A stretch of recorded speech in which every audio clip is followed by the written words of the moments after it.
Good afternoon. Pompey haven't won a game in League One for 4 matches now, and we currently sit in a very cramped 6th position in the division. Of course, that could all change today. Our focus now is the EFL trophy final that is more than a year overdue. Salford City travelled down to the capital after just 1 win in 6 in their League 2 campaign. The Blues have just 5 wins in 16 games, 1 league above our opponents. We'll have a look back at the Wembley final from 2019, which ironically fell on the same weekend as Mother's Day, as it does this year. We'll have reaction to the game against Sunderland, in which we failed to record a shot on target, and we'll have a brief look ahead to the prospect of the final few weeks in League One in our build-up to kick-off at 3. Not that Pompey can affect it today, but the League One table looks like this. But it is entirely plausible that we might slip to 10th by 5 p.m. The duel in the English football crown is this afternoon's venue. Portsmouth versus Salford City is live here on Fournilwrittenalloverit, and kickoff is now just under an hour away. And it is a windy one, but what a wonderful day for football, live here on Fournilwrittenalloverit. A very warm welcome along to the show. We're here, we're ready, and way! Boys and girls, where shall I go? I'm so excited. Hang on, I can't get back in the shot. Craig McGilvery's in goal. It's a back four of James Bolton, Jack Watmore, Sean Raggett, and perhaps Charlie Daniels. Ryan Williams, Tom Naylor, George Byers, Harvey White. Alongside up top, you would imagine, Geordie Hirula and John Marquis. Michael Jacobs dropped to the bench. Marcus Harness, Ronan Curtis are also benched this afternoon. Rasmus Nikolaisen is there as well. And how exciting. Hawula's on. It's a Hawula afternoon. Good afternoon. Always loving the show. Thank you very much, Becky. I really do appreciate that. I'm looking forward to spending some time with you tomorrow. Hello to William Thompson, who joins us in. And Geordie is in the starting 11. Whether that hinges today's result, who knows? Good afternoon to Oakley Wilson. And Joe is ready to go, mate. I'm very happy. Very happy. And Traditional Sons of London is a fan of the lineup. So am I, mate. I'm looking forward to it. It's a 3-1 win, says Sean Mead. Welcome along to the stream. And good afternoon to Amy, who is in as well. Everyone is joining the stream, which is absolutely wonderful to see. Yeah, we're bringing you live coverage all the way through until 5:30 this evening here on Fournilwrittenalloverit. You've got 3.5 hours of us. Before we get going today, I've just talked you through what we've got. We've got Blake is coming on the stream from 5:15. We're going to discuss and look back to Sunderland with him. We've got a prediction from Alex Griffin, Smithy Boy, Cods Vlogs is joining us as well. Brendan and Mike, Aaron, Richard, Retro Shirt, Sean will all join us before kickoff at 3 o'clock. Then we've got full commentary for you from 3. Halftime will be joined by the guests once again, and then we'll be back. Alex is joining us. Perhaps Mr. Adam Poirier will be with us as well. We will have to wait and see on that one. But yeah, I'm looking forward to welcoming on everyone to the stream, and I'm sure you are too. And thank you very much for being with us at this early stage. We have got now 55 minutes to go of our live build-up. Before we do get cracking, then let's have a look back at the one. Oh my word, I can't get my words out. I'm too excited. The most viewed Fournilwrittenalloverit video ever, and it was this 31st of March 2019, live from Wembley. Here we go. Coming up this week on Fournilwrittenalloverit, lots of singing.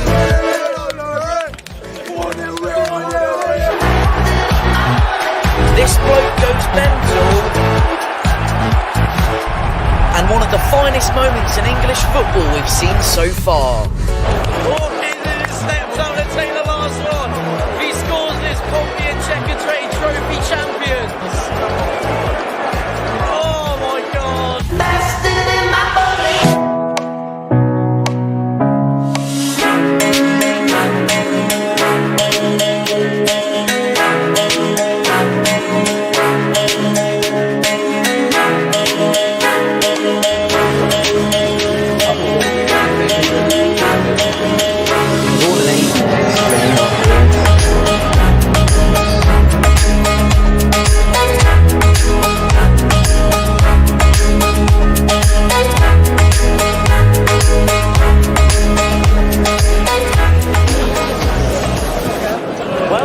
Wembley Stadium in the centre of London. This is Fournilwrittenalloverit. I'm here this afternoon. Alex on the negative. Welcome, mate. Hey, mate. I'm good. Are you? Yeah, well, good. This is exciting, isn't it? Ready for it? Got a bit of a rubbish background, but we're here. That's a nice sound. That is. That's all we needed for this video. That's your pre-match sorted, mate. That's what we need to know before we go in. We're going to have a picnic in a minute. We'll speak to Andrew, a couple of other guests that are joining us today as well. And we'll see you for 4-0 victory. We'll be back for updates in a couple of hours' time. I've got a sausage roll, Tom.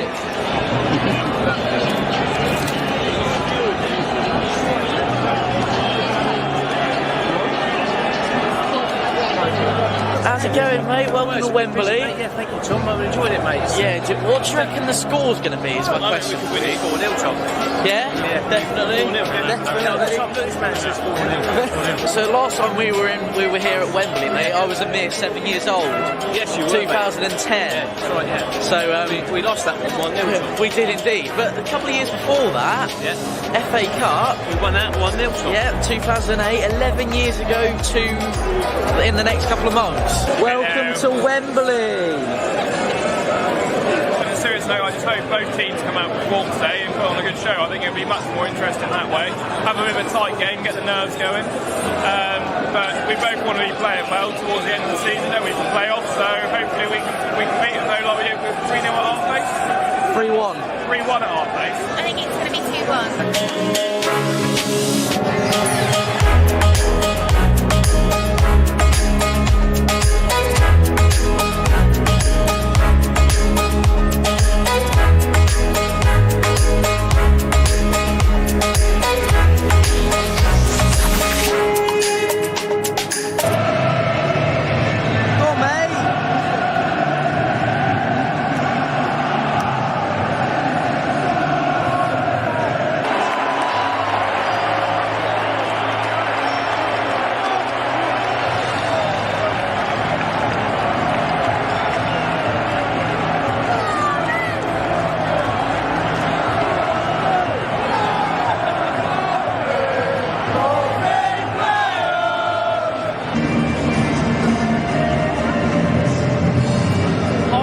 Wembley Stadium. I don't think I'll be saying that for a while. It's Pompey 0, Sunderland 1, or Sunderland 1, Pompey 0, whichever way you want to put it, because we're not really away or home, are we?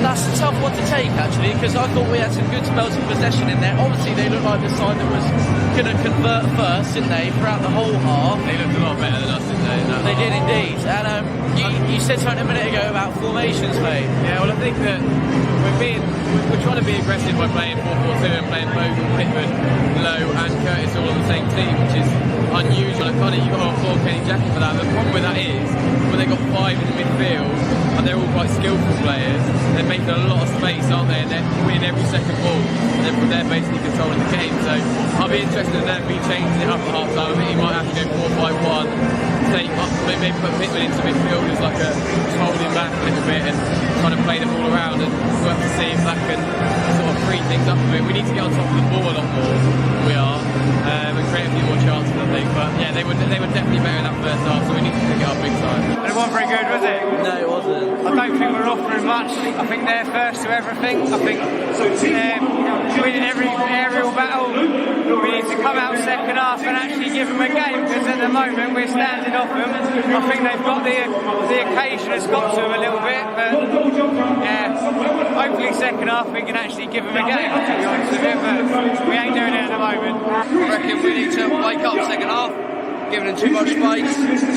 Alright, their team's probably worth double ours, but at least show up. We went Wembley once and fight for it. We're not even nothing.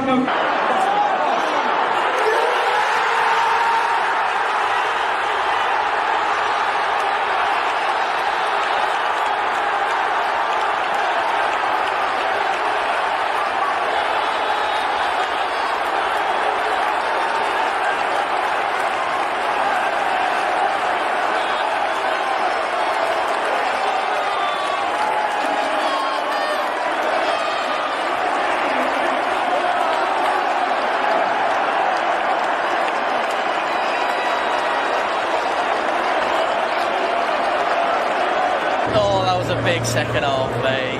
That was big. Nathan Thompson's header, mate. Nathan Thompson of Pompey. Basically, as soon as Gareth Evans came Once Evans came on, he was changing the game completely. Gareth Evans. I think we had 100% on top during the second half. Yeah.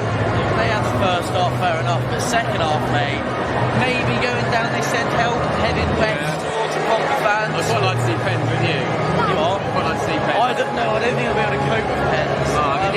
I've nearly lost it as it is. Well, if you win it, I don't like it. But it'll be interesting to see. If Pens are down this end, we've got a great view for you. But stick with us on Fournilwrittenalloverit, so we're going to bring you half an hour of extra time. And then, as you said, potentially penalties. What do you think? Yeah. I think it needs to be done and dusted by the half an hour. I don't think we can deal with penalties. Matt Clark taking a penalty. I just don't want to think of that. It's not Really. it, it's a very good. That'd be fine, mate. We'll wait and see what happens.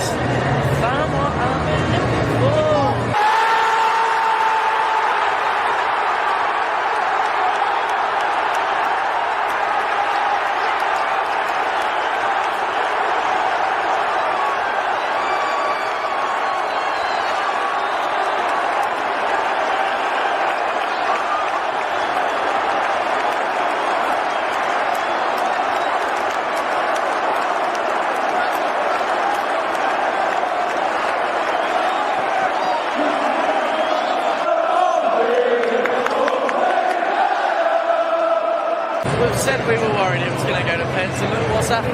Can't believe they scored that last minute. It's gone to Pens. Jamal Lowe, a nonchalant finish at this end. We went absolutely nuts. You've just seen that. And Aidan McGeady, mate. So we'll see how the Pens go.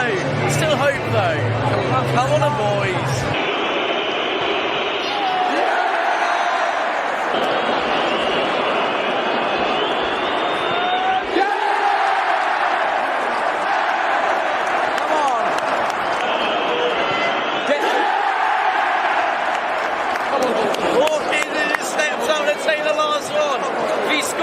Pompey are Checker Trade Trophy champions. Oh my God.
Never in doubt, mate.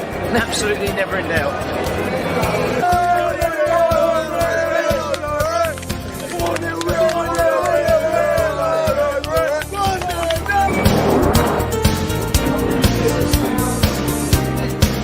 That is my favourite part of the video, right at the end of there, where they wanted to get on the train because we were getting the tube back out of London, and there were two Sunderland fans that rushed. I didn't catch on camera; just got the last little bit when the door shut. But they were running down the stairs Now, Wembley Park Tube Station, they get on the Metropolitan line and they got to the door and they're just... Oh, that was a brilliant moment. That was amazing. Anyway, welcome along to the stream, everyone. Back to the here and now. That was almost 2 years ago, would you believe that? So what a brilliant time to be alive. And anyway, after that, we went to the Stadium of Light and then we had all the playoffs. I don't know if you remember, but it was, it was a time when many of you joined us for the first time here on Fournilwrittenalloverit. And recently as well, I just wanted to say, over the last 28 days, I've had an uptick of sort of 250, 300 subscribers, which is huge, which is, back the numbers that we were getting when we were at football. So I really do appreciate that. Just before we get cracking with some of the guests that are going to join us live on the show this afternoon, let's take a look at your team lineup. Is on the screen. It's Craig McGilvery in goal, a back four, you would imagine, of James Bolton, Jack Watmore, Sean Raggett, and you can't actually see me, Charlie Daniels, Ryan Williams, Tom Naylor, George Byers, Harvey White, and then Geordie Hewula gets his start at Wembley alongside Johnny Marquis, which, some people, obviously, most people are incredibly happy to see that Geordie is in the side, as am I. I'm interested to see, you could argue perhaps there are a couple of players being rested for the league, Roland Curtis and Marcus Harness, definitely one of those who's normally in the side, aren't they? So that's interesting. But nonetheless, we're going to crack on because we've got a busy schedule for the next, it's going to be 45 minutes or so before we get going with your live coverage from Wembley Stadium. William, that is very much appreciated. Thank you very much for the comment. And Noel is watching all the way from Los Angeles. And the Dodgers, Daniel, the Dodgers are ready, mate. We've actually gone big today. We've got the jumbo pack and I've already had 2. So hopefully there's not going to be too many consumed this afternoon. Okay, let's get cracking on then. And let's take a quick look before we get going at what's still to come here on Fournilwrittenalloverit after today's game. So still plenty to look forward to. This Tuesday, Peterborough United are Pompey's next destination. That one's followed by Ipswich Town. Myself and Alex Griffin will guide you through that one from 1:45. That one's followed by Shrewsbury Town away, Saturday the 27th of March. Join us for all the live coverage from 2 o'clock. Then it's Easter Cracker weekend here on Fournilwrittenalloverit. Portsmouth versus Rochdale, live on Good Friday from 2, followed by a trip up to Greater Manchester to play Wigan Athletic. Easter Monday, our coverage begins on that one from 2 as well. Well, very excited to welcome along Blake to the stream. How are you, mate? Welcome. I'm good. How are you, Tom? Very well, mate. Very well. First of all, your reaction to that team news that we've just been looking at.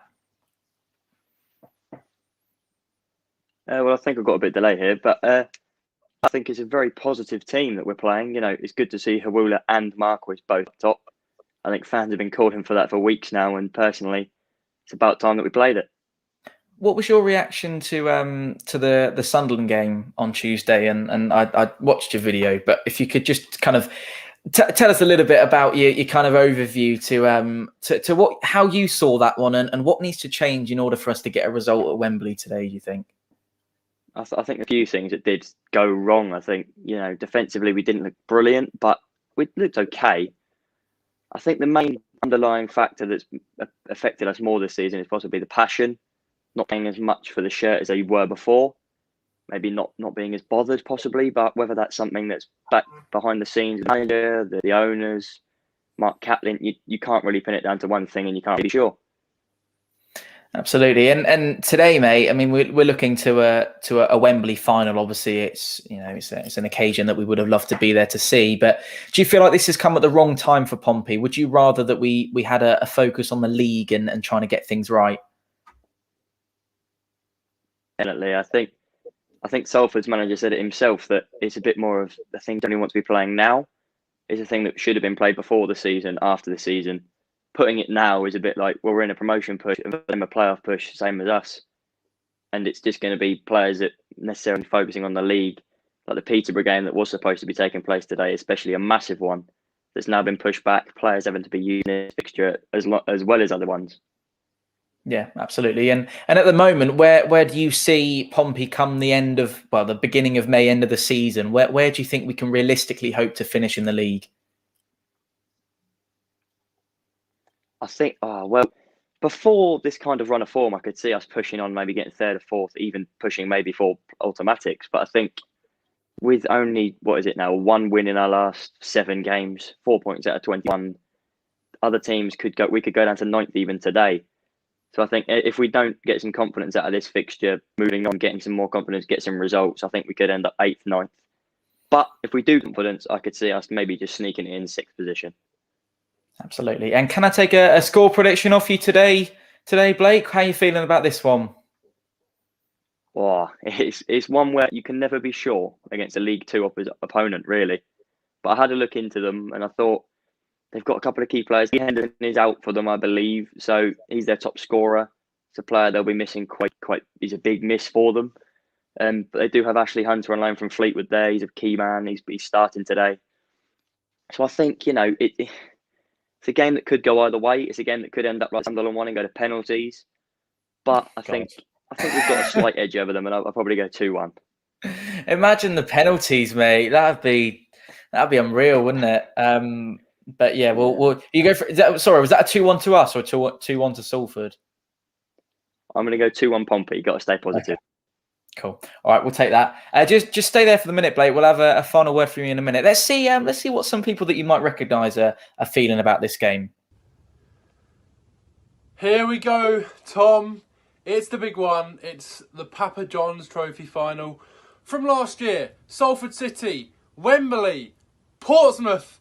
It's all going off today. Do I think you're going to win? Do I think you're going to win the final? I do. I've got full faith in the Pompey boys today. And I know you haven't been in the best form, but it's it's the Papa John's Trophy. Salford City, I don't know how their form's been, but I think you'll be all right today. I think you're going to win. I'm going to go for a 3-2 win. There's going to be goals today. I'm just going to go for it. So good luck today. Hopefully my team, Ipswich Town, can get the 3 points today and move into the playoffs to take your spot. But good luck today, mate, and hopefully you get the win. Cheers. Yep, less of the Ipswich Town, mate. Less of the Ipswich Town. Let's have a quick look and see what James was thinking before this one. Thank you ever so much for Tom for having me back on the channel. Today you play Salford at Wembley. It's not the most exciting game, but at the end of the day, you're still playing at Wembley. I think it's going to be a very tough one. Salford are going to be wanting the trophy just to put into the trophy cabinet. Obviously you are as well. You're not having the best of season under Kenny Jackett. You're not under the best sort of form. However, I think your side is going to have too much quality. You've got Ryan Williams. You've got so many players with so much quality. Hopefully the form goes out of the window as it is a cup game. I don't know why I'm holding up 2 fingers, because I think it's going to be 3-0 to Portsmouth. You're going to have too much quality for Salford today. 3-0 up the Pompey. Thank you very much for having me back on the channel. I cannot believe he's going for a 3-0 Pompey win. We've got one more to show you, and this is from a man that actually jumped on the stream just a couple of minutes ago. Let's see what Ben had to say before this one. Hey Tom, best of luck today, mate. Big game. Can Portsmouth get back-to-back wins? I certainly hope so. I think it's one of those games that Portsmouth fans obviously want to win, but if they do win it, they know Jackett will have to have more time, so it's going to have to be the rough with the smooth, really. I do think Portsmouth will have enough to beat Salford. Salford are a good team, and they will raise their game with it being a cup final and it being Portsmouth, so I can see it being tough. I am going to go for a 2-0 Portsmouth win. Play up Portsmouth. Good luck, Tom. Hopefully a win. And I was right. I think that's hopefully right this time. He was right last time. I'm not quite sure on the play up Portsmouth, Ben, but we'll take that. Having seen those, Blake, has that swayed your opinion ever so slightly, or are you still going to go for a 2-1 Pompey win this afternoon? I'll stick with my 2-1, but seeing fans of other clubs say we're going to win as well is slightly maybe a bit happier. But I think most clubs, if you're looking in from an outsider's perspective, seeing League One versus League Two, you probably will back the League One, but it can go either way still. It's a cup final, as they said. Brilliant. Blake, thank you very much indeed for coming on, mate. Keep up the great work, by the way. Loving what you're doing. I'll look forward to watching your video from this one as well. Speak to you soon. Cheers, mate. Speak to you soon. Take care. That was Blake, he's just joined us for a little bit of a chat pre-match. We are now going to go to Brendan and Mike. Before we do so, gents, I'm going to throw some statistics at you, as we love to do here on the channel. And this first one I thought was quite funny to include. So as you can see there, Pompey have never played Salford City before. So no one's won, no one's drawn.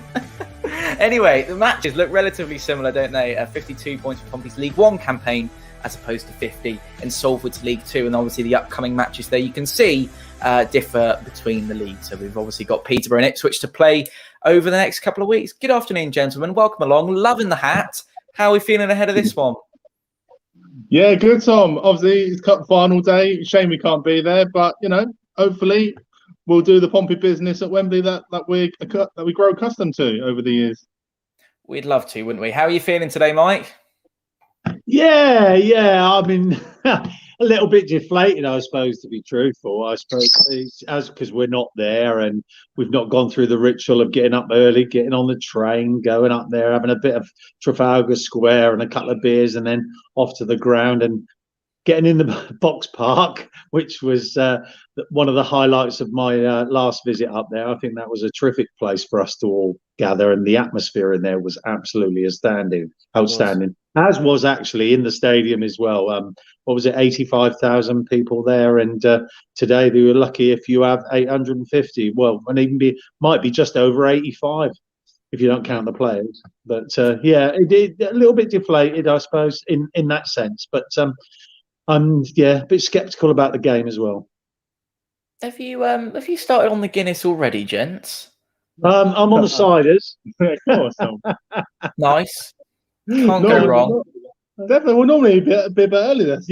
Normally it'd be about 10. When the train pulls in. Yeah, well, we normally get a bottle in the co-op before we get on the train. It's Portsmouth, and then we get down to the ground. We go in the rifle, or now I think we go in the Victory more than we do the rifle, and we're straight in there and on it before the game starts. So we're in a really happy mood before the game kicks off. So we wanted to replicate that for the first time this season. The thing is, you need to be half drunk to watch Pompey anyway half the time, don't you?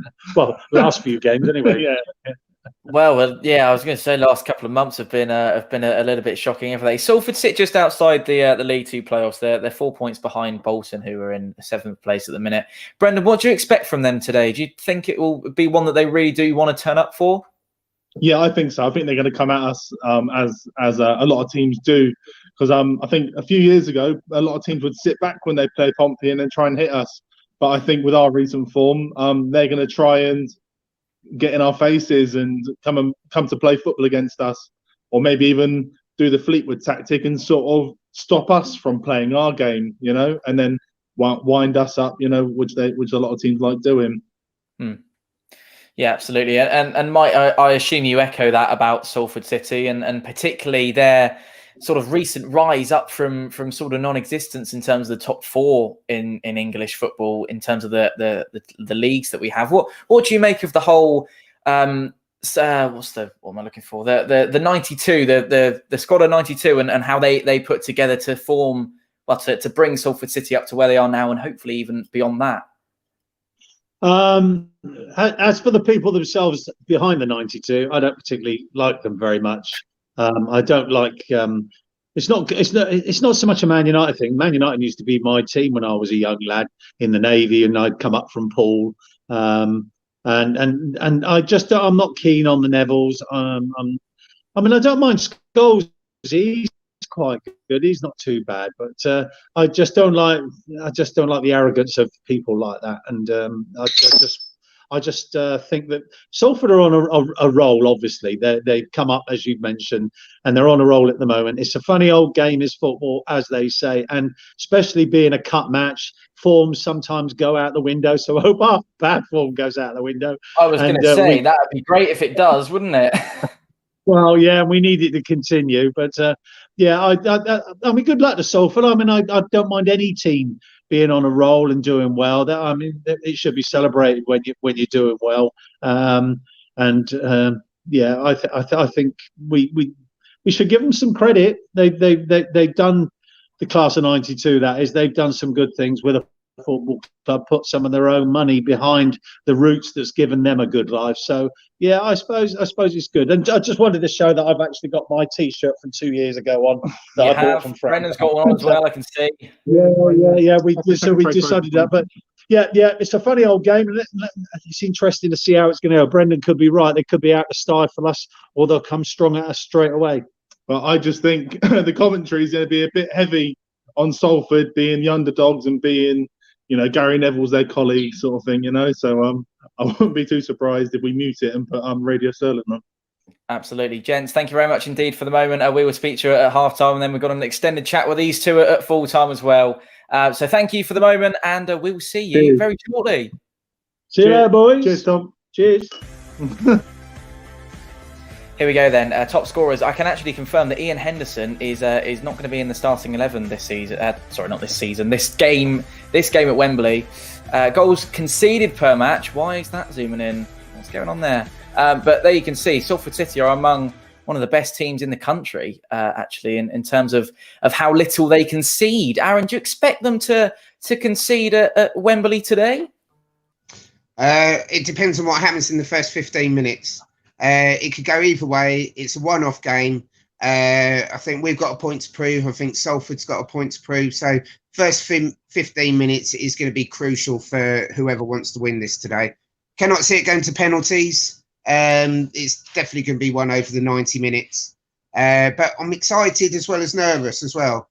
Forget about the league at the moment. That's a different story altogether. This is a one-off game that should have been played last year. But let's see if we can win it. Be the first team to win it back-to-back. I know we're only going to hold it for 24 hours, but I don't care. It's a cup. Everyone was slating, I don't want to be in the final. It's a waste of time.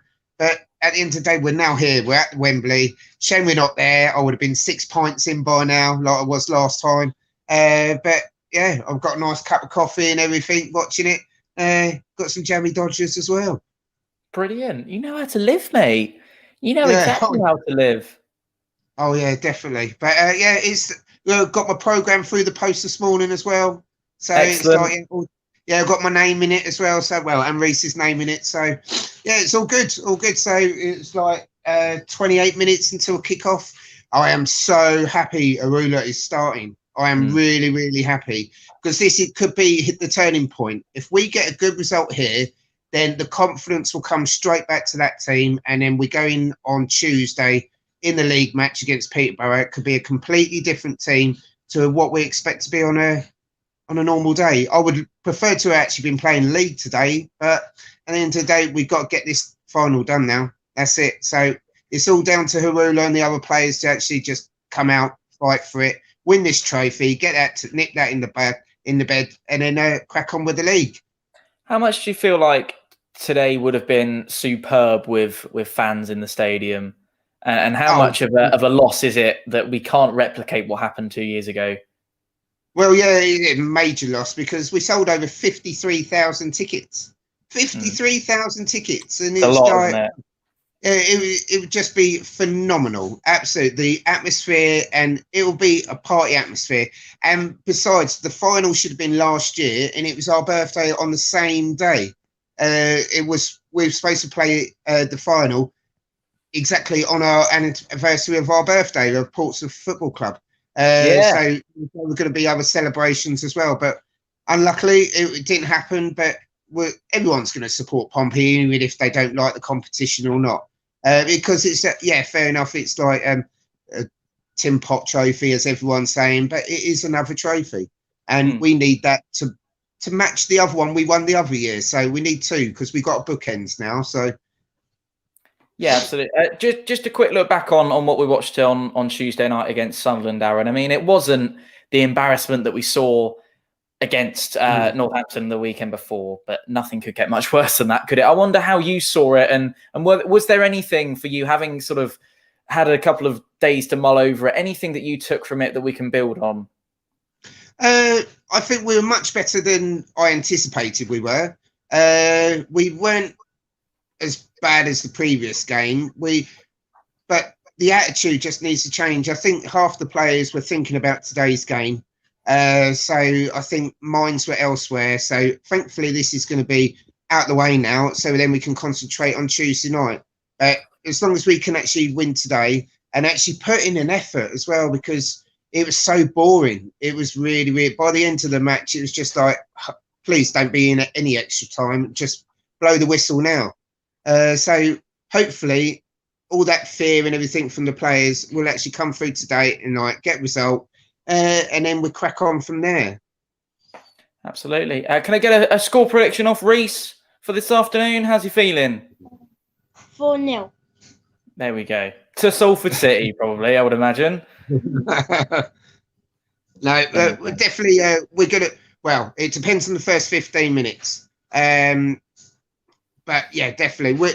I think if we do win it, it's going to be either 2-1 or 3-2.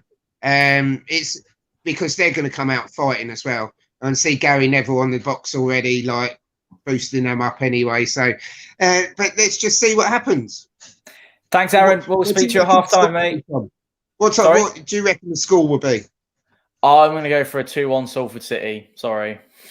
Really? All right. Okay.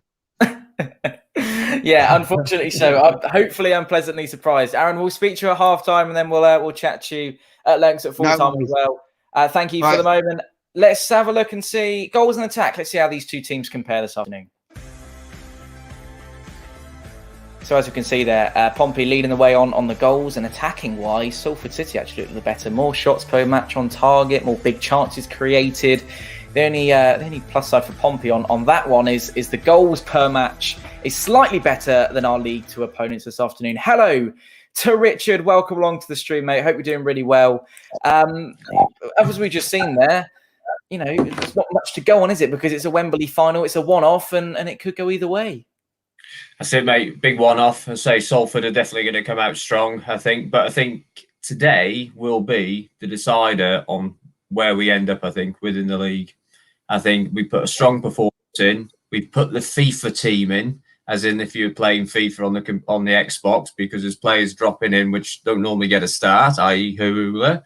And I think, you know, with Byers in, I think I did mention a while ago actually about Byers being in instead of Cannon.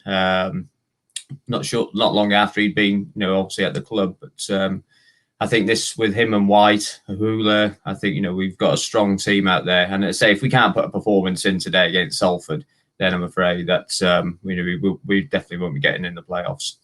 And that, so I'm going for a 4-1 win, and very optimistic. Ooh. I know, very positive. Crikey. And yeah, so. Well, I'm surprised that you've gone for that, to be honest with you. I know. So it's not like me, but no. Say keeping positive, and but they've got to, put a performance in, haven't they? I think they've got to absorb pressure over the first 20 minutes from Salford. But you know, you can't knock Salford. That, you know, they're a good team. You know, they're pushing their way up League Two, and I say they deserve to be there just as much as us. But it's a pity that, you know, we can't be there. But absolutely, yeah, I completely agree with all that. I just want to quickly flash up on the screen, Richard, a bit of form from both sides. Obviously, this goes out the window completely, but it might be a little bit of a guide as to what. This is what your form is. This form from the Papa Johns before they got into the final. No, it's not. No, records hadn't begun back then, mate. This is league form. I made that very clear. Thank you for saying that. There you go then. You can see, to be honest, two teams that are relatively out of form. Still, both these teams only won one out of the last five, and that came against Port Vale a couple of weeks ago for Salford City. Obviously, there's a league discrepancy there, Richard, and obviously things aren't great at the moment for Pompey. How much are you looking at that form table and thinking, oh, the form's not very good at the minute? Do you just literally, as we were just saying, you completely base it on a one-off? Let's see who wins it on the day. Yeah, I think it is, isn't it? It's a one-off. I say you look at they lost the last result, the match before they drew, and I think they won the one before. You know, we've had three straight defeats. Yeah. You know, there's a good chance that we could have more straight defeats after this game. We're looking at what we've got coming up, but I think you just got to be positive in the moments, haven't you? You know, say there would have been like saying, you know, 53,000 plus fans. That I was there with a ticket as well. You know, so yeah, you know, disappointed not to be there. But do I look at it thinking, is it something that should have been played? You know, with the game being played tomorrow, you know, I don't know.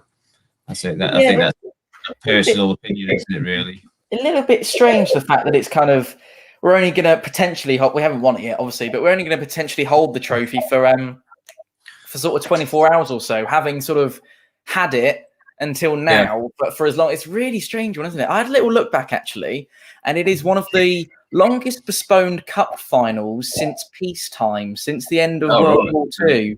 So that's quite an interesting little one. I was going to ask you, do you think it actually provides a little bit of respite for these players? Not an awful, other than a cup. No? I don't think it is, no, because I say they're straight back at it on Tuesday, aren't they? So they probably have tomorrow, sort themselves out for Tuesday's game on Monday, and then you're straight back into a couple of difficult games, really. But you seem quite optimistic yourself, even though you gave it as a 2-1. You're saying that I don't know. for 24 hours, it's like, Yeah, well, I was just thinking back. We've had 7 trips in the last 13 years to Wembley, haven't we? And they've been some of the most prestigious competitions in English football. We were there twice for the FA Cup semis. We were there twice for the FA Cup final. 2 EFL trophy finals after today, and obviously just a charity shield to throw in there for good measure. So it's relatively sort of trodden ground, isn't it? I know it's not the same players, but I think some of the reason for the optimism is just looking everywhere today, and there's been sort of Avran Grant put a message out this morning. Herman Hreidarson's been on it, and there's all these well-wishing things. You just think actually this is quite a big day. I know it comes at a time where Pompey are particularly dreadful at the minute, but it's a day that we can just, if it goes to plan, which you sound very confident that it will do, that we can cherish and at least think, this is something that went a little bit right this season. And Matty said that I hope the club have already started to looking at who to bring into the summer when Kenny's contract runs out. I think that's something that will definitely be looked at, isn't it, Richard? You wouldn't expect an extension now, would you? Oh, definitely not. But what I do see this as, though, is a warm-up match for the playoff final. Oh, to get if into we get there, if we get there, get used to the pitch again, because so like going to Wembley, get used to the size of the pitch, and sort of see how we get on, really. Yeah. No, and his replacement, I say you'd like to think that they've got, they're starting to get people in, in mind, because I think even if we were fortunate to go up, then he certainly wouldn't be there. Because I say he doesn't sort of share that positivity, on the side of the pitch to what we've seen a number of other managers. Certainly, Johnson on Tuesday night, hasn't been in charge very long, but already, he's got the dressing room, hasn't he? They want to play for him, so. But that's all. Absolutely. Let's bring Retro Shirt Sean into the conversation. Good afternoon, mate. Thanks for coming on. As ever, home form is much better than their away form for Salford City. So, can you they actually haven't lost a league game in League Two so far this season at home. So that's quite interesting. Do you consider this one as an away game? It's kind of one of those games. I think it's always the cup games are. You can't really bring form into it. It's who's up for the game on the day, who makes the most of the atmosphere, of which there'll be very little in the stadium. But I think it'll be who wants it most. Who does it mean most to? Who do you reckon it does mean most to? The Salford people, always, definitely. But like Richard said, I think the Pompey lads need to treat it as a warm up. If we make the playoffs, take something to it. But we're still struggling to find a cohesive team at the minute. So a good display is all we can ask for. Absolutely. And where do you see this one going this afternoon, Sean? It depends what Pompey turn up. If Pompey the last few games, then we should beat them. I watched their highlights of their last game, and their fullbacks like to get forward, and they're set up nicely for Curtis and Harness down the side, getting in behind the fullbacks and getting in. So if we play our strongest team, I don't know, I haven't seen the team sheet yet, but I would like to see that being exploited. So look, we got Pacey. No, Curtis is on the bench. Yeah, but we've got Huula. There's a bit more pace up there. I like that. It's a bit better. So it'd be interesting. Williams on that right wing getting down the side. Not a big fan of Byers at the minute because obviously what's going on in the dressing room with Jacket, but maybe he's got a point to prove. Let's see. But yeah, the Salford are very attacking, not very defensive minded. Their fullbacks get forward, and we can exploit them today. So hopefully we can get a few points. So if you think, with regard to Harrison, sorry. Because it's saying about Harrison's got a knee injury. Do you think Harrison would have been dropped anyway for the match today and put a Hawula in because of obviously. Yeah, I think on his form recently, he hasn't offered a lot, and I think Hawula has been, he's long overdue a really good chance in the side. He's been brought on sort of when the games have already gone, and I think he's been crying out there. The stage is set for him today, hopefully. Yeah. Gents, should we just pause the conversation for a moment? I just wanted to have a look. It's something that I spotted in the week, and I think this might interest you both. Let's have a look. So what we're looking at is possession won in the final third, and Salford are sort of among the top sides in League Two in particular. Given really that Pompey are so poor in our own final third, how do you see that dynamic working this afternoon, Richard? I think it's going to be I think it's going to be a bit of a midfield battle. I think certainly them to pressing to try and get to to us, and to say if we've got nothing, if we play the hoofball, then we'll never be in their final third to actually be competitive, really, to actually try and get a goal. So I see it being midfield. They could even with their wing backs, the way they play, they could probably even counter attack us, and that would be their target, I think, really, because I say we've got a strong enough midfield with Naylor, Byers, and all that, and they say we've got a strong back four as long as Raggett doesn't make the errors of Tuesday night, so but it's good to see Bolton back in as well, which is good, so. Yeah, I'd agree with Richard. I think it just depends on how Jacket plays Byers. If he hangs back like Cannon's been doing, what tends to happen is they tend to fall back, and that they tend to sort of, they don't trust the centre-back partnership behind them. And so they drop deeper and deeper. And then our outball isn't there. And we spend the whole game inviting them onto us. I think what we need is Byers playing as an attacking midfielder. He needs to be distributing the ball in the play. So it just depends on how Jacket plays him. Who do you see having most of the ball this afternoon, Sean, from a possession point of view? Yeah, I kind of hope it should be us. We should be better footballers, better standard, better passing. And from the highlights I've seen of Salford, I think we should be. It just depends on, like I say, how deep our midfield drop and that outball, whether we keep recycling it to them rather than us dominating the play, passing it down to the wings and taking it out. It just depends on how Byers and Naylor sit in that midfield, I think. And not a team to take for granted at all, Richard. A win's not guaranteed this afternoon, is it? Definitely not. No, definitely not. And the thing is, there's no guarantee that we've got the win, regardless of that they're in the second division. But, Pompey got to play, as though they're playing, a playoff position sort of match, and to go for it, and actually get the results, get the goals early on, so if they do start, obviously the back four, coming closer to our goal, sitting back deep, then at least we've got the goals advantage, before they even have a chance of scoring. I don't know if you were listening to our conversation, Sean, but Richard was particularly saying that he feels like today's result might have a little bit of mileage on what we can expect for the rest of the season. I wonder where you stand on that one. No, I totally agree. I think we're at a make or break point in our season. You could argue our season's pretty much slid away from us. But there's enough games left where if we did go on a good run, you never know, anything could be possible. And there's nothing like a good cup game, a good bit of positivity coming out of it, to give them a sprint in their step. My only concern is, has it already gone the season for us? But I'd like an exciting run in like the rest of us. Mm. And do you think an exciting run in is still possible, Richard, at this moment in time? I think it is. Yeah, I say we've got the exciting games coming up, haven't we? And the Easter break. We say the Good Friday and the Bank Holiday Monday. Two good games there. And I think it was going to be from the Saturday. No, I think it was going to be the Bank Holiday Monday was the one that I sort of put in that that would be a Pompey win against Rochdale. I think it was against. And that but I say we get the win today. I say spring in the step as long as they don't have too many beers on completion of picking the trophy up, I think we should be okay. Yeah, and absolutely. The thing is, there's me thinking I was getting gardening leave on the Easter weekend, and Wales have said no, you can't go travelling to Wales. So it's like right.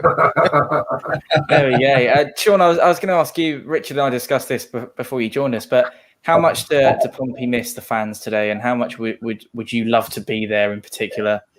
Wembley's an occasion for fans as much as players. When you go there and You know, fortunate to be at the FA Cup and fortunate to be there against Spurs and Chelsea. And, you know, there are occasions that will long live in the memory. And it doesn't really, I know the FA Cup has a special place, but all trips to Wembley are special, I think, especially for the fans.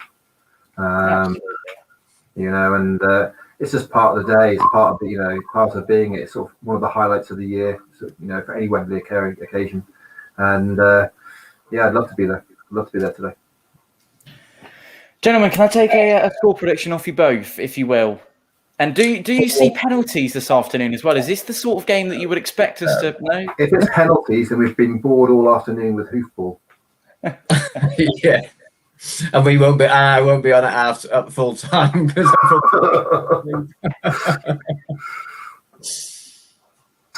My head says it should be a Pompey win, and it should be convincing. It should be 3-1, something like that. But it just depends on which Pompey side turn up today. Richard, 4-1. Still going for your 4-1. Still going for 4. Yeah. There we go, gentlemen. Thank you very much indeed for that. Appreciate you both joining us this afternoon. Let's take a look at get my words out. Let's take a look and see what's still to come here on Fournilwrittenalloverit over the next couple of weeks. So Peterborough United are next up for Pompey. Nice hat. Andrew is just joining us. Following that one, it will be Ipswich Town, who make the trip down to Fratton Park. Paul Cook's welcome return to the South Coast. Following that one, Shrewsbury Town are next up for Pompey, as well as Good Friday, as Richard was just saying there, Easter Cracker weekend, which he sadly won't be joining us for. Wigan are also the Easter Monday trip to Greater Manchester for Pompey, and that is something that we can all very much look forward to. Something else that we're very much looking forward to bringing you is live coverage this afternoon. He's not here yet. What, you right? Yeah. There you go. He's just about to join us. Here he comes, and he's arrived. Good afternoon, all right, mate. guys. Welcome along. How are you doing? I'm all right, thank you. How's everyone? Everyone's been great. You've missed all the build-up. We've had a great sort of almost an hour's worth of chat before we get going this afternoon. How do you see this one going, mate? You like the hat, Tom? I do. How do you see this one going? I'm sporting my new cap, mate. You've had that for ages. Yeah, no.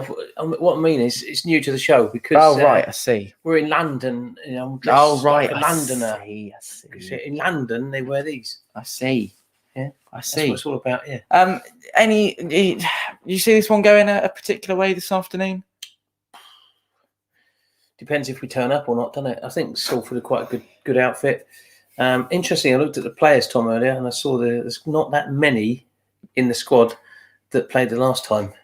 I think Jack Watmore's definitely one, isn't he? Yeah, I think Naylor. Naylor was there as well. And Brown. Yeah. Other than that, it's probably a name that we're missing. McGilvery was in goal, wasn't he? Yeah, McGilvery was in goal as well, yeah. Yeah. Absolutely. I don't know if there's any others, really. Oh, what, Ronan Curtis? Yeah. Played? He's on the bench this afternoon. We'll take a quick look at your team lineup so Andrew can have a look and digest it. But it's Craig McGilvery, as you say, back in goal. Taking the hat off now. James Bolton.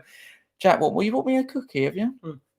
Thanks, mate. We've got plenty of food. Biscuits various this afternoon. James Bolton, Jack Watmore, Sean Raggett, Charlie Daniels, Ryan Williams, Tom Naylor, George Byers, Harvey White, Geordie Hiwula and John Marquis. So no Ronan Curtis, no Marcus Harness. A start for Geordie Hiwula, which a lot of Pompey fans have been very happy with to see this afternoon, which I think, you could say is a positive, and it might be. I was arguing that. Well, I wasn't arguing the point, but we were suggesting the point that perhaps there is a little bit of respite going on for the likes of Ronan Curtis and Marcus Harness for the upcoming weeks. We've got Peterborough United and Ipswich. How do you think about that one?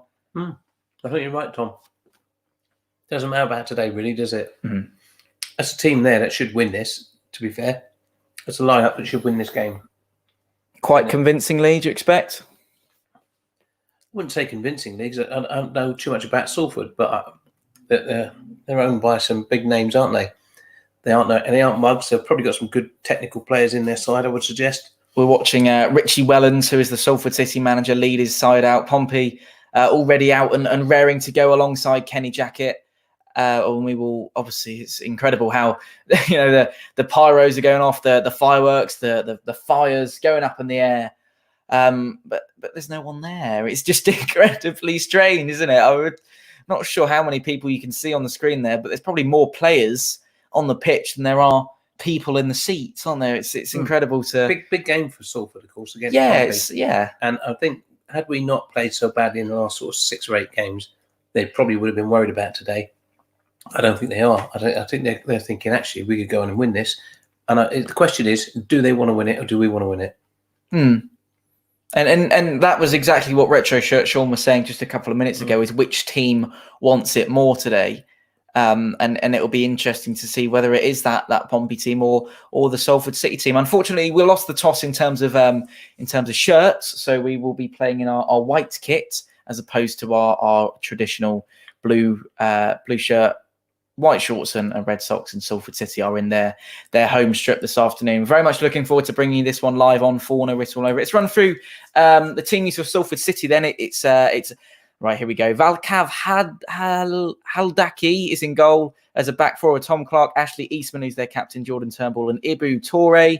And then you've got Oscar Threckeld in the midfield alongside Jason Lowe. Front three of Richard Towell, Brandon Thomas, Asante, Ashley Hunter, and up top, the number 19, James Wilson. Their top scorer, isn't it? Are they playing the national anthem? I'm not sure because I can't hear it. But it's interesting to note that their top scorer this afternoon, Richardson, isn't in the side this afternoon today. I think he's out injured. He scored 11 goals for them in their League Two campaign this season. How much of a blow is it to have their top striker out? Well, clearly a blow for them, Tom. It's where the goals came from. Other than that, in this competition this season, isn't it? I don't know. It'd be interesting. I don't know anything about them, so it's difficult. And apart from the ownership, they look like a footballing outfit. They look like footballers, don't they? Yeah, just looking at them, they look like footballers. It might sound an odd thing to say. They do look like a serious outfit, don't they? They do, yeah. Absolutely. Just a couple of bits to run you through. They're obviously just outside the playoffs, 4 points behind Bolton in 7th place. Salford have lost 2 of the last 5. Their only win in recent 5-game period came against Port Vale. Ashley Hunter plays out on the left-hand side, and we're going to see him today. We're currently looking at the Pompey lineup, but Ashley Hunter, we will see him today. He has scored 6 times in League Two this season, as well as recording 5 assists. As I said, Ian Henderson is out of proceedings this afternoon. Their home form, they haven't actually lost a league game at home this season. I don't know if that has any mileage on it. I was saying to the gents earlier, could you consider this as an away game for Salford? Because if that is the case, their away form isn't fantastic. So, well, it's clearly an away game for both teams, isn't it? Our away form is not fantastic either, is it? Better than our home form, though. Yes, but you could argue it's very marginal. Very marginal this afternoon. Very marginal. And it'll be interesting to see which way this one goes. We're just a couple of minutes from kickoff. And as Aaron has said, Jacket is wearing some new trousers. Interesting to see. Got them recently. And as Zoe said, thank you very much. Zoe said it is a very strong team today. There is Mr. Sean Raggett. I wonder how many own goals he's going to score this afternoon, Andrew. It can't not be a strong team, can it? You've got 24 players, 36 players to choose from. 34 players, I think we've got in the squad. I had a look at them this morning. There's some youngsters in there as well, aren't there? The academy players that are still they're now in the first team. Yeah. Interesting the choice, but interesting to see he's put Hawula on to play his first start, which is why do you think that is? Why has Hawula been selected today? Because Kenny Jackett doesn't know he's starting 11. That's how he's been selected, and he's just given him a run out. I think if he proves himself today, he should start on Tuesday. If he proves himself, so he's got something to prove, isn't he? There's Paul Scholes. He's a very, very good technical guy. He knows his stuff. Ryan Giggs, less so. Ryan Giggs knows his stuff as well. Gary Neville's there this afternoon as well. And we're very much looking forward to bringing this one live. A couple of questions about the Jammy Dodgers. Do you just want to show everyone what we've got this afternoon? Yeah, we've got a multi-pack, Tom, a jumbo pack for the afternoon. We have times 16 in the box. I've also got some Jaffa cakes as well. And a cookie. And a cookie on the go. Double chocolate chip cookie. And we are now almost ready to get underway. Pompey. If we score, I'm going to put the hat on. Okay, right. Well, that's going to be very exciting. Hello to Indochina James, who's joining us just before kickoff from Thailand. Welcome along, everyone. Hope you're doing really well today. We're bringing you this one live from Wembley Stadium. It's Portsmouth versus Salford City. Myself and Andrew guiding you through things this afternoon. I believe it will be, I think that's Ryan Williams who's going to be taking kickoff at Wembley. The first kick of a football and the 2020 Papa John's Trophy final. One of the longest delayed cup finals in modern football history. Pompey looking to win back-to-back silverware today. Very much looking forward to it. There is the man, Kenny Jackett. Any pressure eased from him if he wins a trophy today for you? No? Doesn't matter, does it? Tom, it's a Mickey Mouse trophy, let's face it. Yeah. Sponsored by Papa John's. Worst case than that, all the youth team players have got this team there. These players haven't played in the rounds, have they? No, I'd be interested to see actually how many Salford City players have actually played. No, our players. Sorry, our players. Well, as we were saying earlier, a couple of them have done. How many? Well, I wouldn't be able to tell you that one, would I? But it's. I'm saying, how many? Does anyone know how many of our players have actually? Well, played it was a couple of them. Jack Watmore, you would have thought would have been there, and obviously we said earlier, Craven Gilfrey. We are now off and underway at Wembley Stadium. It's the first kick out of touch from Ryan Williams, which wasn't fantastic. He looks at his boots as if it was his. It probably was his boots, to be fair. Yeah, he's probably got them on the wrong feet, Tom. Absolutely. I'm going to stop eating now. Yeah, stop eating. You're munching it down a microphone and it sounds awful. Irritating everyone. Sean Maggott wins his first header of the afternoon. There's Tom Naylor slightly out of position. Harvey White goes for a challenge, and there's George Byers. There's a little bit of dressing room tension between those two. Who? George Byers and Kenny Jackett is arguably a little bit tense at the moment. So it's interesting to see him back in the starting 11. We're live across the world here on Fournilwrittenalloverit. Very good afternoon to everyone who joins us. Drop us a subscribe as well if this is the first time you're seeing us. George Byers couldn't be left out today, mate, could he? Because well, Cannon's not there, is he? Well, not worse than that. You'd probably expect. I mean, maybe Michael Jacobs could have come in as well. Perhaps can't play them all, can he? But no, he can't. But the point I think I'm making is that if he left Byers out again, he'd probably throw his toys out of his pram again. Oh, I see what you mean. There's a thrown on that far side, and it's Oscar Thresgold who's won possession for Salford City. This is Brandon Thompson-Asante now in the centre of midfield and plays one out wide, looking for his colleague Jason Lowe, but Charlie Daniels will embark on a little bit of possession, takes it over halfway. It's a challenge that came in from the man who initially lost possession. No, it wasn't actually. It was Richard Towell who put that one in. And we go again. This is Sean Raggett, who, again, is like Bambi on ice, but he's managed to pick out a decent pass in the direction of Geordie Hewula, but that one wasn't to be, and the ball is now back with Tom Clark. Salford City stalwart at right back in League Two this season. They're doing all right in League Two, to be fair. Yeah, well, yeah, they're sort of just not bad for just coming up, is it? No, absolutely. Bit of a sort of Wolves or Sheffield United first season back in the Prem in terms of their first season back in professional football. First season in professional football. Absolutely. George Byers now plays one over to Charlie Daniels. Season they've been up in the League Two, haven't they? This is a good opportunity now for Pompey moving forward. There's Harvey White. Were they Conference North and then one season in League One and then into League? Sorry, one season in League Two, then straight into League One. Tom Naylor tried to fire one across to James Bolton there, and Ashley Hunter had something to do with that one. Please don't try and quote what they've done, because I don't know. I haven't looked into it in a massive way. I'm sure some of the comments will be able to tell us. This is James Bolton now. He's holding the ball for Pompey in an attacking position. He's taking the throw in. This is Ryan Williams now, and that one is a Salford City throw in right down by the touchline. And Pizza Papa John's and blazes Wembley. They haven't actually advertised it well, have they, Papa John's?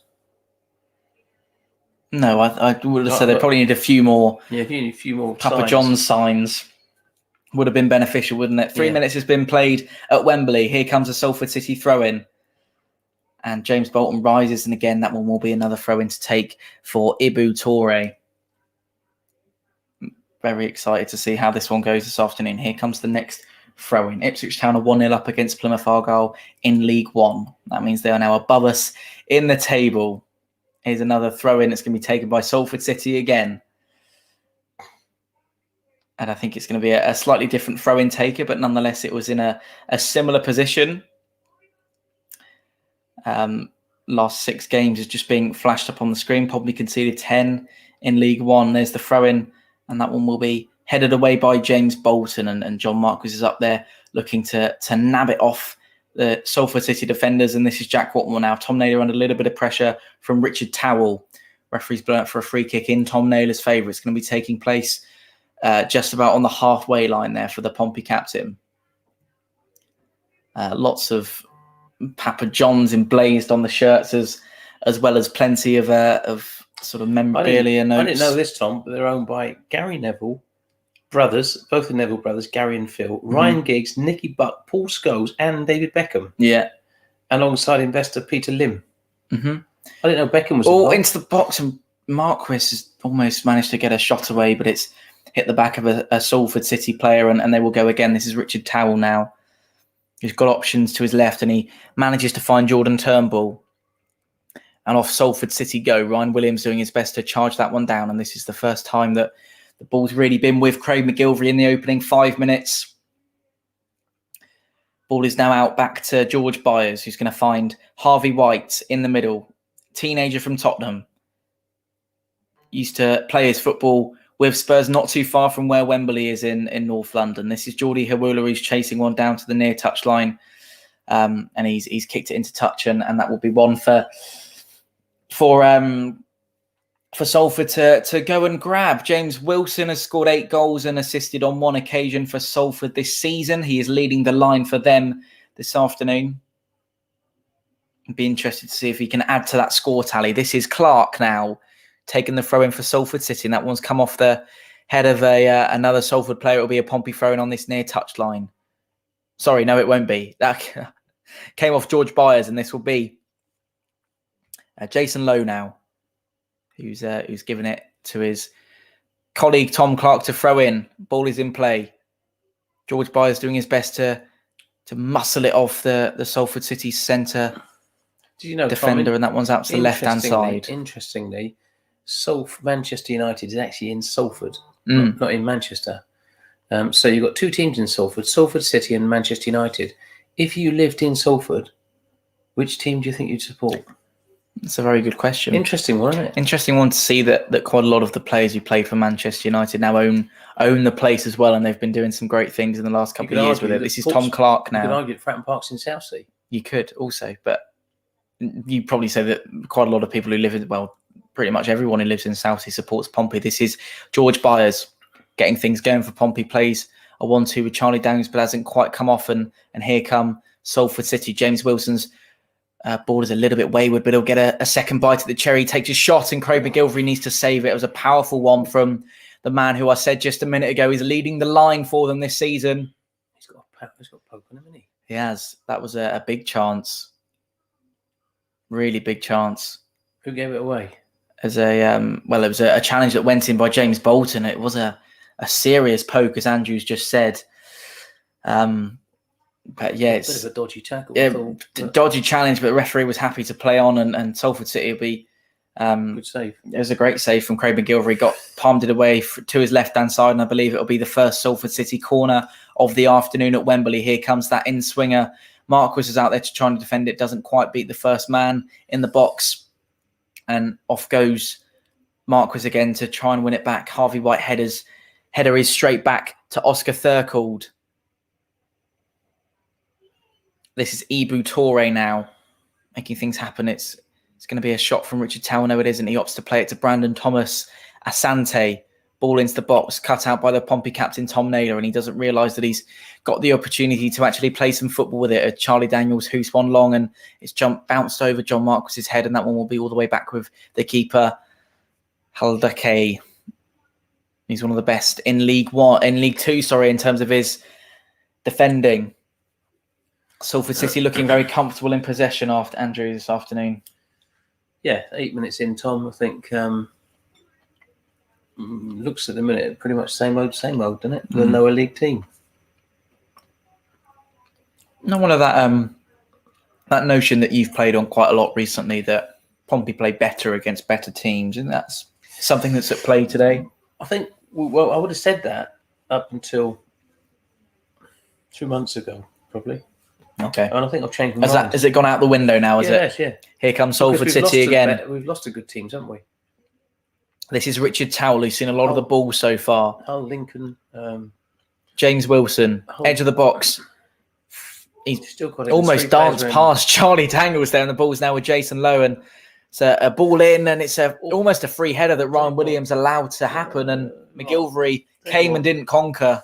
They've had 2 chances in 8 minutes, mate. 9 minutes or so now. This is Tom Naylor, and Ryan Williams is down on the deck. Referee's going to call a halt to proceedings just to make sure he's okay. Yeah. Already looking a bit dodgy, isn't it? It doesn't look the best. Well, I don't think it'll be donning my cap too soon. It's been a pretty dominant. Look at that. It's a free header. It's a dominant opening 10 minutes. Penalty as well, isn't he? Watch this.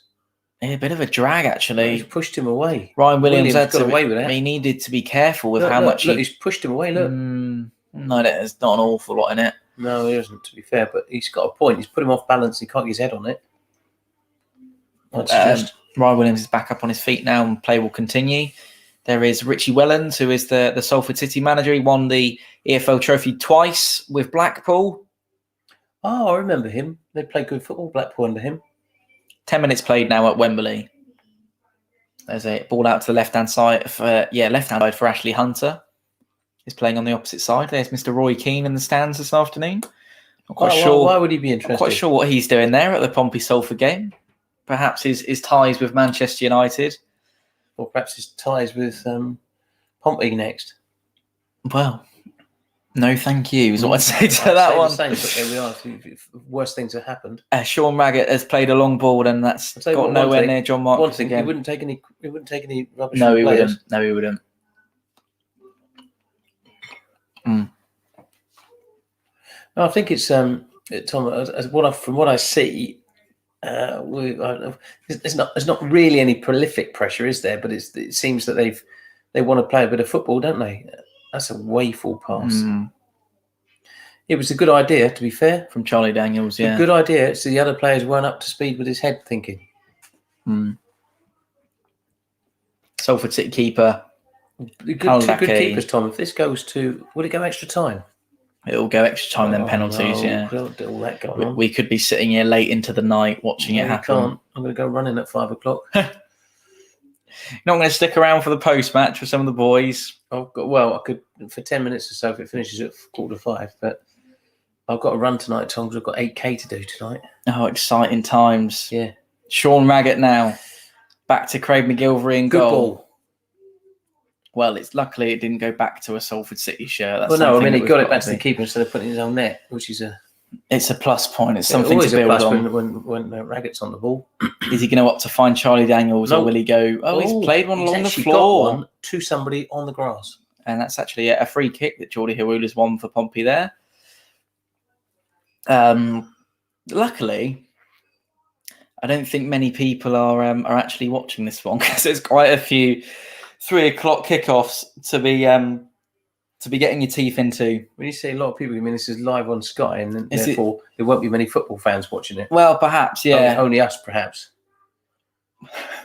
Only us and a couple of thousand Pompey fans, maybe. Well, yeah, exactly. And there's a Premier League game on the other side as well, so hopefully most people will be watching that if they're bored on a Saturday afternoon. I heard. Did I read somewhere that we sold something like 56,000 tickets? 53,000 for this one, right? And Salford sold 3,000. Yeah, amazing. It would have been really strange in terms of if it was back to normal and life was back to normal. It would have been great fun, wouldn't it?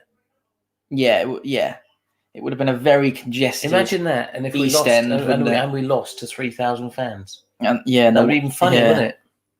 You'd imagine it'd just be like Yeovil Town at MK Dons in like one little box. Yeah. First booking of the afternoon is going to go. I think it's going to go Pompey's way. Actually, we'll find out who the referee's going to brandish this one to. I believe. Who have you had on the show today? And the Retro's obviously been in, has he? It'll be retro shirt. Sean's been in. We had Blake at the start of the stream. Right. Had some predictions from James and Alex and Ben and Brendan and Mike joined us earlier on. Aaron was in the show with all the usual suspects, mate. Right. All the usual suspects.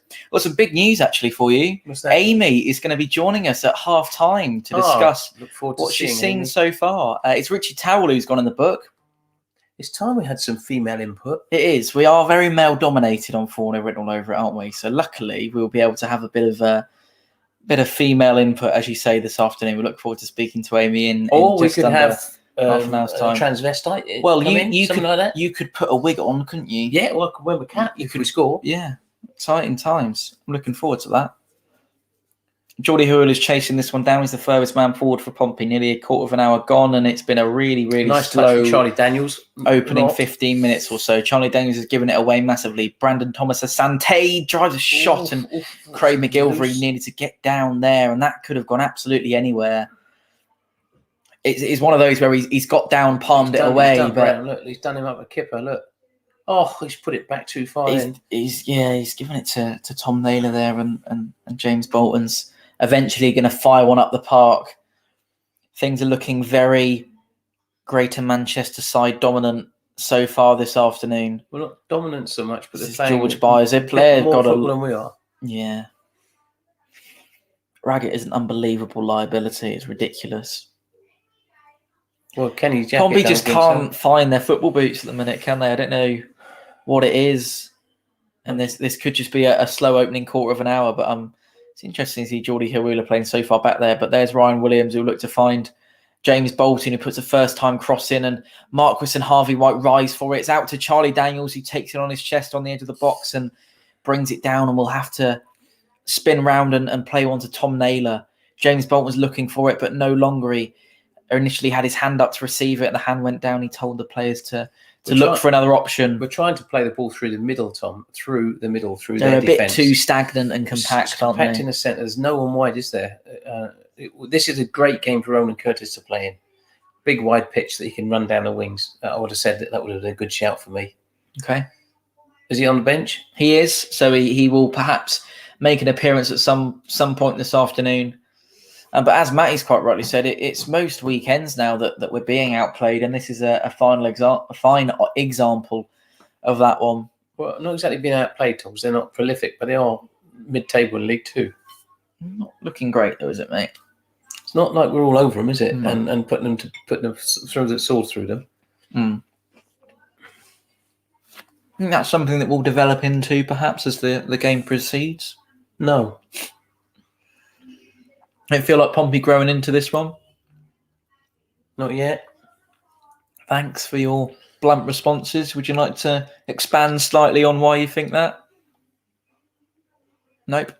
I'll stick to the commentary then. Tom Naylor to Charlie Daniels, Sean Raggett. As a co-commentator, you are meant to add to the conversation. Hoofball again from Raggett at the back there is hopeless, isn't it? It's non-league football, Tom. Well, it wasn't too long ago that Salford City were playing non-league football. Yeah. But it's but it's building brick by brick, as we've been told many times. Tom Naylor to tell Salford City that Charlie Daniels to in the last 3 years to where we've got to in the last 3 years. George Byers now finds Ryan Williams. Still Pompey attempt to play it through the middle, and it's just something that isn't working. It just gets way too leggy and congested in there, doesn't it? In terms of Williams is a good player, to be fair. He could dance through 3 or 4 their players, probably. But there should be someone going on each side wide and spread the ball out so we can get a bit of width, isn't it?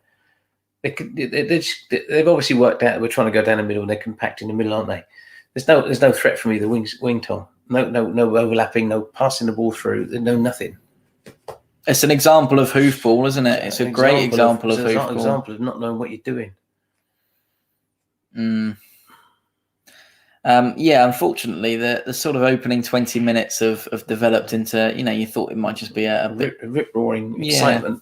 Well, you thought it might just be a bit slow at the blocks for Pompey, but it's slowly developing into same old. This is the Thomas Asante chance that we're just watching back on our screen, and it was a decent. And you see where when it gets palmed away from Craig McGilvery, It literally could have gone anywhere at that point. Watches until he gets a shot away. Why should he just get into him? Stop the guy getting a shot in. That's what a central defender's got to be doing, isn't he? Yeah. Well, exactly. That's exactly it, isn't it? And Andrew's phone's ringing, so he's not. He's an unknown caller, so he's not going to answer that. He's too busy watching his beloved Pompey. 20 minutes is almost on the clock now. This is Harvey White for Pompey, who's managed to find his much more experienced colleague in Charlie Daniels. This is Tom Naylor now. Jack Watmore has played, unsurprisingly, hoofball. Yeah, it's not looking great, is it? Opening 20 minutes, not very exciting, is it? No. Possession is pretty much split like a Brexit vote. And Salford have had 53% of the ball. Split, is it? Split like a Brexit vote. 4% more than we've had, but then they've done not too much with it apart from a couple of chances. But the manager's talking to them. The manager's doing some talking on the sideline there and directing. Kenny's probably picking up his dry cleaning bill. For his new trousers. There we are. It's a free kick for Salford City, actually. Huey said, last EFL final, we were poor first half against Sunderland, but stormed back in the second half with a great performance. Huey, I thought you might be going on to say this might happen this time round, but clearly you're not of that opinion, Andrew. I wonder if you identify with what Huey's saying there. Huey, you're bang on with it, Mush, I think. I don't know what to say, really. I'm sort of... Do you want me to talk, seeing as you can't string a sentence together? You've strung less sentences together than Pompey have passes so far. Yeah, there's another hoofball that we never win that. Marcus has not won one of those today. What is the point? Play some football. Look, it's space. Here we go. No. Why is he not running to that space with the ball? Williams now charging forward for Pompey again. Oh, look, he's told him where to put it. It gets congested in that centre of defence for Salford. Anytime Pompey try and take the ball over halfway, push back. Push back. It is. It is indeed. A lot of football being played. Oh my word! Not a problem, boys. Looking forward to checking that one out. William needs more coffee. This would send you to sleep quite easily, actually. This is Geordie Hawula now. He's meant to be twinning up top with Marquis, but he's taking it on his own. And this is Ryan Williams. He's on the edge of the penalty area. Tries to dig out a cross into the direction of Marquis, but there was Tom Clark was able to get that one away. Marquis was never going to win that. It didn't look like he wanted to win it. He just jumped up as if it's... mate. And the judges quite rightly pointed out that we are positive as ever. Not right now, mate, and we haven't been for quite a number of weeks. Sorry if I'm coming across negative. I just frustrated, I think. Not negative. I just irritated, probably.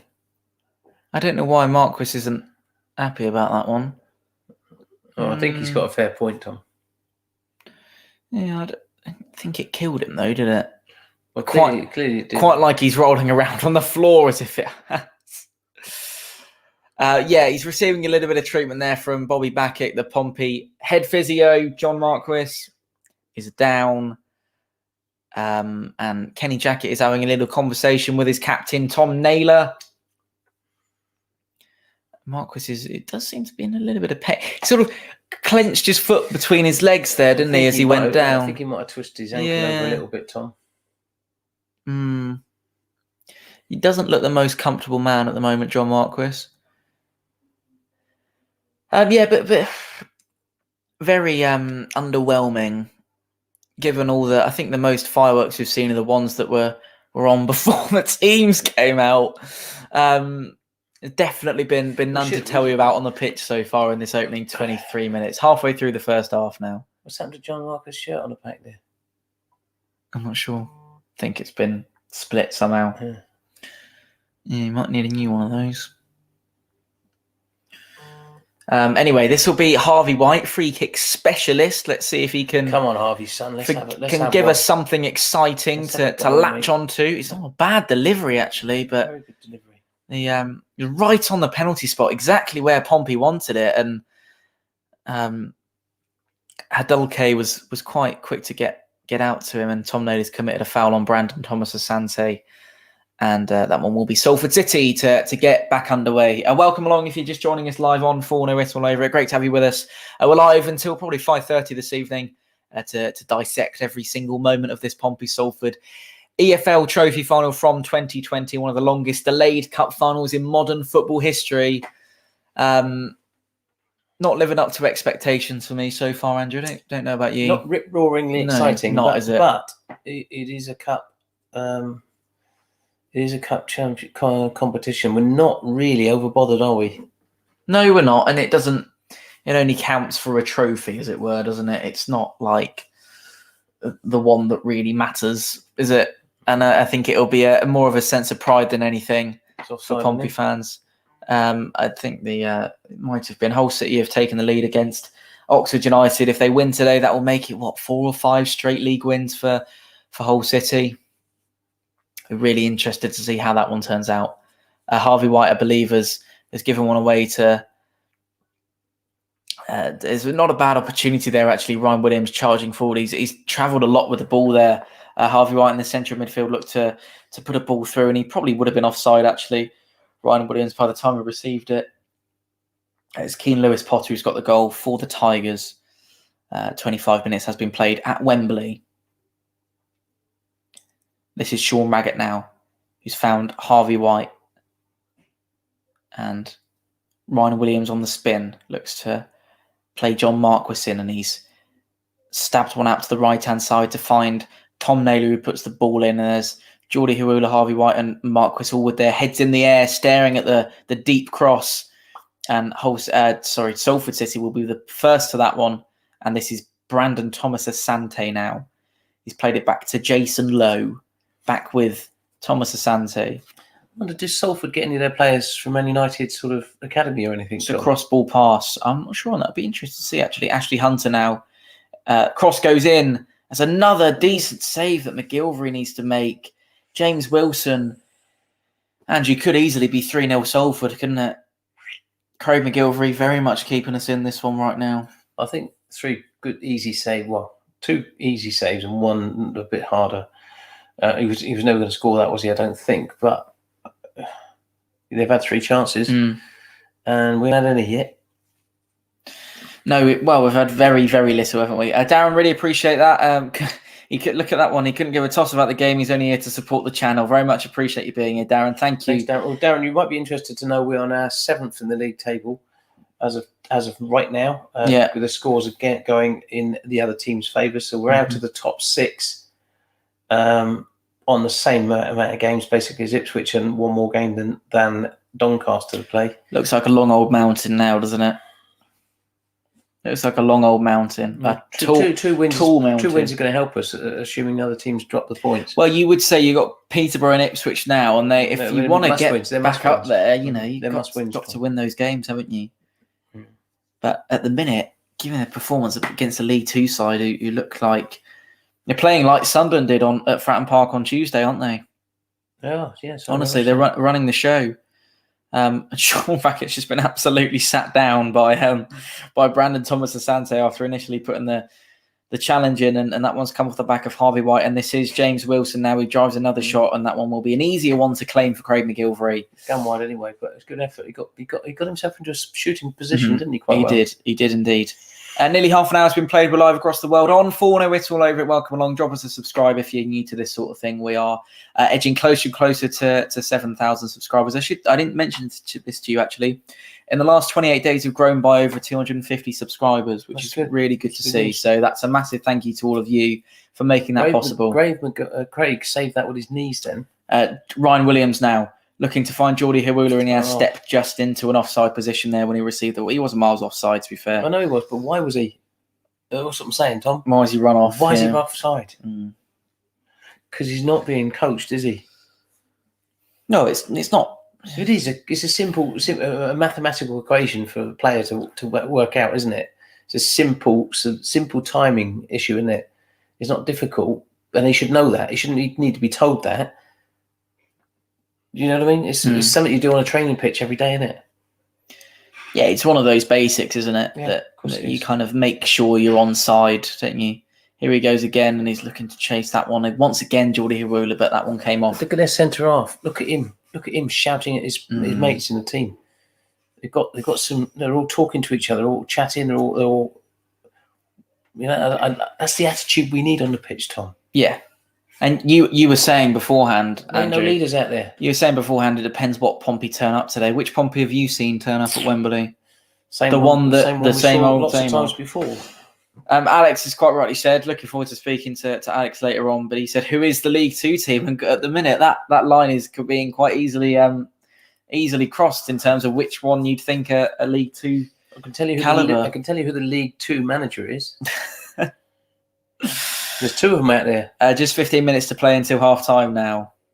Salford City having the lion's share of the opportunities, possession, absolutely pretty much everything. Pompey looking very much inferior this afternoon at Fratton Park. And Fratton Park, mate. Wembley Stadium. My word, yeah. I say that through gritted teeth. That if you had the opportunity, Tom, as a young football player, to go and play at Wembley Stadium for your club, play for the shirt, you work hard.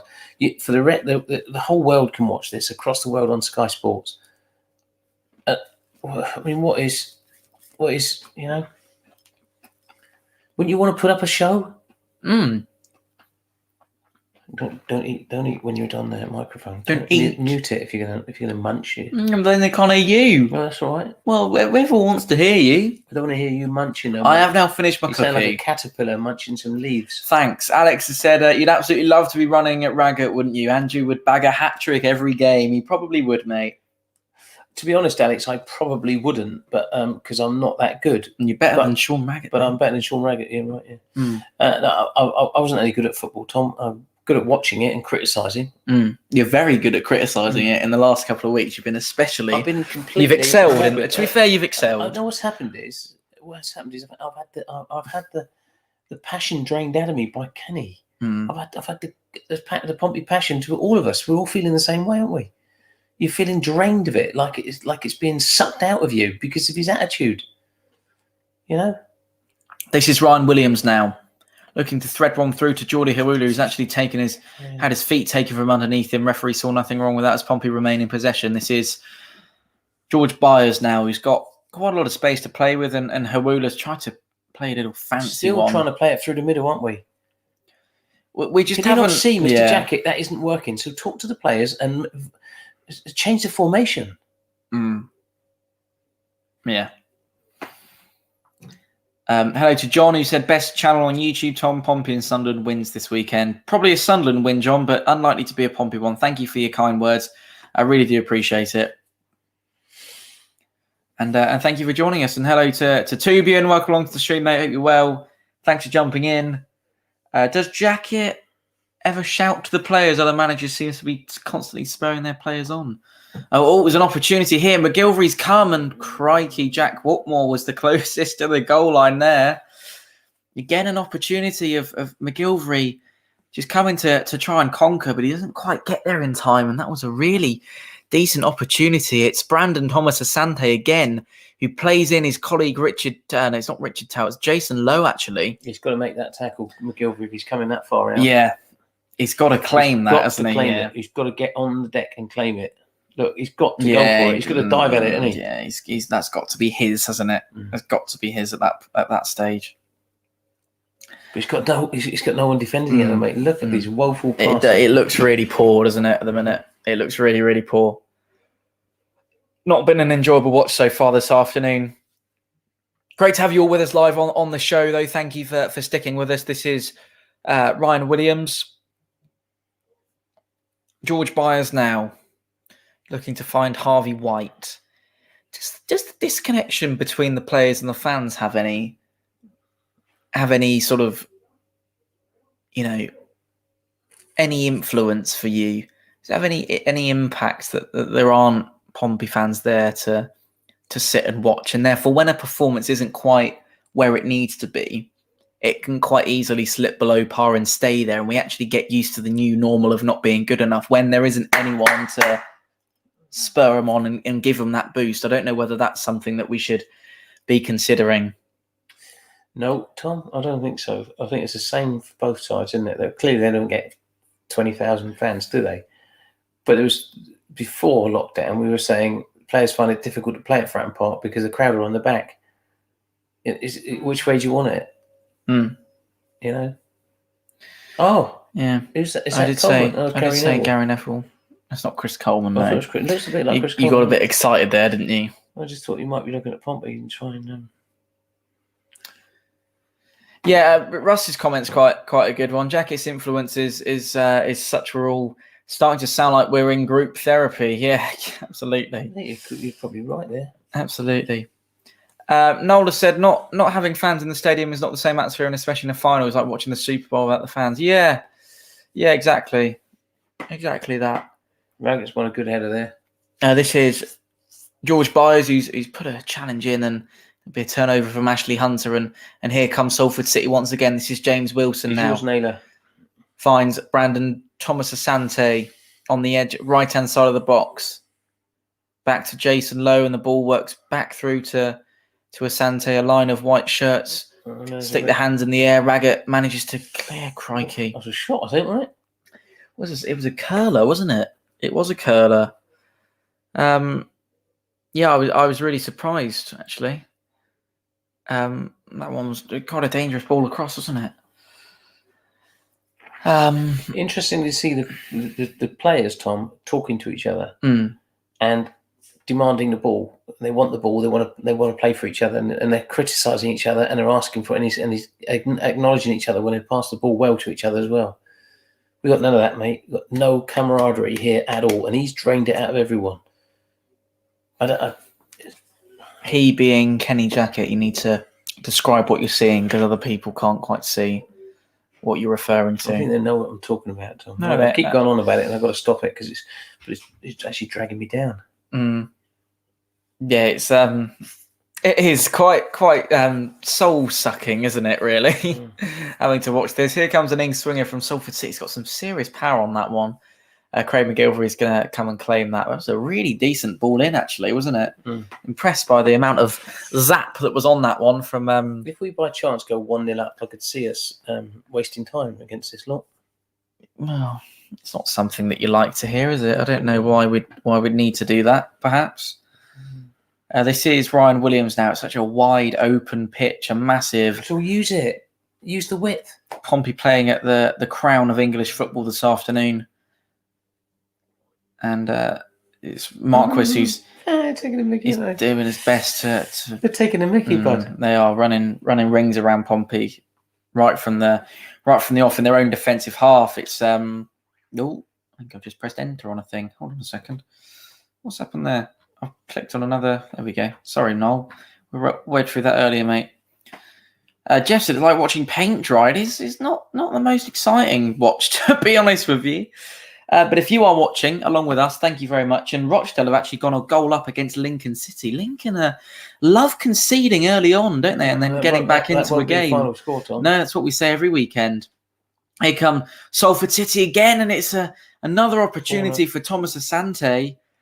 And there we go. David has said, "Hi guys, decided to go to work and listen to you rather than watch. Got up this and just wasn't up for it. Sounds like they should be winning." David, they should absolutely, mate. Thank you for being with us. Sorry, and thank you to everyone else who's chosen us as your coverage for this afternoon. Myself and Andrew guiding you through this one till about 5:30 this afternoon. And if you're brand new to this sort of thing, make sure you drop us a subscribe down below. 37.5 minutes has been played. The referee's just running over to make sure that the ball is within the corner. He's laughing. He's laughing. The ref's gonna have removed it 0.5 millimetre. Yeah, ref, just check it again. Michael Jacobs has been. Did you see that? Yeah, player with his jacket on. No, that's Michael Jacobs. That was. Oh, is it Jacobs? Yeah. Is it? That's quite funny. Harvey White is, oh my word, it's loose in the box for Salford City. It's on the spin. It's a shot, and my word, Jordan Turnbull. Again, Jason Turnbull, my apologies. Shooting opportunity. McGilvery's alert to it, but crikey, should be Fournilwritten all over it, Andrew. I don't know what he's given there. Is he given offside? I don't know what he's given, but it was a... What was he given? I'm not sure. Oh, it might have. Yeah, no, there. He hasn't touched it though. No, he did eventually touched it after the. Oh, he gave it for the second touch. The second touch, yeah. Because once it doesn't hit anyone, it only hits McGilvery, doesn't it? So he'd still be offside. But here comes Ryan Williams now. That's very quick from him, and again, the only opportunity for Pompey. that we've had, and it's very quickly turned around. That's a serious throw from Vaclav Hadladke. Sorry, my pronunciation is not brilliant. Your Russian's not too clever. My is it? Russian's not very clever, no. Unfortunately not. Really decent opportunity for, I nearly said the visitors, but we're both visitors, aren't we? Salford City, and here it comes again. And Why has he put that out there? Ragger, what are you doing, my son? Why did you let the keeper take it? He's a liability mush. It's Sean Raggett's world. We're all just living in it. What is the decision-making process like here? Why has he done that? And Craig McGilvery's just sat there with his arms. That was Craig's all day long. Is he doing, Raggett? That's really poor. Well, it's giving them another opportunity. It's another corner, and it's a deep one, and luckily it's above everyone's head and back out on the other side, and there's just 5 minutes to go here at Fratton Park. It's not Fratton Park, mate. 5 minutes to go at Wembley Stadium. This looks nothing like Fratton Park, Tom. No, it doesn't. First half highlights are going to be Tom and Andrew commentary. Thank you for that, Kit. Much appreciated, mate. Glad you're enjoying yourself. Bob in Granada. I wish I was in Granada rather than sitting here watching this. Have we paid money to watch this? No, we haven't. We haven't actually. Oh, that's good news. Well, it comes as part of the Sky subscription, but we have paid money then. Well, actually, in this particular occasion, I'm borrowing this off Richard. So this is Richard's monthly subscription to Sky rather than ours. But it would normally be on there. It's a little bit further behind to try to get as close to the action as possible. But you pay Now TV, not Sky. So anyway, that's a boring conversation. Let's move on. 40 minutes has been played now, and there is Jack Quatmore that's just seeing that one into Craig McGilvery's arms. And the legend Sean Mead said it's going to be settled by a Raggett own goal. What do you reckon? Oh, no, it isn't. Who's on offside? He's miles offside. And he's put it over the crossbar anyway. Let me just quickly spin round, Andrew, if you don't mind. Thank you. 4 minutes to go now in this first half. It's riveting first half, Tom. Not been a riveting first half. Not exciting in the slightest if you're a Pompey fan. It's how far he's offside. He's about 2 meters offside. What's he thinking? I just think that's the second time. Yeah, Hirula's a meter. Not been fantastic so far, has he? Oh, Kenny Raggett's doing that. Sorry, not Raggett. Kenny Jackett's talking. Yeah, Kenny Jackett is. He is talking, which is interesting, is it? This is Charlie Daniels now. Wonder what he's saying. Defend, lads, defend. Don't let them have the ball. Oh, here we are. Now they've got the ball. James Wilson, edge of the box. He's breaking it. There's so much room for him. And God, he nearly scored. Could have been 5. They could have had 5 this afternoon, Tom Salford. Oh. That's Charlie Daniels, isn't it? Oh, guess who it was? Mr. Raggett. Sean Raggett. And it's Wilson who just is able to run straight at the goal, completely unchallenged. That is... He's seen the striker coming up as well, and he's gone a bit greedy. He had to pass that, and it's 1-0 to them. Kieran, thank you for joining team. Good morning, Andrew. You said Jackett hasn't got a clue to have an actual starting 11. It's embarrassing completely. If the season finish tomorrow, I would only keep Craig McGilvery. Transfer list the rest from Retro Shirt Sean. What do you think? Sean, I think that's harsh, mate. I think your emotions are. I think your emotions are overtaking your mental state, sir. There's some good players there, Tom. We've said that a lot of times. It's about motivation and selection, isn't it? And formation. We've got none of those things, mate. Kenny Jackett's having a go now because he's thinking we should be winning this game by now. You're embarrassing me, not because of any other reason than he feels embarrassed. Anyway, good afternoon to everyone who joins us live across the planet here on Fournilwrittenalloverit. He looks irritating, or he looks irritated. No, for the first time, he looks like he actually cares about it. Maybe that's because he's live on TV. And his new job. Well, he was live on TV on Tuesday, Andrew. Yeah, but his new job that he's going to probably wants to show a little bit of. Well, perhaps. Welcome to everyone who's just joining us. We're live all afternoon for you here on Fournilwrittenalloverit. The West London Bus Company aren't going to be very pleased with No, him. they're not. They're not. When he goes to his new job. The number 23 route, yeah. We're live across Fournilwrittenalloverit. And so you're very popular this afternoon, aren't I you? am always popular, Who's Tom. ringing you now? Don't mind who's ringing me. Just crack on and watch the football. It's 43 minutes has been played now. Drop us a subscribe, boys and girls, if you're new to this sort of thing. And myself and you can watch Andrew be frustrated Not this week sort of in, thing, week but out. this channel. If you're not used to this channel. No, this sort of thing they're watching. They're not watching that. They're watching this. Well, a lot of people have got both on, I would suggest, Tom. Perhaps. But they've still got us on. So that's what matters, isn't it? That is absolutely what matters. Mm. And it's been it's going to be an extra 2 minutes to be played. Oh, great. At the end of this first half at Wembley. That's exciting, Tom, because you sound very excited by the prospect of an extra 2 minutes. It's a Wembley final and we're playing out of our skin. Yes. Well, no, Against, what are you talking about? It's a Wembley final. We're playing out of our skin. Look, we're bang on it. We're on the metal mush. Look at us. Anyway, Daniel would like to know if it was Mr. Eisner calling. It was, yeah. Can you confirm or deny that? It was young Eric phoning me from LA, Tom. I see. Hi, Andrew. How's it going over there? Since when was he out of a film? He was. He used to be a cowboy, didn't he?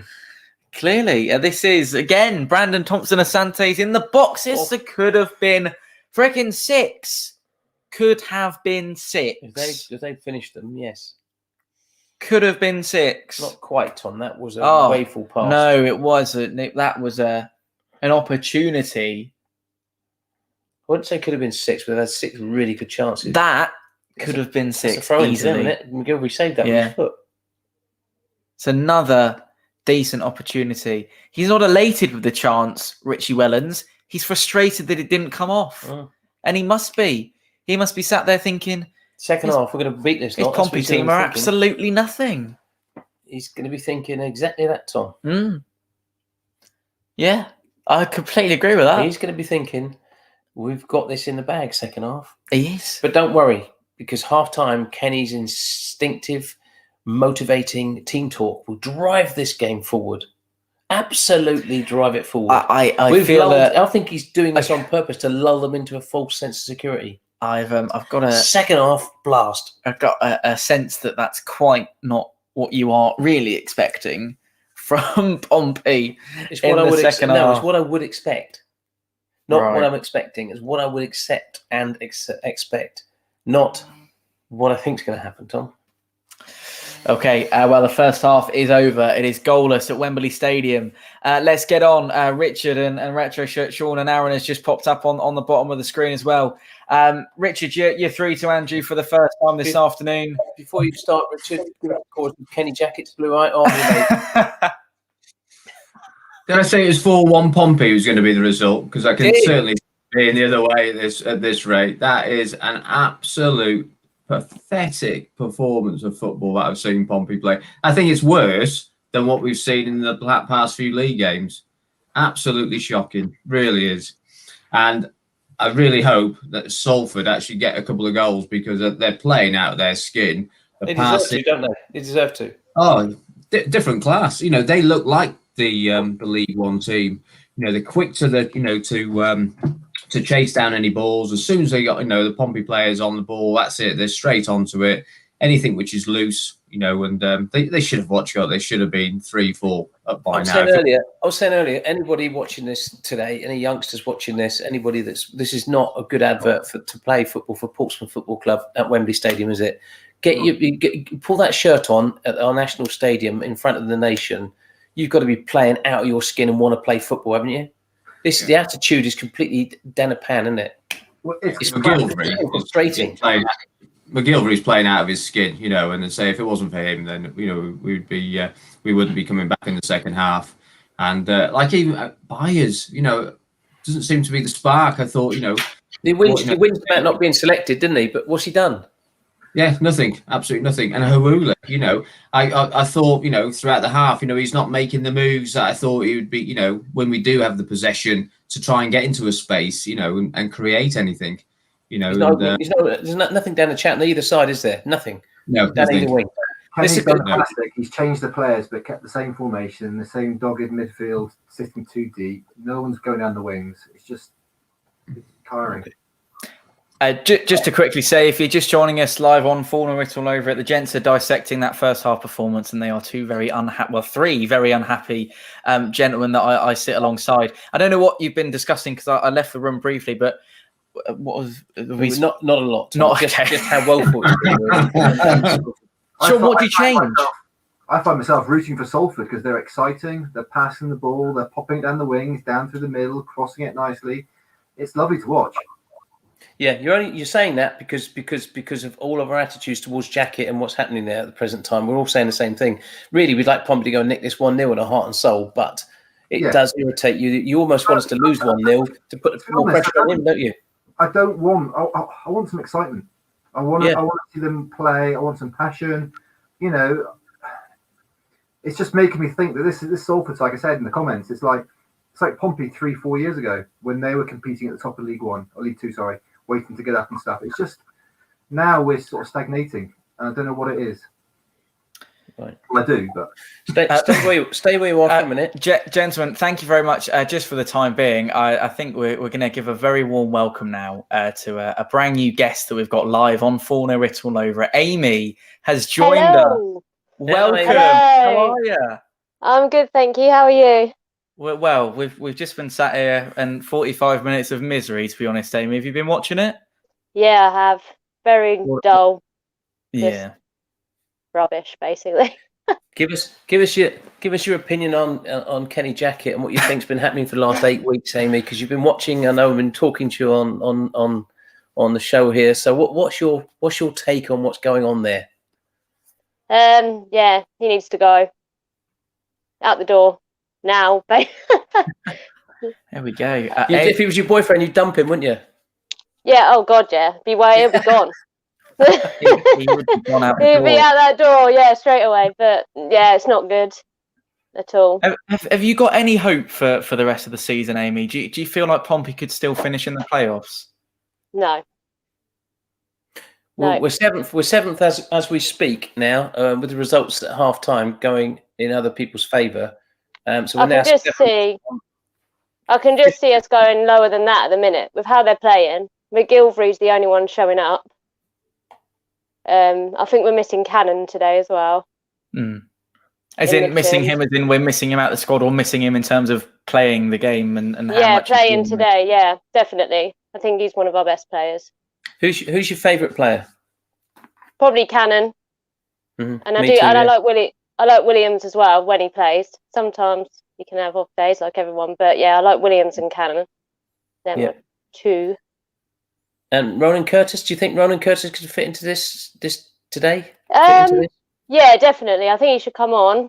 But as I say, he can be great, but then he can be awful. So it just depends if he shows up or not on the day. Can I ask, Amy? The legend Sean Mead has come in saying that it's the best move all day, getting Amy on. Would you mind just explaining us what's the connection there with the legend? Is it your dad? Yeah, he's old enough to be. Yeah, that's it. Yeah. No, Sean. So he's friends with my brother. They used to play football together because I'm originally from Southbourne near Westbourne. Right. Yeah. So, and also he used to work at Westbourne Club where I used to go quite a bit. So he knows me from there. Oh. Amy, we're just looking at some statistics on our screen. Pompey have had 0 attempts. They've had 0 shots on target. They've had 0 corners and 45% of the ball. Salford, 7 attempts. 7 attempts, 5 on target and 3 corners. That's against the League Two side. How disappointed are you with that? But yeah, very. Yeah, it should be. We look like the League Two side at the moment, to be honest. Absolutely. Well, if it carries on like this, we might well be next season. What do you reckon the full-time score is going to be, Amy?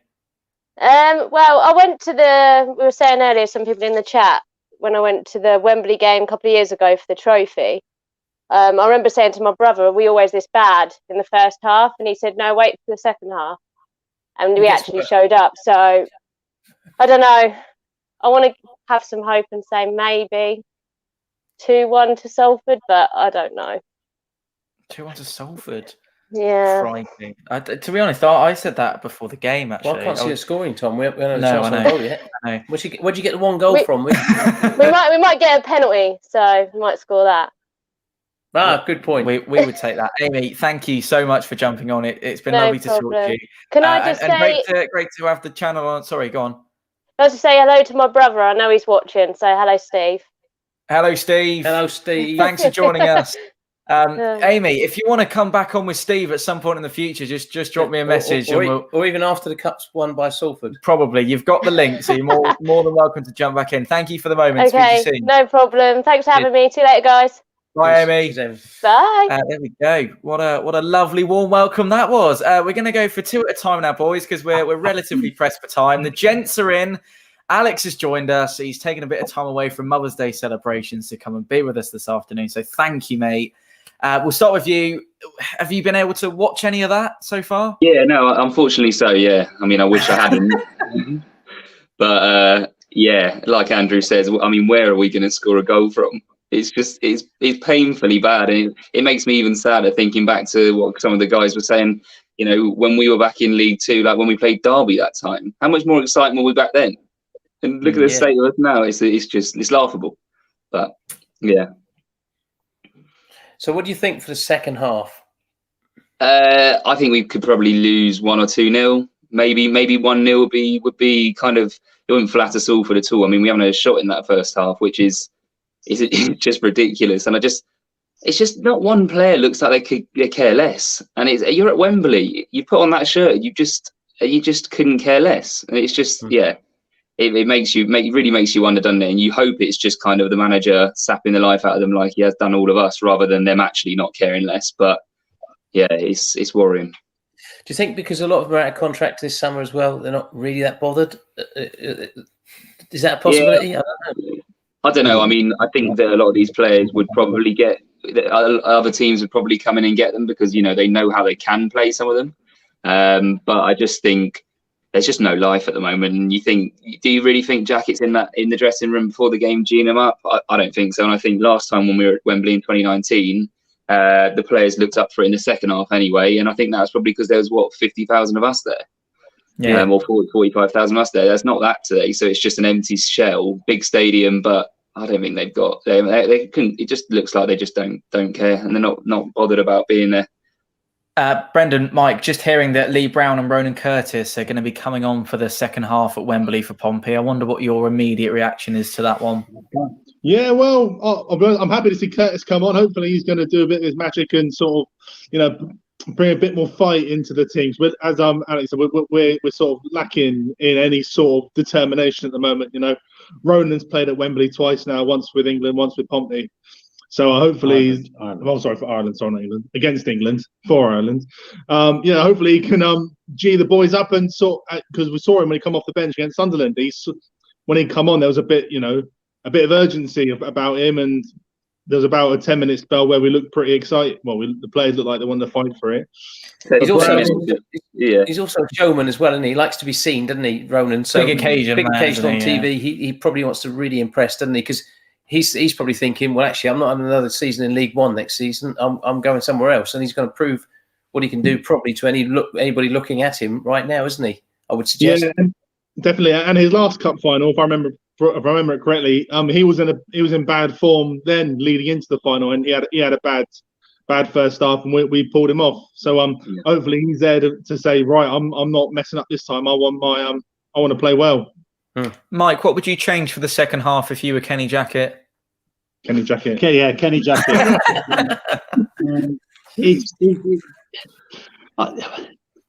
We're not using the wings at all anymore, and whether Ronan's going to be allowed to play on a wing and come in, I don't know. Charlie White has been playing more Harvey White has been playing more midfield than he has been on the left. Ryan Williams has been playing all over the shop, the running free role that Wayne Rooney played for Man United in England, and not playing in the position that he's most probably been put down on the team sheet. We've got no right wing whatsoever at all.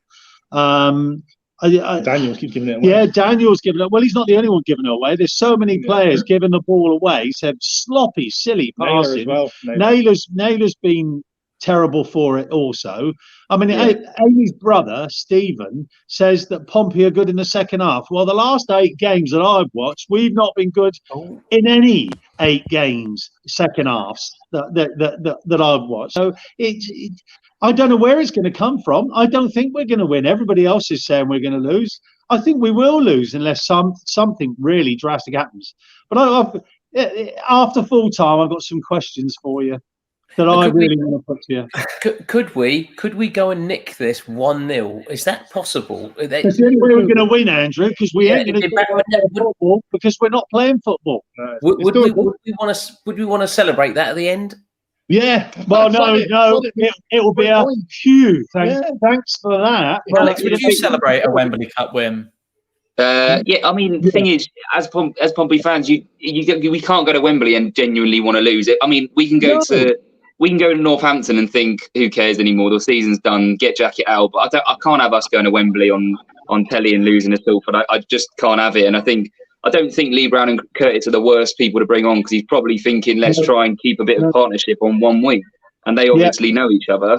Whereas obviously Harvey White is not a left winger, and Charlie Daniels doesn't have probably a clue who he is, or he was playing when he was born. But yeah, I just think that might not be the worst decision. And I think if Curtis can bring a bit of spark, he is playing League Two opposition. That's all we've got to think. But the only other decent one to bring on after that is Jacobs. Yeah, I agree. Thank you to the Urban Goth for getting involved in these. Asked if the 92 were playing today, and to be honest, if they were playing, they'd probably be doing a better job than they'd be able to play better than against this Pompey side this afternoon. They're definitely in the stands, aren't they? Which was our class of 92? Anderson, Warren Neal, all the rest of the boys from Andy Orford, Alan Knight. What about the backup that they've got, these players, and the people they're playing for, and the attitude of the professional players they've got sitting behind them at Wembley Stadium? You look at the 4 owners of that club, all 4 of them, well, actually 5, but four of them are there, aren't they? And the motivation they've got, and they look like they want to play football. They've got some good. We'd take any one of those 4 and put them in Kenny Jackett's seat, and we'd win this game quite easily, wouldn't we? It's just the passion, isn't it? Yeah, we said it beforehand. That this opportunity is a great leveler for them to show what their directors or whatever they're called now, their owners or whatever, how good they are as a team and how good they want to stick together as a team. If you compare it when we were in League Two and we were on a roll, and then we got to the top of the league and then we won the championship. Yeah, they've done that. Now they're all nearly done it. They're not far off doing it. Yeah, of course you want to do it. You want to build that momentum, don't we? Well, we would want to, but they're doing it. Alex, what's your full-time score prediction, mate? I'm going to be optimistic and say 1-1, go through to extra time and lose 2-1. Right. Okay. Yeah, I think that's probably the most optimistic you can be. Gents in the middle, what do you reckon? Well, I said originally we'll go through the penalties probably, and we'll nick it on penalties. Yeah, I think I'm going to go along with that. Is the best chance of winning this game. There's enough dead ball players on that pitch who can put the ball in the net for us from a dead ball from a penalty. So I'll take that. We'll take that, gentlemen. Thank you very much for the moment. We will speak to you, Alex. You around at full time, mate? Yeah, probably. I'll be around for a little bit. Good lad. All right. We'll speak to you both in just 45 minutes time. Thank you for the moment, gentlemen. Let's speak to Aaron. And I was going to get back to Retro Shirt Sean, but he's disappeared. And Aaron's not very happy at all. Nah, I was shocked. You couldn't make this up. You couldn't play any worse. What? No, because it's a one-off game, and you think, yeah, it's Wembley, everyone's going to be up for it, but nothing's changed. No, and now it's hailstones and everything at Wembley now. You just see the pitch. It's just, what is going on? Salford, fair play to them. They're all playing for each other. They're passionate. They're shouting at each other when they're making any little bits of mistakes. We're doing nothing, absolute nothing, and it's scary. It's absolutely scary. Another 45 minutes without one shot. It's just, what is going on? Hopefully, Curtis can come in and do something, but unless we get out onto them wings, we're going nowhere. We're going down the middle and they're closing us off. As soon as we get the ball, you've got 2 of their players closing down and winning it back. And like Raggett, unbelievable with him. And it's just, unbelievable. But yeah, shocked and stunned. Salford look like they're enjoying their football, enjoying each other. They've got a great team ethic there and team atmosphere. They're talking to each other, smile on their faces.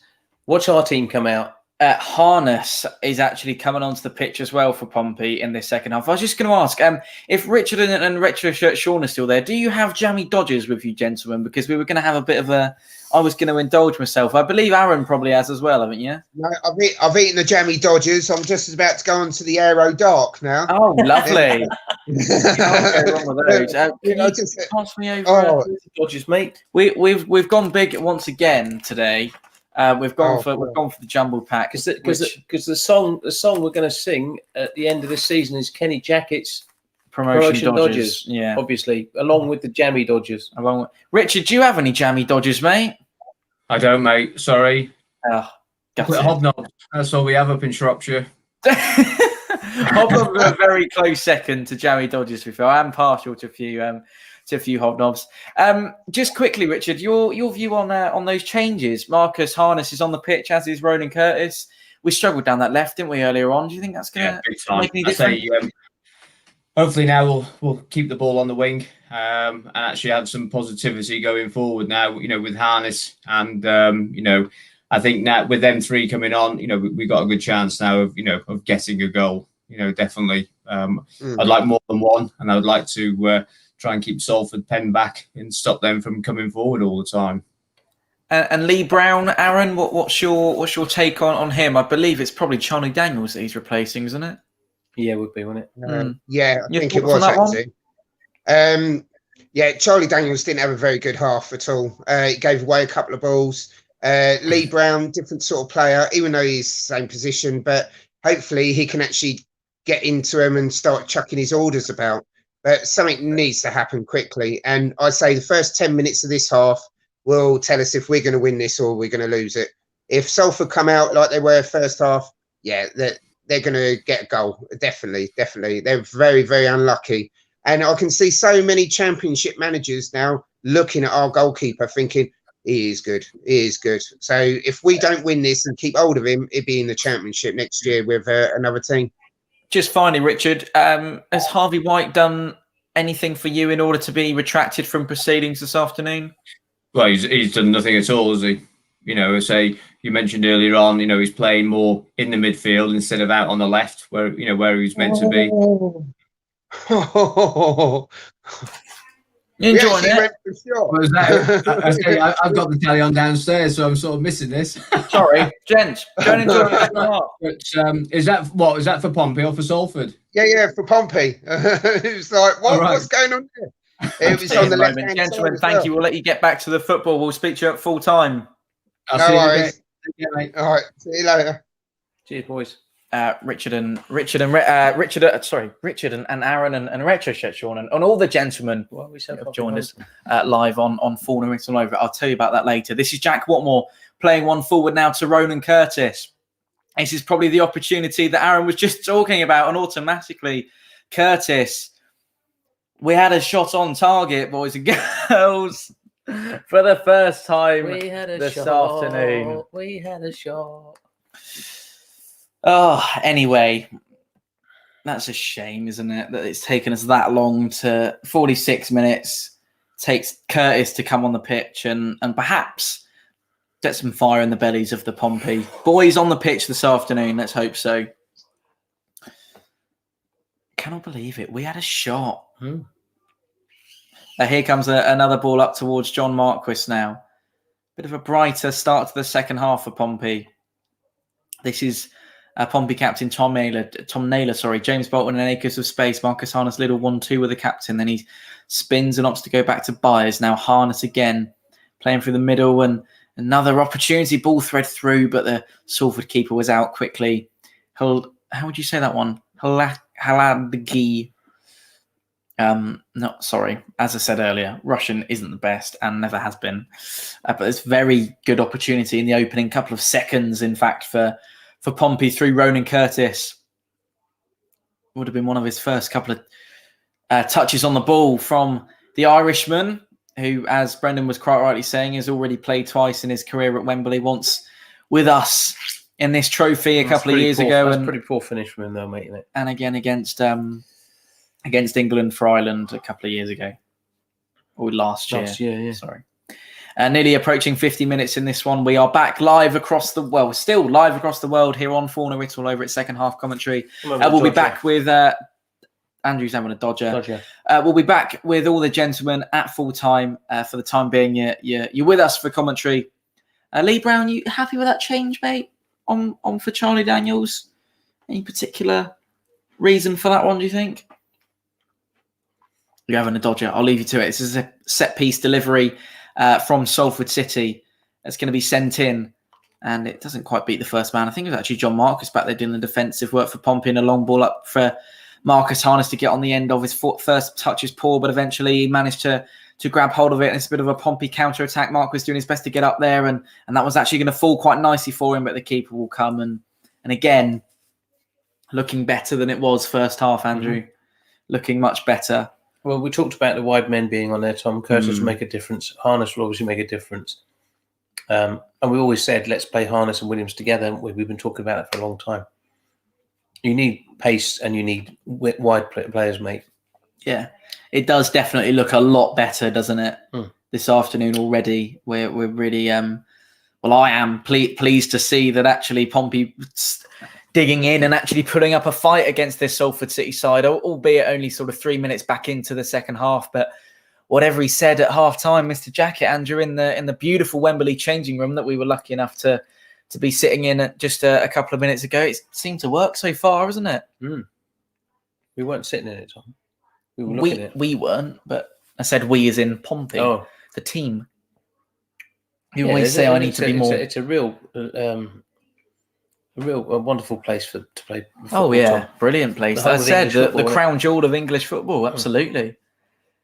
Absolutely. Okay, here comes Salford City now, just settling back down into their afternoon. Richard Towell. No, I can't. It's back to Jason Turnbull now, bringing things forward. And there is Tom Naylor's closest to that one, but this will be another opportunity going forward for Salford City now. There's a shot from outside the box from Ashley Hunter, and that one was miles high and wide, and quite rightly, Brandon Thomas Asante was a little bit upset by that one. So much brighter to get going into this second half from Pompey. 50 minutes has been played now. George Byers just getting to his feet. Tom Naylor stood over this one, and this is now Sean Raggett. He's going to fire one long for Pompey, as he so often does. John Marquis manages to win that one, and this is Marcus Harness now, and doesn't quite come off for him. George Byers will look to get things going again through James Bolton on this near side. Sun is beginning to creep from behind the clouds at Wembley. Ryan Williams is cut inside, probably chose the wrong route there. And here comes Salford City. This is Brandon Thompson Asante. Ball goes forward, but Jack Whitmore cuts that one out before it reaches Ashley Hunter. And this is George Byers now. Lee Brown on the left-hand side recently made his way onto the hallowed turf of Wembley Stadium. Curtis, also another half-time substitution from Kenny Jacket. There goes the ball. Ryan Williams now. This is Ronan Curtis taking leaps and bounds and strides towards the penalty area. Lee Brown is a ball in, and that one's quite easily away from Oscar Thurkland. Sorry. Just say Oscar. Oscar, the number 18. How would you pronounce that? Threlkeld, isn't it? Threkeld. We'll go with that. Here they go again. There is Threkeld. They're going with now. Oh. Just the stream catching up with itself. This is Brandon Thomas Asante. Ball into the box. It's loose, and that was an opportunity for Richard Towell to just took way too many touches, perhaps, and just wanted to get his boot through it, perhaps. Good afternoon to Nick Pompey. Joins us all the way from Spain. Many good memories of Wembley, as do we, Nick. Thank you for joining us here on Fournilwrittenalloverit. Spain as well. It's great to have you with us. Great memories of Spain, absolutely. 52 minutes has been played here at Wembley Stadium. The home of English football is Salford City bringing things over halfway for the team playing in red. This is Ibu Toure now. Toure? Not Yaya. Is it any relation? Finds our mate sounds Oscar. Like it might be. Bet he'd be in London, wouldn't he? Richard Towell. Bringing him forwards again. He's got an awful lot of space to work into. Ronan Curtis tries to cut off the supply line to the right-hand side, but he can't do so. Jason Lowe has received it. This is back to Richard Towell. Lowe once again out on that far side. And there goes another ball up the pitch for Towell to chase, but Lee Brown is back there, and Raggett needed to get a foot on that and calm it down, and he's going to lump one long. 53 minutes on the clock, and Marcus being impeded slightly there by Jason Turnbull, and the referee's blown up for a free kick over there for Salford City. George Byes is protesting his innocence. Your thoughts on the opening couple of minutes, mate? It's been a little bit better from Pompey, Tom. I feel, as we said at half-time, we need to make some changes, need to get some wide players out there. Curtis is on and looks like the best player on the pitch at the minute, doesn't he? Which he probably is presently, mate. Yeah. And I think they had a little bit more of a touch on that, and the player's going to volley that in the net. So it could have been 1-0 Salford. And I'm saying that could be 1-1. We could be 7-0 down by this point, couldn't we? To be fair, Ronan said there's a chance, hasn't he? James Bolton's got a little bit under pressure there, and Harness steps away from the Bolton incoming Harness challenge. On the pitch, and Ronan Kurtz, I feel a bit more confident about it. Good. We've just got to get wide, haven't we? Brown's got to get forward quicker if he's going to go forward, or sit back and want to make his decision, not sit on the halfway line. Yeah, because it's sort of no man's land for Lee Brown. And then he just passes it sideways and back then, doesn't he? This is James Bolton now for Pompey. Marcus Harness. Got robbed there. He's lost out there massively, absolutely. And here comes Richard Towell, who fires one long, and Lee Brown with a rather defensive header back to Sean Raggett. There's George Byers, Jack Watmore, James Bolton. In the middle with the Pompey captain, Tom Naylor. Something needs to happen relatively soon for Pompey just to perhaps get a foothold in this final at Wembley. This is Ronan Curtis now working his way down the left-hand side. Lee Brown's on the overlap. He's going to go it alone, Curtis, but eventually the ball finds Richard Towell, and Curtis will do his best to earn that one back. Good opportunity down the left-hand side for the winger, but wasn't meant to be. And actually, Tom Naylor's done well to win that back off Salford City. And this is George Byers now bringing things forward for Pompey. This is Ryan Williams. He's got Curtis to his left and Marquis on the outside, and in comes Marquis and a shot. And again, it's the corner flag. Not hits the corner flag. It's a shot not on target for Pompey. Shot nonetheless. And I think that was actually one of the first shots of the game for John Marquis. And there are the action areas, Andrew, an awful lot in the sort of centre of the pitch in the last 10 minutes for Pompey since the restart, and Kenny Jackett doing a bit of clapping and urging his players on from the touchline. Is he?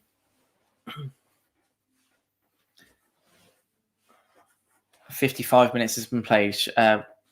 Sean Raggett falls to his backside, and James Williams looking to capitalise on that possession, but the ball is back at Pompey feet, and this is Ronan Curtis playing slightly deeper than he has been in the last couple of moments. Back to Sean Raggett.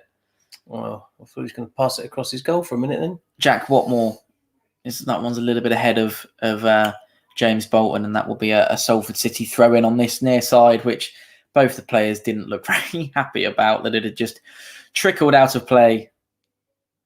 This is Toure.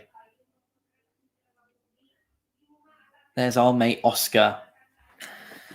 He's found Tom Clark for Salford City.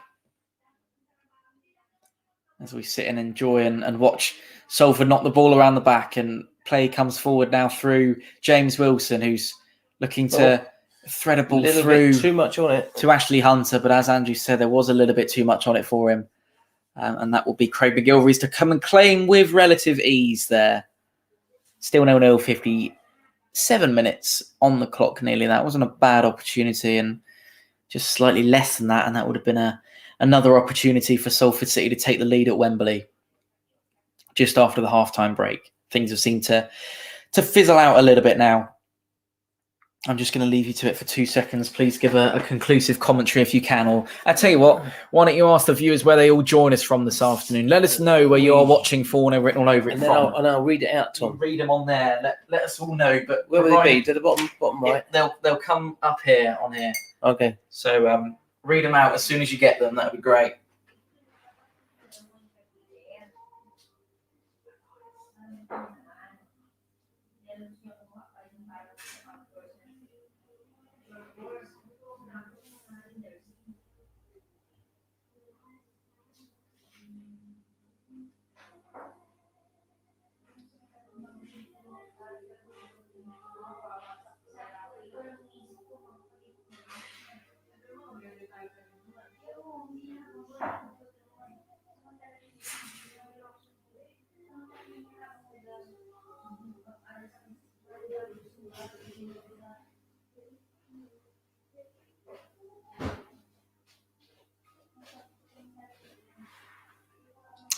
Salford another attack, and it hasn't been moving, mate. It's been stuck.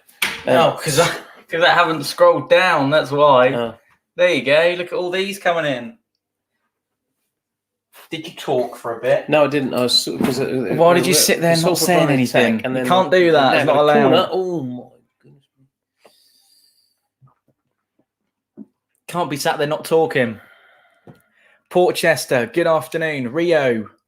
Hello from Rio Portchester. That's Hebben, Tyne and Weir, Sunderland fan. Just to let you know, I'm shocked how Portsmouth have fallen. So are we, mate. Hello from Emerald Isle. Sunderland fan. Hitchin, Hartford. Newport, Paganel in Milton Keynes. Good afternoon, Thomas. Welcome to the stream. Chris, working on the model train in Bergamo in Italy. Thanks for joining us, mate. Lovely to see you all. What have I missed? You've missed Salford several chances, a corner, and a couple of good opportunities for Salford again, Tom. That's what you've missed. But when the toilet calls, you must go, sir. I was actually grabbing a drink as it goes. You should have said I could have ordered one. No, it's okay. That's all right. It only took 2 seconds. I am back now, though, ladies and gents, and we are live still. Cotswolds, we've been there. Ex-Copner inhabitant is Jane. Welcome to the stream, Jane. Cotswolds is a lovely part of the world. Yes, it is beautiful. We have also been to Windsor. Alex McDowell joins us from there. We've been there and all. And Farlington. Absolutely. We know Farlington. Absolutely. We haven't been... Amy, you know where I am. We know where you are, Amy. We haven't been to Thailand. I have. Well, only Bangkok Airport on the way to Hong Kong. Lovely. 59 minutes now. Back at Wembley. North Hollywood in California. Good afternoon, Paul. Good morning. Welcome. You couldn't pop down the road and have a word with Eisner, could you?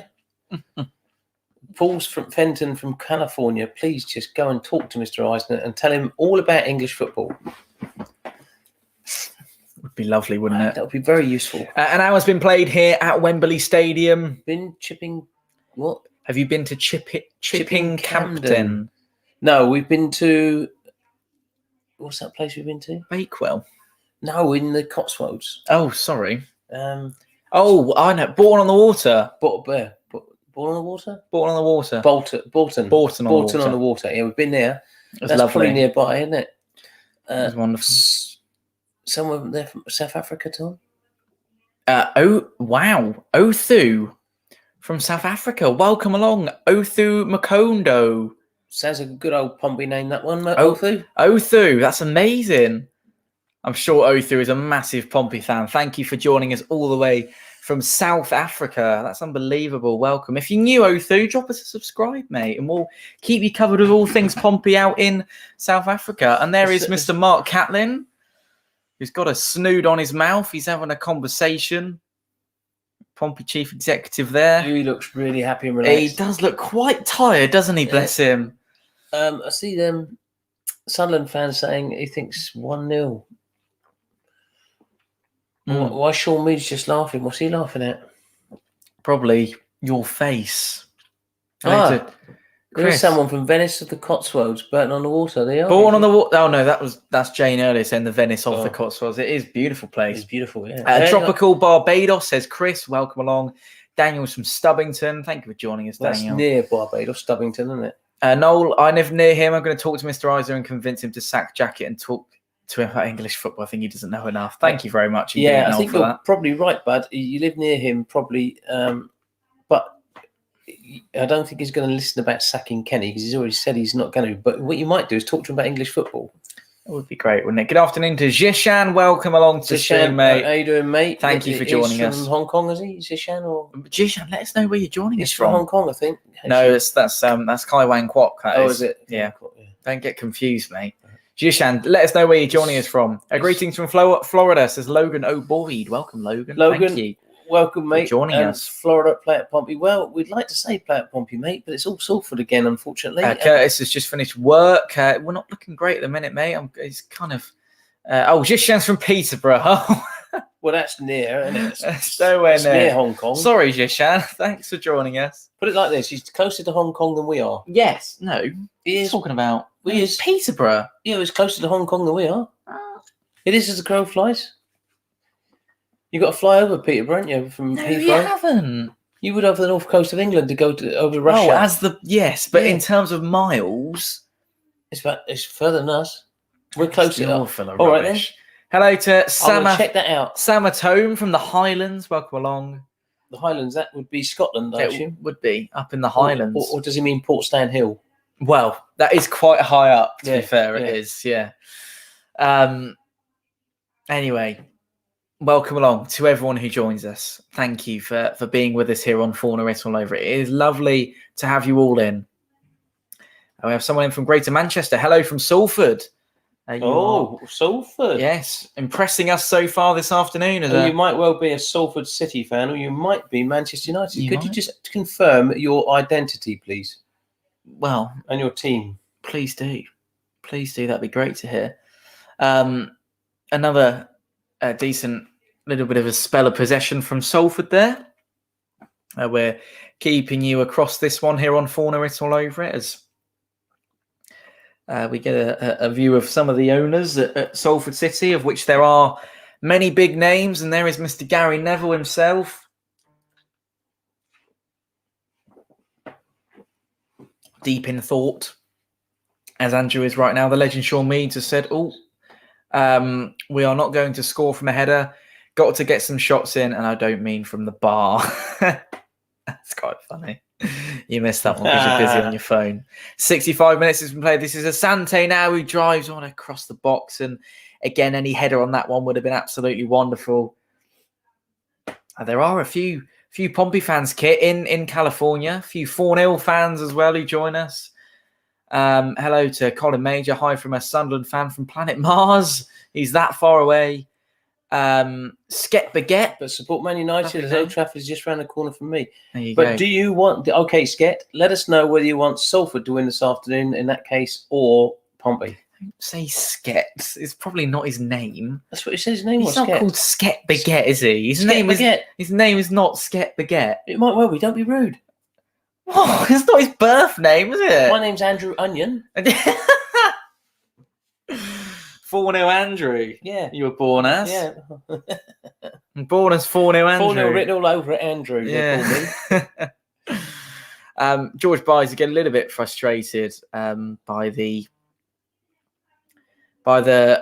Salford City. He's actually just given a foul away, George Byes, and this one could prove costly. Here is Ibu Toure now is standing over this one, preparing this one. Mind your arm, sorry.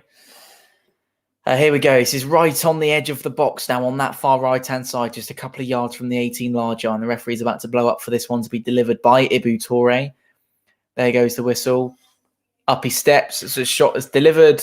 Oh, and it's a save again off the line from Craig McGilvery.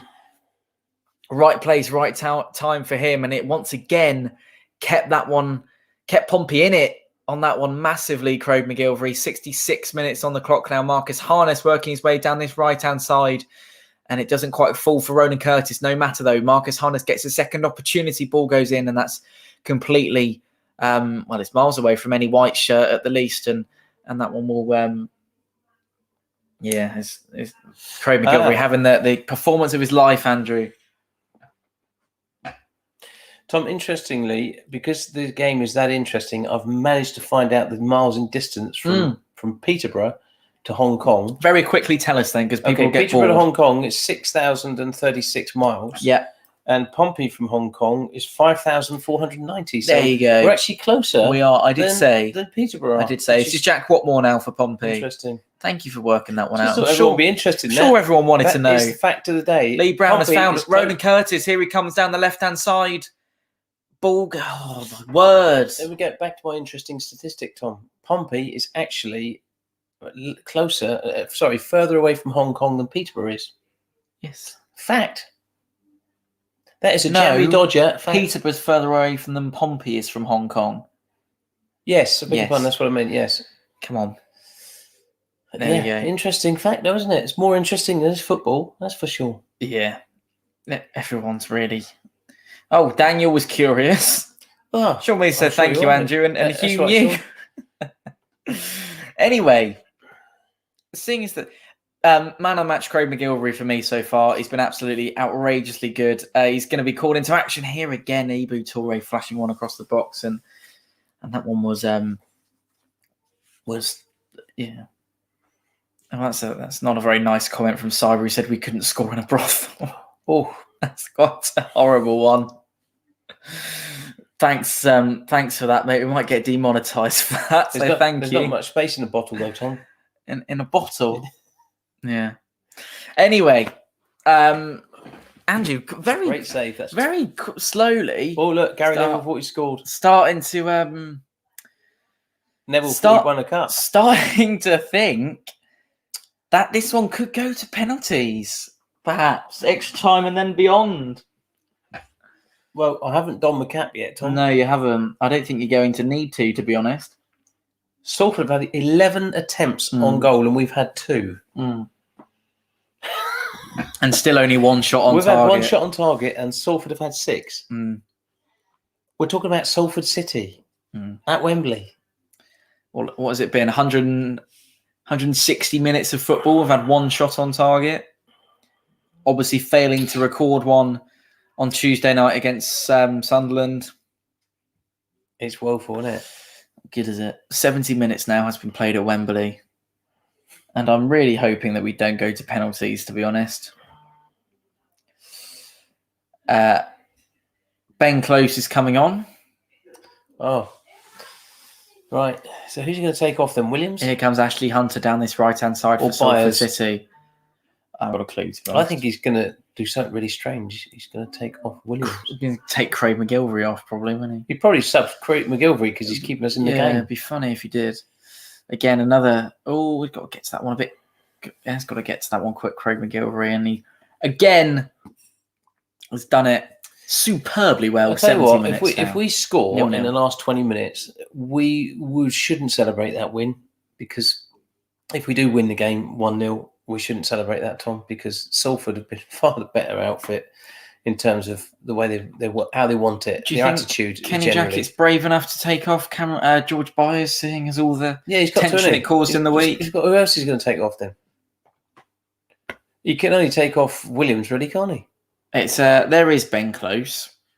So is it going to be Williams or is it going to be Byers? We are going to have to wait and see. It ain't be Naylor, is it? Marcus Harness tries to work one either towards Lee Brown or Ryan Williams. Both of them were that's how you clear forward. it, though. That's where you put it, not where Raggett puts it. They're right back then, just whizzed it straight up the park, kept it in play, would you believe? Unlike Mr. Raggito. Hull City have doubled their lead against, I believe it's Oxford United they're playing this afternoon at the KCOM. It's now 2-0 to the Tigers. To the mighty Tigers. I'm just going to turn up the brightness on I've got a mate who lives in Hull. Our lighting setup. You're just going to WhatsApp him now, aren't you? This is Ibu Toure now for Pompey. There is a number 18, Oscar, our mate Oscar. And here comes James Wilson working his way into the box, and Lee Brown's done well to get that ball off. And this is Tom Naylor now working things forward for Pompey. Excuse me, finds John Marquis. Back to Naylor. This is Lee Brown bringing things over halfway, and he's almost picked out the pass to Ronan Curtis, but that one doesn't quite come off in the way he wanted it to. And actually, You said that wouldn't be the final score between Lincoln City and Rochdale. It is now Lincoln City 1, Rochdale 2. So an exciting... Still won't be the final score. Exciting times. Good to see. Interesting to see. Lincoln have been a bit dodgy recently, haven't they? There's a yellow card. I believe it was for James Bolton there. Amy said 5 minutes into this second half, I thought we had a chance. That soon changed. Yeah, it's... Amy, you support Pompey, love. Yeah, it's not looking good, though, is it? It's not looking good. As none as our another change has been introduced, and I believe it will be George Byers is leaving the field. Ben Close coming on for Pompey. You've already mentioned what you make of that, Andrew, haven't you? Well, I'd say he's made 4 changes now. Just shows that the setup and the starting lineup wasn't what it should be, if you ask me, and that he didn't know what the starting lineup should look like. Perhaps there's your argument for that one, isn't there? There is your argument. It's interesting that William has the whole day after a Fournilwrittenalloverit stream. It's not even midday where he is and he needs a drink. William, you're not on your own, but I'm going to go for a run for 8K in a minute, mate, because I promised my wife I'd go for a run with her for 8K, which is a crazy thing to do after watching this. But I'll tell you what, it does clear your head. I'll come back motivated. To do what? Drink stuff. Right, nice. Appreciate that. 75 minutes nearly on the clock now as a Salford City substitution has been made. We are back and underway. Back and raring to go, should I say. John Marquis is the furthest man forward for Pompey. And there is James Bolton, who rose the highest. And now this one is with Ben Close, one of our own in midfield. Ronan Curtis now on that left-hand side. Lee Brown's his overlap option. He opts to cut inside and give the ball back to Ben Close again. This is the captain, Tom Naylor. Still on the ball, Naylor, and eventually Close is the next recipient of the little round white thing that the boys are playing with this afternoon. You're referring to George Byers? This is James Bolton. Almost 15 minutes to be played in this one, and you can smell extra time, Andrew. I don't know about you. Well, we will get extra time if Salford don't score. Don't want that, do we? We really don't want that. Because I want this one to be all over quite soon. It's difficult to think that it won't be all over in there. Tom. Yeah, well, I turned it off earlier, the radiator. I thought you... I didn't know that. I didn't know you turned the radiator off, so I turned it off when I came in. Now, obviously, you turned it off. I turned it therefore, I turned it on. And open the door for a second. Yeah, well, worried about the noise coming through. Just open the door for a minute. It's like you might not look like it, but my face is bright red. It does look a little bit... you are looking a little bit red. Oh, that's much nicer, isn't it? We're cooling down a bit. Jesus Christ. I mean, Pompey, Jesus, that was... We were getting Anyway, quite where warm. is Pompey Jesus? We haven't seen him for ages. He hasn't been on any of the live streams, has he, to be fair? So. Pompey Jesus, if you're out there watching it, mate, or listening in, make contact, would you please? We love you. Salford, 64% possession in the last 10 minutes. What does that tell you, Andrew? Tells you how woeful we are. Salford, 64% possession. Interesting. Anyway, that is an interesting point to make, isn't it? The stats are quite depressing. Kieran has said the Eisners have no direction as owners. If they had the passion, they would have let Jacket go by now rather than go silent. This is the start of questioning whether Mickey Mouse himself can take us further. I don't know about that, Kieran, but he probably would be able to. Good afternoon to Max, who just joins us. Missed most of the game, wasn't home. Who's been better? Definitely Salford City, mate. Unfortunately. Salford have been a lot better. They've had 7 shots on goal, something like that. 7 on target, and we've had 1 on target. Loads of decent opportunities for them. Loads. They've been very, very good, actually, so far. James Bolton with a header in the box, and Marquis has just headed it behind his own goal, and keeper was wanting to come and claim that one. I believe there will be some extra time in this one to play, if I'm right in saying that.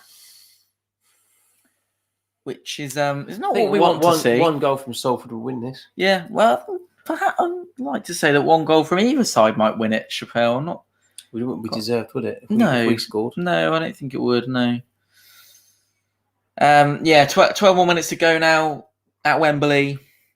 Still nothing to report in terms of a goal at either end for you. And to be honest, that's been the case for a lot of the afternoon. You would definitely argue that Salford City deserve to have at least a couple of goals in the back of the net, and they've only been denied by Craig McGilvery, really, haven't they? Nothing else. Mm. So it's been one of those afternoons. But thank you to everyone who sticks with us live on Fournilwrittenalloverit. We are now approaching the final 10 minutes as Ben Close playing the ball around to James Bolton. And I don't think you'll be going for a run, Andrews. It's absolutely pouring down out there now. Well, I will be, Tom. There we go. Not just a fair weather runner these days. No, I don't care. It's only showers, isn't it? Unfortunately, we haven't been showered with goals at Wembley this afternoon. Ryan Williams now. James Bolton has his hand up, waiting for the ball. Oh, my word. That's probably one of the worst things I've ever seen. James Bolton has just sort of half volleyed the ball in the direction of what looked like perhaps Papa John's. Well, yeah, exactly. But what looked like the very beginning of perhaps a very small chance. But he did that, and it went up and over the bar and almost into block X at Wembley. And there is once again Mark Catlin on our screens. He looks very, very excited, Mark He Catlin. does. He's on the edge of his seat with excitement. One man who's not very happy at the minute is the Judge 1897, who left his fishing early for this. I'd probably go back and catch some more trouts, mate, if I was you, because not an awful lot happening in this one. To be honest, I'm not a great fisherman, but I would be rather fishing than do this. Yes, I think absolutely. I'd go on a trawler out in Portsmouth Harbour rather than watch this. Oh, I think that'd be quite. Should we do that on Tuesday rather than watch the Peterborough game? I think that might be quite a nice idea. In a rocky, stormy sea. Yeah, trawling for fish. Very exciting. This is Marcus Harness now cutting on the inside for Pompey. Happy Mother's Day to everyone for tomorrow, by the way. Happy Mother's Day. Shark fishing in the Solent. Hope you have a wonderful time, however you're spending your Sunday. And Ronan Curtis wonderful. Went for the freaking spectacular. Just nod it over the keeper, son. That's all that needs to happen or there. Chest it down and tap it in. It wasn't. The scissor kick wasn't needed, was it? No, it wasn't. I reckon he was probably offside there. No, he wasn't. That would have. He was onside, and he was the spectacular, wasn't it? It was the spectacular. Look exactly what Marcus is saying. Just nod it down to me, and it's 1-0. He's only got to nod it down. That's all he's got to do is nod it down to Marcus, and it's 1-0. But no, I'm going to be the clever dick, and I'm going to show the world I can volley this. Sorry for that. For any children watching, Wasn't that rude, was it? Clever person. You still shouldn't say it's a rude word. That's not that bad, Tom. I could have said a lot worse. I know you could have said a lot worse, and I will do when this finishes. Thank you for refraining from expressing that on the stream. Bit of an opportunity for Pompey to have a bit of a drink. And Kenny's doing some talking and no one's listening. It does look like, when someone says something. And you've got your back to it. And you're just not really listening to what they're saying. Oh. 9 minutes to go now. Really listen to Kenny. They're going to get a drink. Yeah. Shut up, Kenny. We all need a bit of respite. Yeah. He honestly did look like someone who just wasn't being listening to. They have been very unlucky, haven't they? They have been very unlucky. They have. They've had so many opportunities. And Sky's showing all their opportunities. Look. Well, we haven't got any to show from a Pompey point of view. They've been very unlucky, Tom.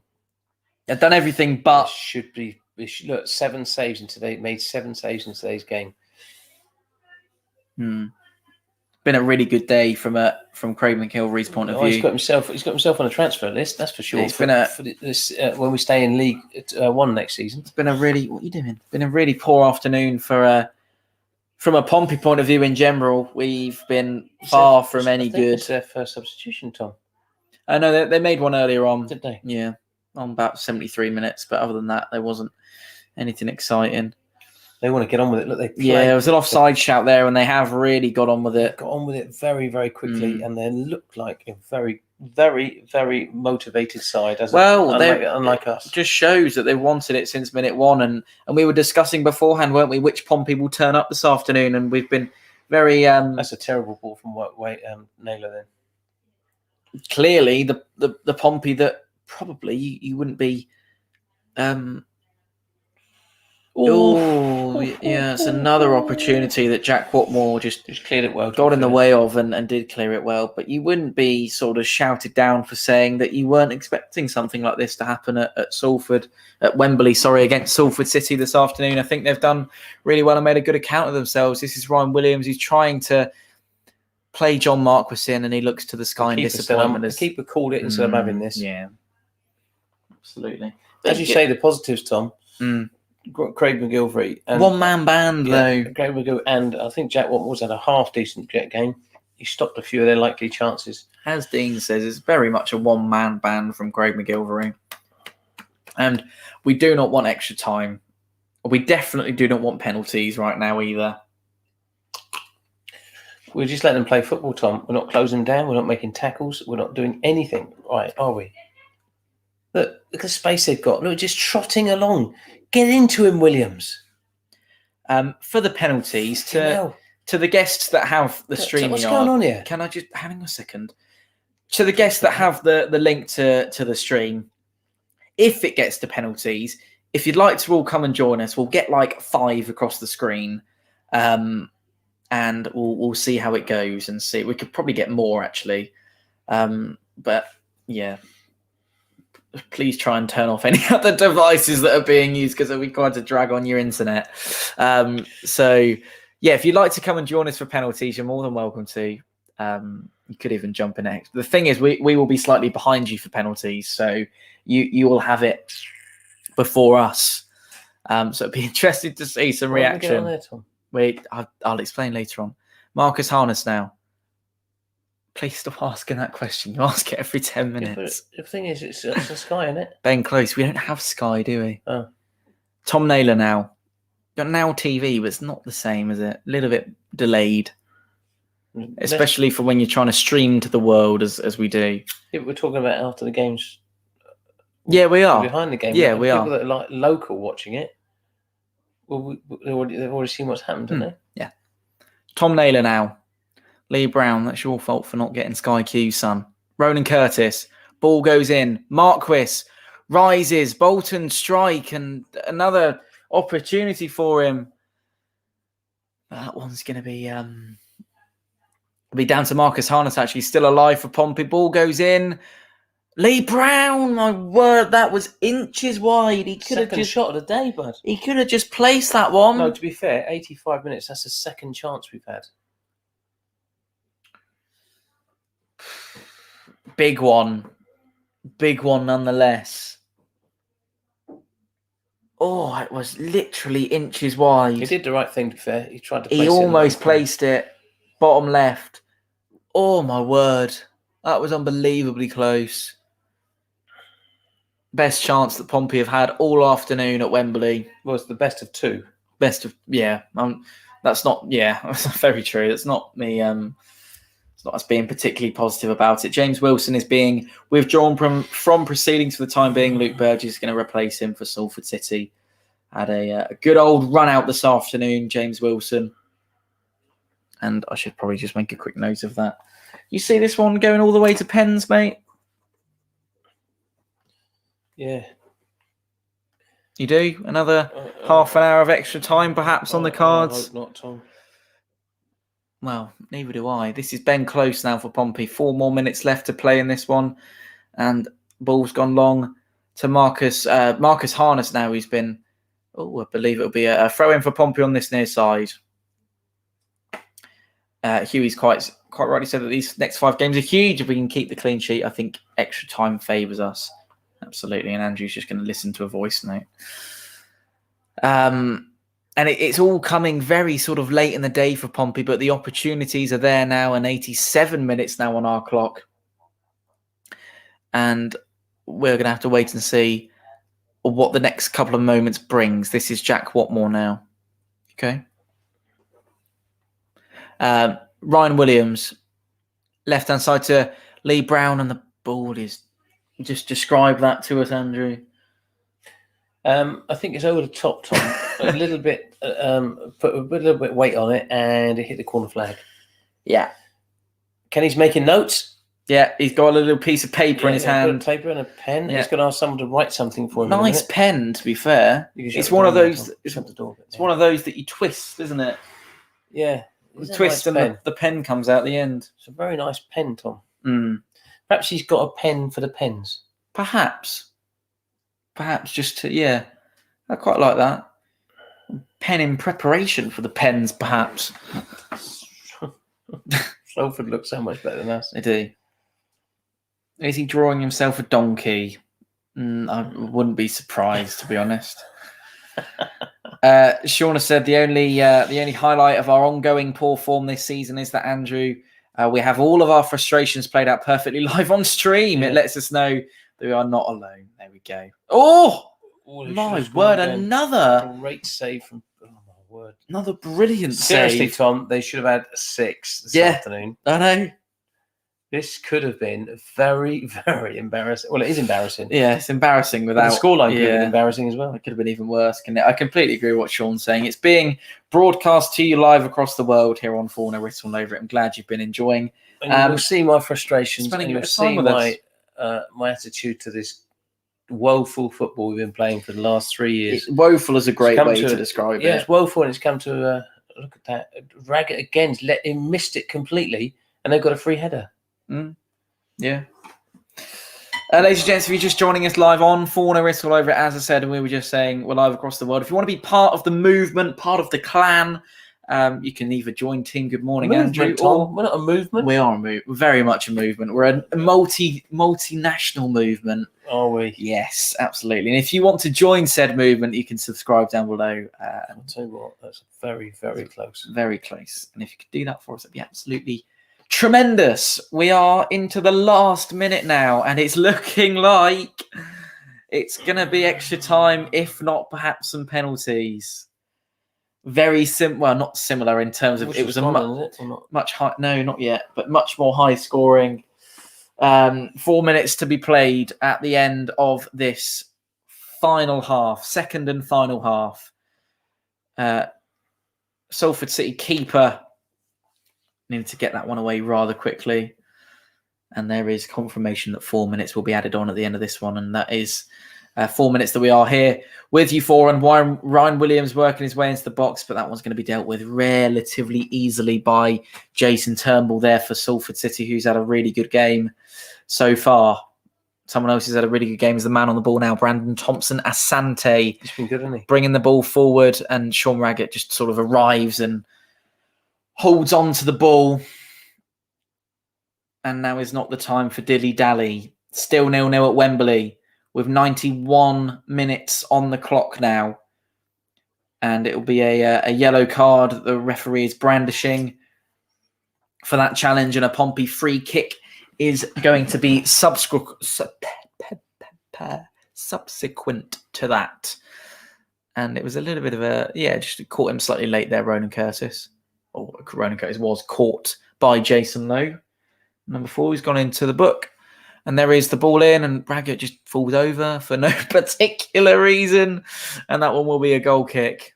And as Mark's quite rightly summed it up, Mark C, I don't know whether that's Mark Catlin trying to disguise himself, but he said shocking football from Portsmouth. Thank you for your comment, Mark, and thank you for joining us live this afternoon.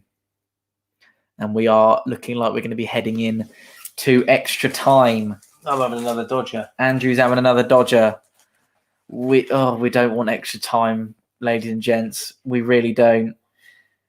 just someone win it in the last minute would be great. We've got other things to do tonight, and that's going to throw a spanner in the plan for. Well, it might extend the stream slightly longer, mightn't it? But other than that, we'll be speaking to our guests as soon as the full-time whistle goes, nonetheless, and we have a bit of an interlude before we get going with extra time. Should that happen, it hasn't finished yet. But if we do get to that point, then stick with us live on Fournilwrittenalloverit all over it, and we'll deliver you the half an hour of extra time, and hopefully it won't therefore need to go to penalties. But stranger things have happened. And the likelihood is that, seeing as the deadlock hasn't been broken in 90 minutes, Andrew, you wouldn't expect it to be done in an additional 30, would you?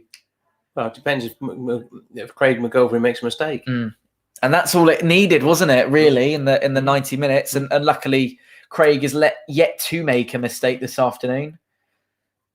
It's been very impressive from him between the Pompey sticks this afternoon. He's very much the man who's kept us in it today. Kit, and I'm sure you'll echo this, Andrew, has said, if Pompey do end up winning this one, I won't be able to get excited about it. I'd still be disappointed at how badly we have played. Thank you very much for your comment, Kit. And that is particularly resonant with Pompey fans around the world, isn't it? Certainly in this room. Certainly in this room. Absolutely. 94 minutes now. And I don't think... Tom, regardless of the scoreline now, we've lost this game anyway because we have been woeful. And we deserve to lose it, don't we? We deserve to lose it. And Salford certainly deserve to win it. And that's me being a Pompey fan saying that. I don't like to say that about my team, but they've been... Marcus Harness, right? James Bolton on the right-hand side puts a ball in. Williams flashing header, and that one's going to go out. I believe it will be a goal kick. And I can confirm that we will need at least another half an hour to decide this one live on Fournilwrittenalloverit all over it. The full-time whistle has gone at Wembley. That is not the last whistle that will be blown this afternoon.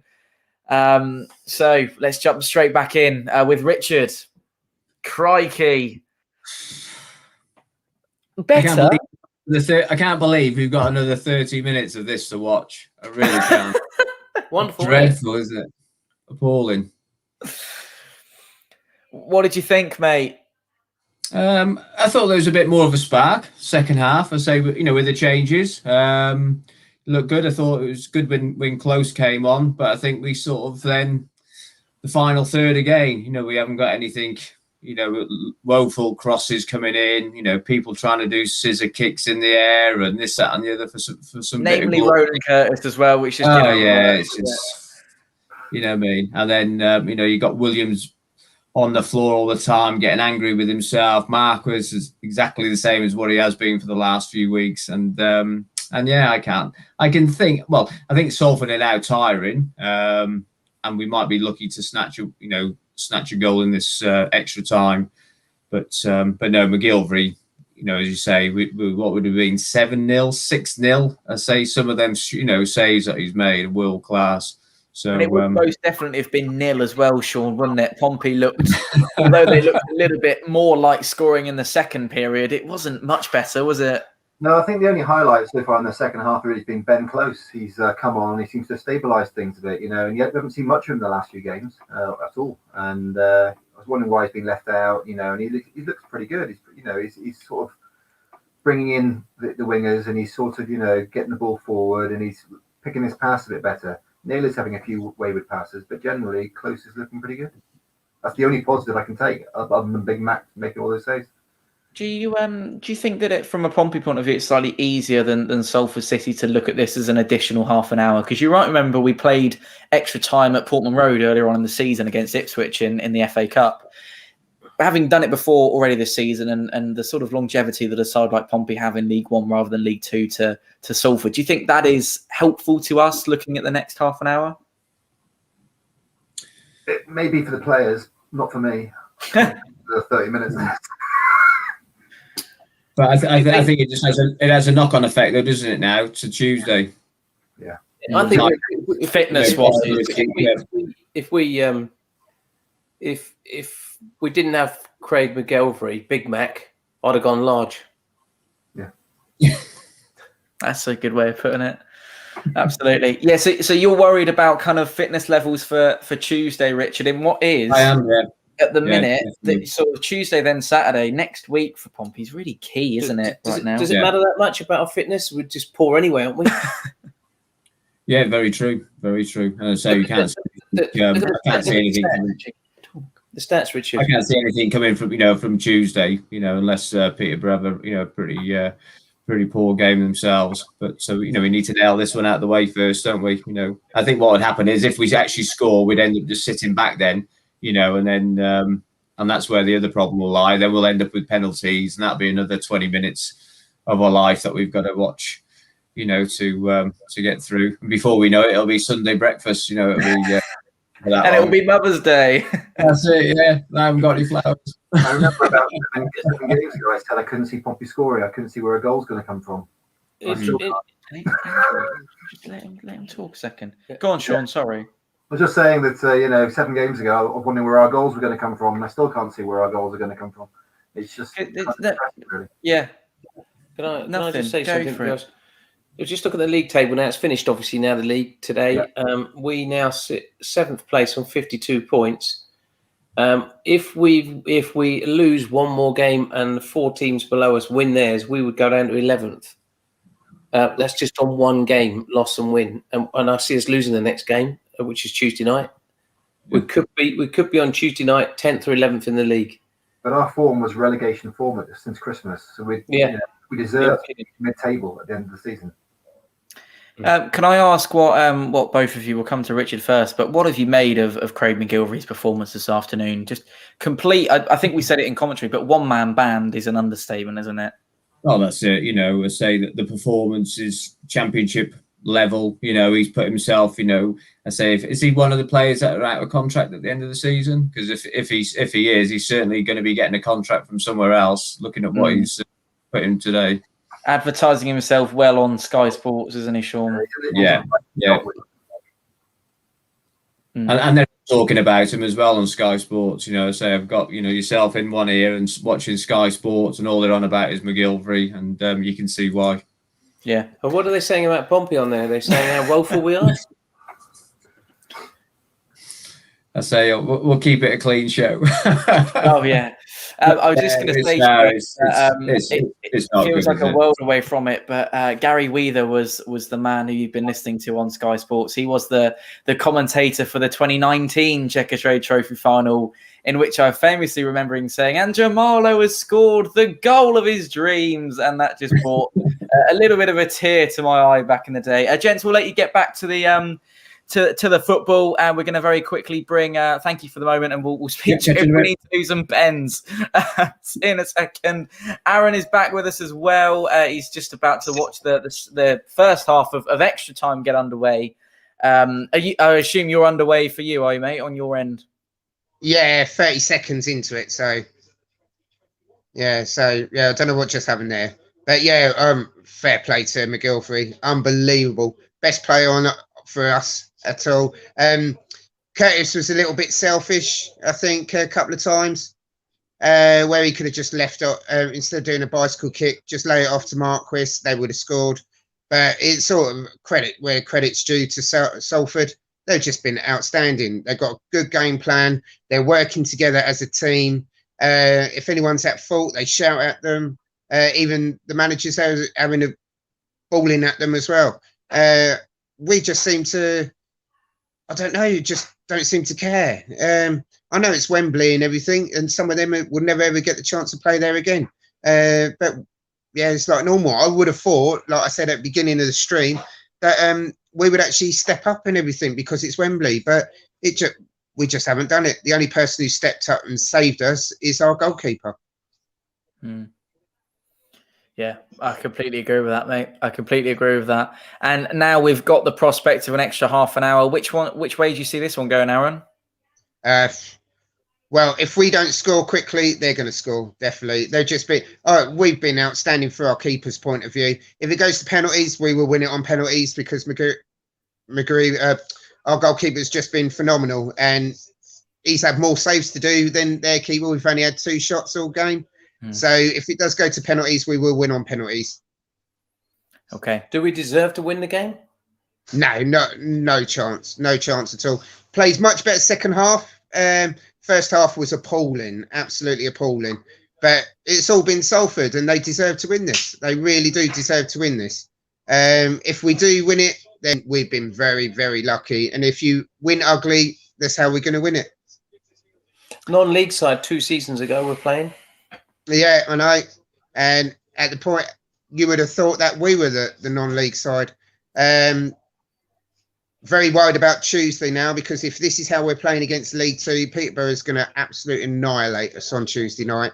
And even though we're playing an extra 30 minutes, these are paid professionals. But if we can't turn up for this, we're definitely not going to turn up against Peterborough. I hate to say it. Absolutely. Aaron, thank you for the moment, mate. We will speak to you very shortly. Hopefully, we won't have to go to penalties, but if we do, we'll be right back with Aaron. Thank you for the moment, mate. Right, thank you very much to the Urban Goff for getting involved again. He said, only positive we have is that we have been consistently inconsistent, and that has been the story of the season, Andrew, hasn't it? Oh, it's Urban Goff £5, isn't it? It is. What have you made of the inconsistent? Sorry, the consistent inconsistency this season. Yeah, Urban, I think you've got a real point there. We are completely inconsistent consistently. Yeah. And why is that? Why are other teams not so inconsistent? The whole of the league, if you're down the bottom, you're losing every week, at least you're consistent, aren't you? But we're inconsistent consistently, which is a great way of putting things. And I completely agree with what Aaron was just saying there about how Tuesday will really turn quite nasty to watch as a Pompey fan after this, because it's not been the best, has it? No, and I think we've been saying it, Tom, and it's not us giving, we're not negative people, always positive Pompey fans, aren't we? Well, not always. We're always positive, but our problem is we've had the positivity drained out of us, haven't we, for the last 8 weeks? It's been absolute agony, isn't it? It has been really poor. And as has today's been quite a good example of our season, hasn't it? Turn up at the big occasion, Wembley, and it's just ends up like this, doesn't it? And it's been a relatively boring afternoon from a Pompey point of view. Salford City will be really, really disappointed to not have been at least a goal or two up at this late stage of the game, and they've actually done. There's 7 chances. Could have chances, had dangerous chances. Yeah. Could have had several more. And they have been really dangerous. Just less than 5 minutes that we are into now of extra time. Pompey versus Salford City at Wembley live here on Fournilwrittenalloverit. Ryan Williams is taking things over halfway. This is Ben Close now. And he's wandering into Salford City territory, finds Lee Brown and then gets the ball back to him. Ball goes in and Ryan Williams is sort of hovering underneath it, but it didn't quite reach him. How many subs can you have? Oh, I don't know. I haven't got a clue, to be honest with you. I would have thought it's probably the 5 and then you get an extra one for extra time, don't you? That's actually going to be a card is going to be brandished once again by the referee. I'm not sure who will be making their way into the book. 5 minutes into this one, it'll be a conversation with. I'll find out who it is in a second. It is the Pompey captain Tom Naylor who's going to receive the yellow card, and the referee is still talking to him as he wanders off from him. Thank you for your input.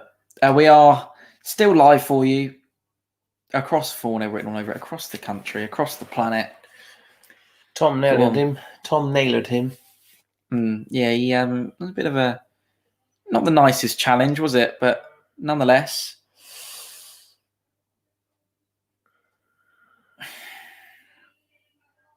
Where do you see it going right now if you had to predict where we'd end up? In open play, the only team that's going to score is Salford. Right. As I see it, Tom. And they're going to be very, very disappointed not to have scored at least 3 to 4 out of those 7 really good chances. Keep saying it, but it's been absolutely one-way traffic, hasn't it? And we shouldn't be saying that. We're pushing for promotion in League One to get into the Championship, and they're mid-table League Two. And they look a decent outfit, and they look like the attitude is different, isn't it? Their attitude towards the game is different. Their attitude towards players different to each other. The formation's different. The passing football, passing the ball to each other, moving into space. We've got no movement of the ball. No, we're not making space for each other. When they've got the ball, we're not closing them down. We're not making any tackles, are we? We're standing off and letting them play, aren't we? Same old, isn't it? And I don't like to keep on about this same old, but it's so frustrating, isn't it? People asking for a joke from you. I don't, do you know what, Tom? I muscle one up before the end of the game. Thank you. 7 minutes has been played into extra time. We've got half an hour of this, and if it is still a stalemate, either 0-0, 1-1, whatever it might be, I can't see it being a 2-2, to be honest. So those are the two practical score lines that would take us on to penalties. I think if either side, get a goal, I think that will win it. The goal that comes in this sort of between now and the end of extra time will be the one that goes on to be victorious, Andrew, I would have thought, because Salford City will not fit. Well, they probably might want to, but they won't need to, from our point of view, push on and get any more than one. They have dancing through Pompey defensive lines, and that's a push, and I'm surprised the referee hasn't given that one, to be honest with you. Jacob has said Pompey treating this game as a pre-season friendly. Don't seem to care as a League One club. It should be a special moment to play at Wembley. Jacob, this is how we play every game, bud. Not pre-season friendly. How many games have you watched? We're treating this game as don't be horrible to Jacob. I'm not being horrible. How many games are we going to play like this? I agree. Pre-season friendly. I agree. No, we're treating this game as a pre-season friendly. He didn't say it is a pre-season friendly, did he? It's very much to be honest, Jacob, the whole season has had that kind of feel to it, hasn't it? In terms of it really hasn't got going for Pompey. And we said on Tuesday that Sunderland spent most of the evening in second gear, but I feel like Pompey have spent most of their season in first gear, and there's been not that there are any more gears to exceed, because it looks like we're only got a first gear to go to. It's been a really difficult watch for the last couple of months, and today really well sums up what we've had to endure as Pompey fans, and now we're approaching the sort of 9-10 minute mark of the first period of extra time here at Wembley. It's still 0-0 Pompey Salford City. Thank you for joining us live across the planet on Fournilwrittenalloverit. Ronan Curtis is looking irritated, having played 45 minutes of the second half and now on into extra time. Ryan Williams just get the ball back to where the free kick will be taken, and it will be the Salford City goalkeeper to do so. And Pompey very much underwhelming at Wembley today. And it does set a dangerous precedent for what's to come in the next week. Our game against Peterborough United at London Road is live with us at 6 o'clock here on Fournilwrittenalloverit on Tuesday night, followed by Paul Cook's return to Ipswich Town. Paul Cook's return to Fratton Park with Ipswich Town live with us. 1:45 on Saturday the 20th. To be honest, mate, it doesn't matter who we play on Tuesday and Saturday next week. We couldn't beat Rochdale at this point. Yeah, no, I know. So it doesn't matter the top teams. It doesn't matter who we're playing. Well, it doesn't. Look, Salford City are in League Two. I know. We can't beat Salford City at the minute. Yeah, I think we will struggle. We'll struggle against anyone, mate. It's absolutely atrocious. Interesting to have a look at that one. Is we've gone backwards since our last trophy win. Yeah, and we talked about Coventry City and Luton Town stabilised themselves. He came up with us and went. Well, in fact, they went up the season before, didn't they? Coventry went up the season without when we should have gone up that season, didn't they? And Luton have been up there for two seasons now, I think, in the Championship, and they've sort of stabilised themselves as half decent clubs there, haven't they? And talk about being left behind. Those two little clubs that have got no money, no real support as such, in terms of financial support, and we've got twice Alex as many said it fans. a couple of weeks ago. You have to walk through someone's lounge to get into Kenilworth Road, don't you? And Coventry not having a stadium to play in, and all the morale sapping that must be, going to Birmingham every week to play football and having to take 5,000 fans there. Okay, it's not too far away, but it'd be like us having to go down the road, wouldn't it? So there's those two, Tom, and then we're getting left behind. In a minute, we'll be left behind by Salford City. They'll be overtaking us in League One and then on and beyond. There is no doubt we're on a slippery slope downwards, and it looks like a lot of teams are on a slippery slope upwards. That's in my view, mate. With this current structure we've got. Ronan Curtis plays one back to Sean Raggett. We are now a couple of minutes from the half-time of extra time. And again, deadlock still hasn't been broken, interestingly enough.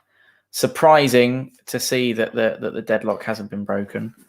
We've got 5 players on there. Hang on, I'm just going to add retro shirt Sean as a We've got 5 players on the pitch, Tom. They've only played 40 minutes or so we can't argue that we're going to be tired. Because we can't. Some of the players will be, of course. Ryan Williams looks like he's running on empty. He's done a lot of running around in the first. Again, it's how much you put into the first 90 minutes. You know, if you put in your full shift in 90 minutes, you win the game. It would be Pompey at full pelt against Salford City going to win the game, aren't they? No, because we haven't got full pelt, have we? Well, it's been missing for weeks, hasn't it? Months, Tom. Now. Weeks and months since the turn of the year, really, isn't it? And we're now what, mid-March? Yeah. But there we are. Ball goes in and it's flashed to as close as Ronan Curtis, who puts another one in, and Marquis is so being held. It's a strike, and my word! Oh, how has that not gone in? That was that's the biggest chance of the game. No, it isn't. Biggest chance. No, biggest chance of the game for Pompey. Curtis dug one out. It's a dodgy touch. Williams initially got the shot away. Marquis had it between his feet, and the keeper eventually came and just jumped and pounced on it. Wow. Scrappy though, wasn't it? Oh, so scrappy. The definition of scrappy. Now the ball's down the other end for Salford City, and a ball flashed across the box again, and that is... Wow. Oh, what an opportunity that was at the other end for Pompey. Again, it's sort of the last couple of minutes of this first period of extra time have really turned into a basketball match in terms of the way that the game's gone. We're now just a minute from the extra time whistle for the half-time whistle. We're in extra time, and be interested to see where we go from here. All of a sudden sort of burst in enthusiasm from Pompey in terms of being in front of goal, and wow. Yeah, that was something that we've been starved of for 104 minutes now. Crikey. It was nice to see a little bit of a chance, wasn't it? Yeah, awesome. Great. Thanks for that. Mickey said your channel has turned into a moan fest. Thank you, Mickey. Appreciate that. You're right. Yeah, you are right. And for very good reason, unfortunately. It's not an awful lot to be positive about right now, unfortunately. But we are now into stoppage time in the first half of extra time. So there's going to be 3 minutes added on at the end of this one. Ronan Curtis has found a bit of a link up with Lee Brown, flashed across into the box. Harness with the opportunities. First touch was heavy. And this is Tom Naylor now. Ball to Ben Close, back to Naylor. Looks to Curtis on his left. Will he find Marquis? Yes, he does. Marquis strike, and it's wide. It went for the big one. And, it was a really big miss again, and more Pompey opportunities come flooding our way. Go on. I'm not going to moan, Tom. Why are you not going to moan? Because it's a moan fest. Because it's a moan fest. Don't moan then. Say something positive. Go on. That's unlucky for Marcus, but a guy of his quality, striker of his quality, has got to be put in that way, hasn't he? You would say he probably would 9 times out of 10. From that angle, he's got to. Not this season, though. not this season, unfortunately. We're deep into stoppage time in the first period of extra time live on Fournilwrittenalloverit. 16 minutes 30s on the clock. And it's not been a very fun watch, has it, so far? All afternoon and into the evening as we are now. And Wembley is still quiet, but there's been a little bit more of an inject of pace to this game in the last couple of moments. It's sprung to life at both ends of the pitch. And there is Clark, who's found, I believe that's Jason Lowe for Salford City. Back with Jason Turnbull, who is the furthest man back at the moment. 17 minutes now. Minute to go on the clock.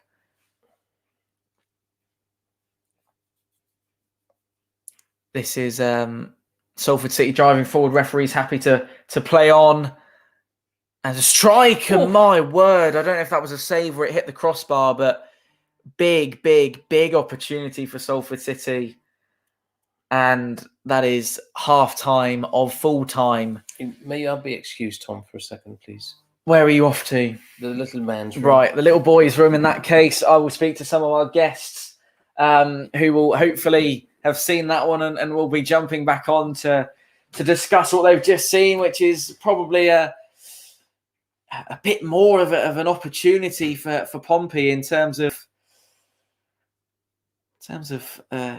forward play at least, and it's just been such a sort of quiet period, and then all of a sudden this massive boost at the end of the second period, at the end of the first period of extra time, and there goes the whistle. There will be a brief interlude now in which that Kenny Jackett will gather his men together. And see where we can go from here. Let's speak to Richard. He's just switched back on, and he's got a ghost behind him opening his door. But welcome back, mate. It's the dog again. It's the dog. So, as the dog. The dog, yes, she's crept up. I say you're starting to look tired, Tom. Like the Pompey player. Yeah. Oh, it's. I tell you what, it's been a long week, Richard, and you know one of the reasons, and we all know some of the rest of the reasons as well. But yeah, it's been a long one, to say the least. What did you make of that first period? I say a little bit better. I say a couple of chances, haven't we? Unfortunately, I think if Marquis was a little bit stronger, and I think if anything, he's more scuffed the shot, didn't he, than him being on goal. But I say they were very lucky, weren't they, right near the end, and that nice little turn and volley. I thought that would have been a beauty of a goal. But no, I say I think they're tiring, and I think we'll probably pick it one. Yeah. I think we stand a chance of getting a goal. I think so. You mentioned Ben Close earlier on, Sean, but he's really impressed in that sort of opening 15 minutes as well, isn't he? Yeah, he's linking up the defence to the attackers. He's sliding those intelligent balls across, and I just think that we've missed that. We sort of, when Cannon was doing that at the start, it was brilliant, and I think that he kept Close out of the team. And I think since Cannon's been injured, we have missed that sort of presence, and even Cannon's lost form recently as well. So it's been nice to see, and maybe it's maybe that can help us going into the last part of the season. Yeah, it seems strange why Close has obviously been, sort of pushed to the sidelines, because he obviously had a good game, didn't he, midweek with the reserve, with the second team, so something must have shone, to sort of bring him back into the light again. But I say, he's playing well, he really is. I think Jack sees it as a replacement for Naylor more so than actually for Cannon. I think that's the issue, and I think he's probably trying to be seeing what he can do. Yeah. Sean, Marquis has been withdrawn from proceedings, and it's Michael Jacobs that's making his way onto the pitch. I don't know the way that Pompey will set themselves up now, and the second half of extra time is just about to get underway, but I'll let you both go. But just your final thoughts then, gentlemen. Let's go for a score prediction full time for probably the third time this afternoon. 1-0 Pompey. I'll go with that, and I think Jacobs to score. Okay. There we go, gentlemen. Thank you for the moment. Sorry that was brief, but we are now back with it here on Fournilwrittenalloverit. As the second period of extra time is now underway. Thank you very much to everyone who's sticking with us live. And if you have been all afternoon, then thank you very much indeed to yourself. You're all absolute legends. And if you could drop us a subscribe if you're not already, then that would be absolutely superb. This is make or break time now for Pompey. Andrew is just about to rejoin us for the second half of what is an exciting turn of events at Wembley. Definitely the game sort of woke up in the final period there. Richard and Sean were just saying a 1-0 Pompey to finish. Andrew, would you take that one right now? Yeah, I'll take it, Tom, because it's my team in it, but I don't think we deserve it, even with the couple of chances we've had in the extra time, first part period of extra time. I don't think we deserve it. I think Salford should win this game because I think it's only fair that they do win it. Yeah. Okay, right. Here we go then. Here come Pompey through Marcus Harness now. Pompey playing from left to right in this second period of extra time that is necessary given the first half finished 0-0. Sorry, the first part of the game, in fact, before extra time was needed. And Matty has said, "Oh, cheer up, Andrew, for God's sake, it's only football." I can tell you, Matty, it means an awful lot more to him than that. Hence the reason why he's a little bit upset. And I completely understand the reasons why. Here comes Salford City. I'll tell you why I'm not happy, Tom. Should I? Because we're passionate football fans for our own team. And I would say by far the most passionate fans in the land. That is a fact of life from what we've gone through to where we've come from. We still go to the matches day in, day out, travel to the away games, show a bit of pride, and we'd like just the players to show a little bit of passion, a little bit of pride, a little bit of motivation. That's why I'm upset, Tom, because all we want is the players to try hard and show some passion, isn't it? That's all we want. No more than that. We want players to play and try hard like Salford have this afternoon. That's what we want, and we don't see it week in, week out. And to be frank with you, it saps the life out of me. I'm happier when I'm not watching Pompey play football. That's sad, isn't it? That's sad. You are. You're not enjoying yourself with me anymore, and you used to. No, watching 90 Pompey. minutes of football, I'm not, Tom. I'm not watching this. I'm not. And it shouldn't feel like that. And I know there's millions of Pompey fans out there in the same attitude. It's frustrating. And I care. That's the difference. I care about it. And it affects me. That's why I'm upset. Yeah. I think this is quite rightly sums it up, but we are missing the Pompey fans giving the team a hard time from the stands. They need that sort of motivation. And I think that is obviously it's a lot of it. If you're a promotion winning side, particularly, it stems from within, doesn't it? But having said that, it is a team that have relied for many years, this group of players in particular, for that 12th man. And it's something that Pompey as a team, our team, are very much lacking at the minute. Here comes Salford City down the left-hand side. We're now almost 20 minutes into the extra period, and that was always a shot, and that was really dodgy defending. Back, I don't even know how to describe it, to be honest. It just looks like something that had been bodged together at the last minute, didn't it? In terms of there was Lee Brown was there and Sean Raggett, and just happy to see that one out. Amy's in agreement with you, Andrew. She feels your pain. Thanks, Amy. William has also said, Andrew's right. We need Mickey Tate. There we go. And we need Mickey Tate, not a Mickey Take. Yes, Abby is absolutely hating being a Pompey fan at the minute. Yeah, lots of support. And Traditional Sons of London said, well said, Andrew. So lots of support coming in for what you were saying there. Well, yeah, it's just how I feel, Tom. 20 minutes now has been played in the second period of extra time. Well, sorry, in the period of extra time. Second period is just over 5 minutes old. We are live here on Fournilwrittenalloverit. We have been since 2 o'clock this afternoon. Portsmouth versus Salford City. And as Richard said, I'm feeling rather weary and looking a little bit tired now after 2 very long streams back to back in this week. And it's been a busy week outside of Pompey and 4-0 as well.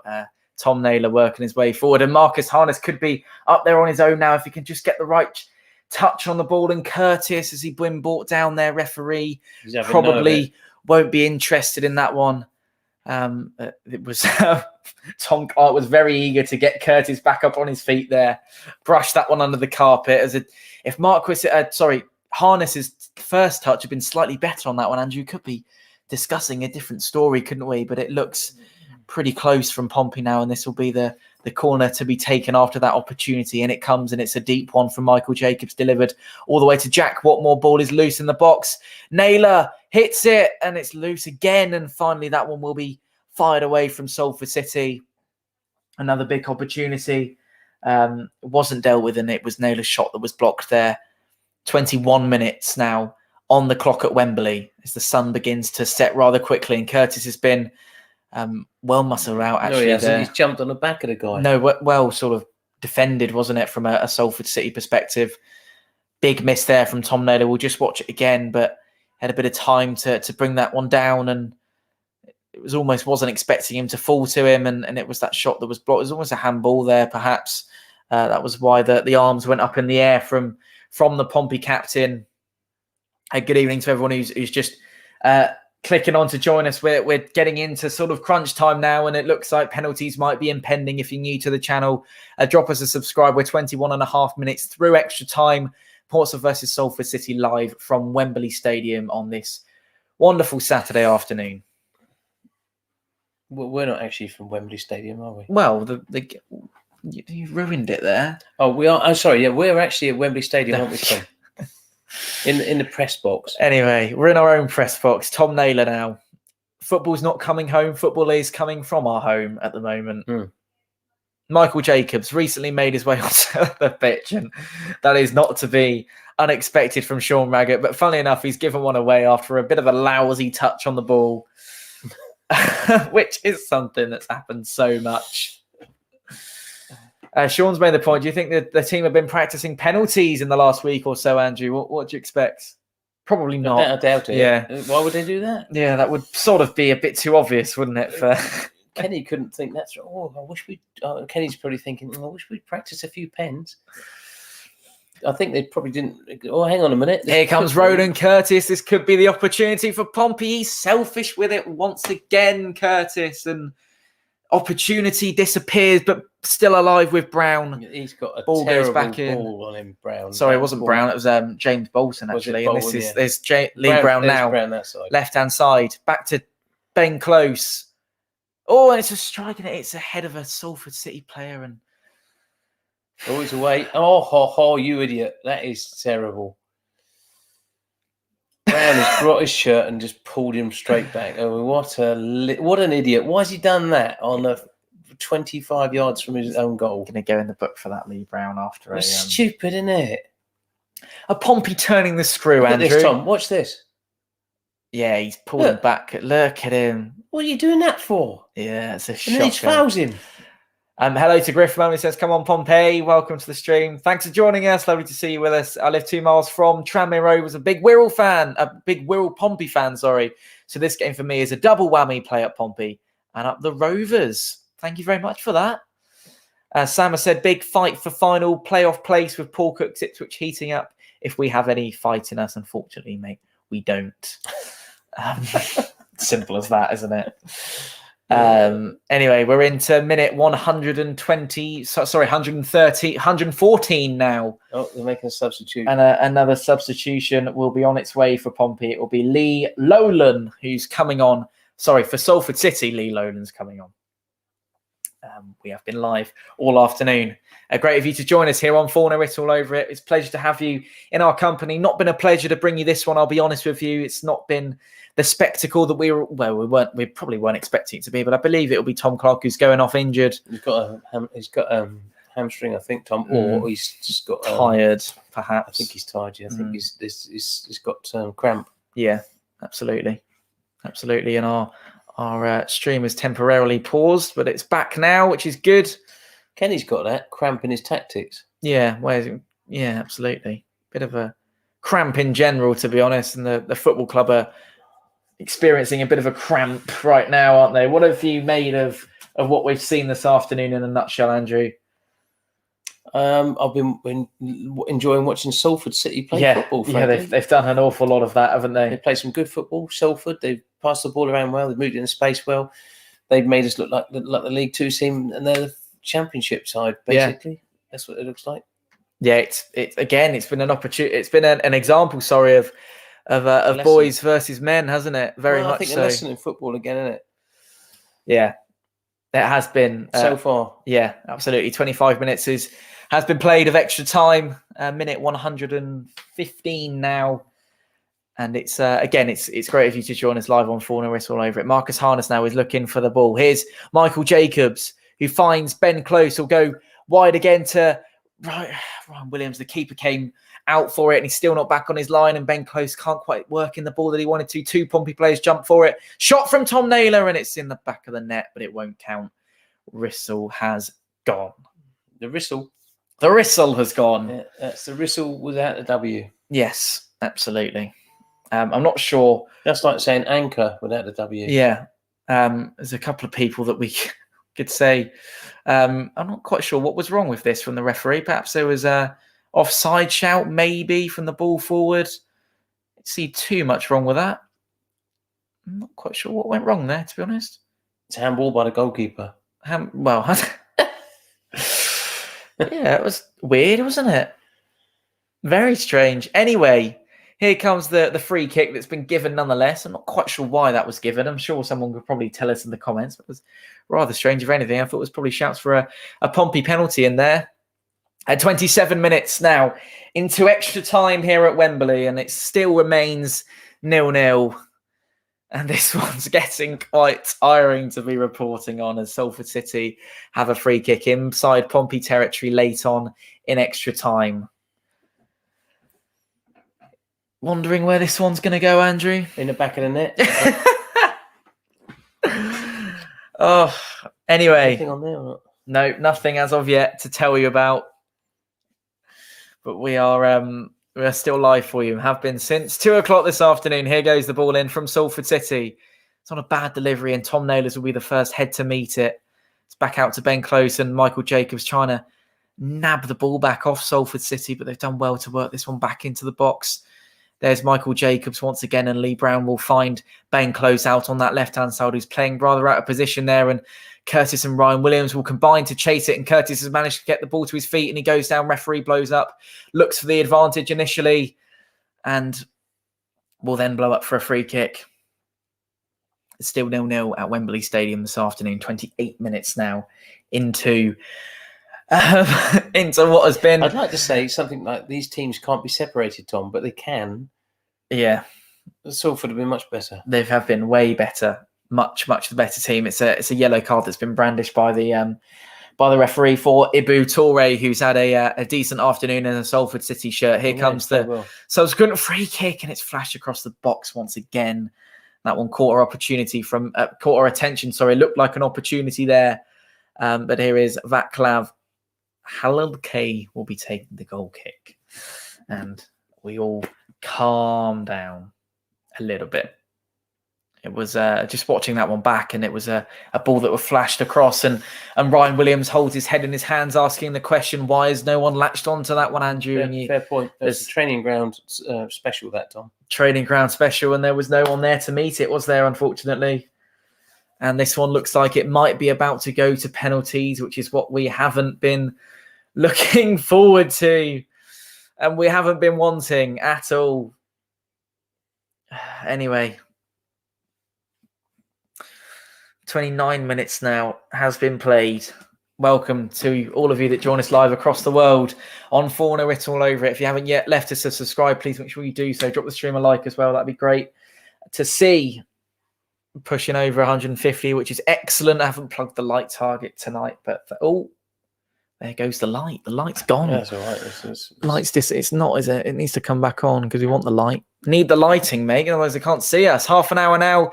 Ryan Williams working his way down the right-hand side. Ball goes in, and Ronan Curtis can't quite get the connection he wanted with it, and I'm going to have to do some running repairs for the lighting situation at the moment. I don't know why that's not plugged in. It's strange that it hasn't quite come off there. And it'll be 2 additional minutes. You can just see just popping up on the screen there for Pompey. And this is James Bolton now.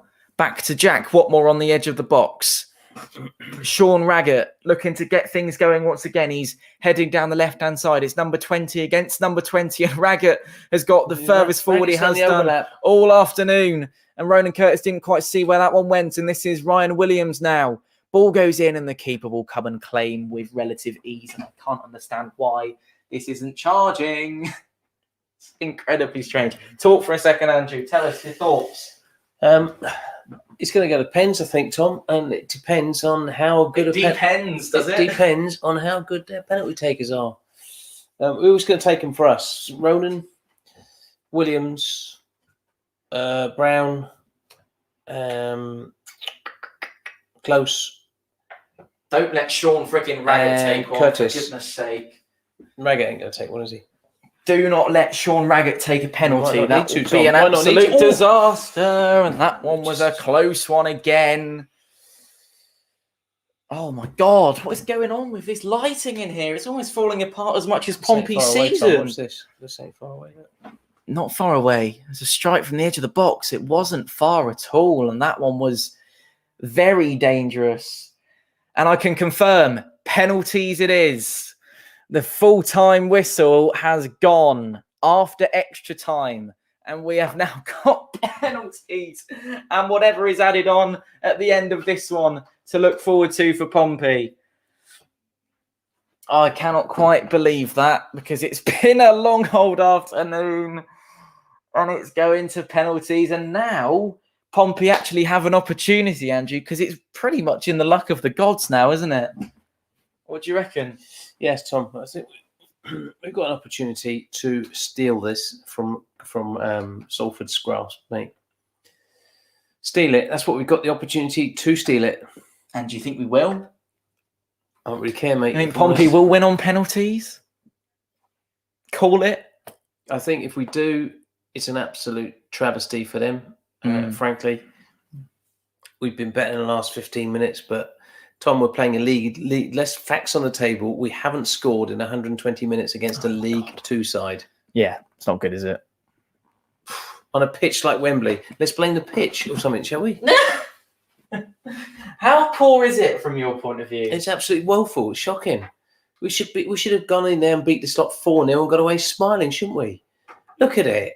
Look at Jacket. He's looking around thinking, oh, what shall I do now? Anyway, back, and everyone still joins us live. We've got a great keeper. And Craig McGilvery. They've got a great keeper. And I can see Sean has switched his camera on. He's ready to go. It's about now who is the best at taking pens, because we're probably both keepers equal at saving them. Oh, God. What do you think, mate? Oh, we can't quite hear you, my friend. You may mute it. There we go. Go on.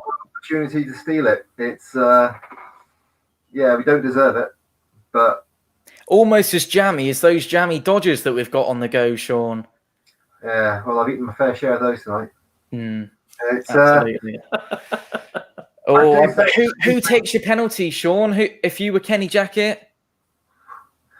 I know. I'll pick my informed players, shall we? Tom, just leave it off. I can't leave it off. He's not bright enough. Go on, mate. Go for it. Well, Curtis has got to be up there. Jacobs. There's it.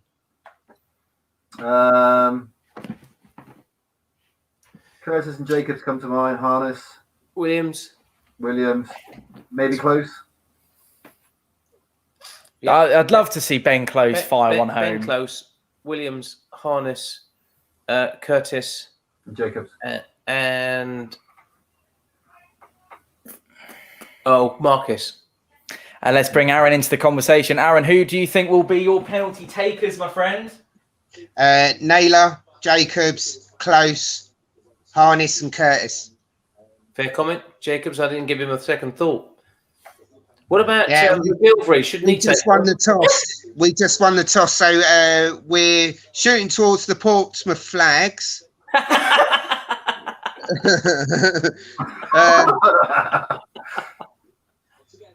Not that one behind you. Looks like we're taking the first penalty as well. Right, Aaron, you are going to be miles ahead of us, mate. So stick with us. Tell us if it goes in. You let us know, Aaron. You are our eyes and ears for the 400 plus people that join us live on Fournilwrittenalloverit for Penalties at Wembley. If you are just joining us, thank you for being with us. And Sean does not look happy at all. I hate Drop us a subscribe before we. Here we go. Aaron, tell us what you watching. Watching their goalkeeper bending over in front of Williams, showing his bottom. Now he's in goal. Ref's telling him to go on his line. Williams is stepping back now from looking at the goal. Ref's blown the whistle and it's over the crossbar. Oh, seriously? Are you joking? No, over the crossbar. Williams, oh my over the crossbar. God! So they haven't practiced penalties then. Williams has taken the pen. It's over, first pen. It's over the crossbar. Okay, Yeah. excellent. We're just about to watch it, so we're literally that far behind you, about 35 seconds. To be honest, justice if this now is Pompey's downfall, because Salford have been so much better, haven't they? We are just about to watch it. You might be watching the next pen, might you? Yeah, you might be. Yeah, I am watching the next one now. Over the crossbar. 1-0. Have they scored? Yeah. 1-0 Salford. Okay. So 1-0 Salford. Oh. And I think Curtis is up next. Who, Curtis? Ronan Curtis is up next. One miss for Pompey, one score for Salford. Sean, are you watching Curtis live on your screen? No, I'm a bit behind you guys, but that one from Williams, it wasn't even over the crossbar. It was wide. It was wide over. Yeah, that would have reached the people in the top tier, wouldn't it? Yeah, it's a well-dispatched penalty. Aaron's in pain. No, Aaron, don't say he's missed it. Guy on Sky has just said it got spanked. Was it in? You're joking. Saved it. Oh my God! You can make this up. You're telling. We're just about to watch it. Ronan Curtis has taken 5 or 6 paces back. Looks like Ronaldo is about to take a penalty. To torture the fans. The execution. Sorry, Sean, go on. I think Jackett's planned it. I think he said that torture the fans as much as possible. Oh my He's God! done well, mate. He's torturing us, all right. So that's, to be honest, boys, that's all over. There's no Salford have only got to score what, 3? No, 2 more. It's Brown's up next. They only just score 3, weren't Have they scored? Brown's up next. Did Salford score that last one, Aaron? I'm not going to say nothing, but yes, he did. Just seen it. Oh, is that you're taking the mickey? Has Lee Brown just missed a penalty? No, he hasn't. Good pen. Good pen. God, I don't know what Sean's feeling right now, but I am losing the will to live. I'm hanging on Aaron's every breath. So am I. We're all looking at Aaron, you are the eyes and ears of what is it now? 471 people join us. Aaron Newland, live commentary from Wembley on Fournilwrittenalloverit. He stands up and he scores. There's another one for Salford City. 3-1. That Lee Brown one is an absolutely superb penalty. Yeah, good penalty. So our next, we have got to score this. If we miss, we lose. But Salford definitely deserves to win this. Yeah, they do. Yeah, that's all over, isn't it? Really? Oh God! But to be honest, guess who's taking our next? Raggett. What? Raggett is up to take a penalty. Tell us he misses it.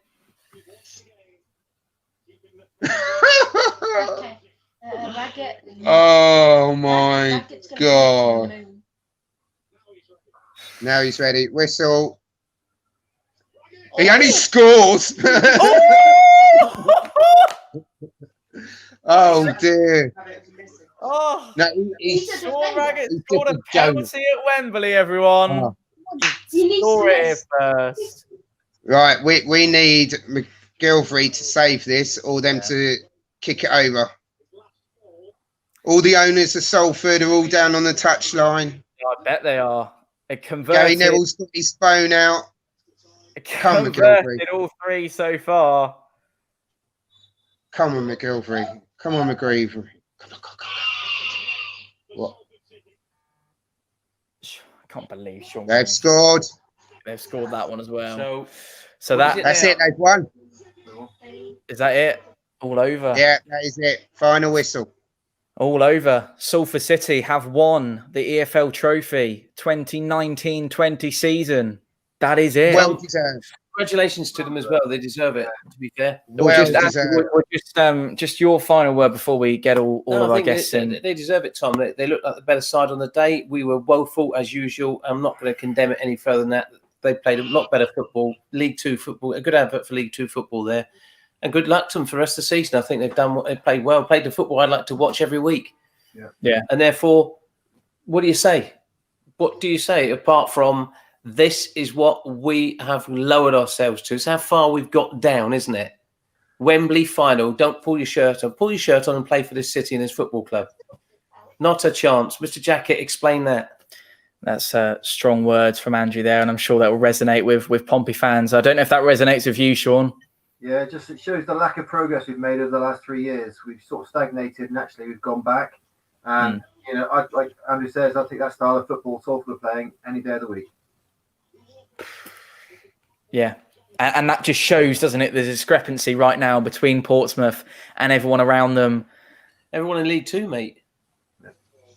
There's a joke. It's embarrassing. We've played 120 minutes and we can't score against Salford City, League Two. What does that tell you? It's absolutely atrocious.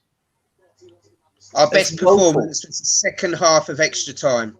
That was our best performance. That was 15 minutes. And that's probably because they tired. That's probably because they tired a little bit because they've worked so hard.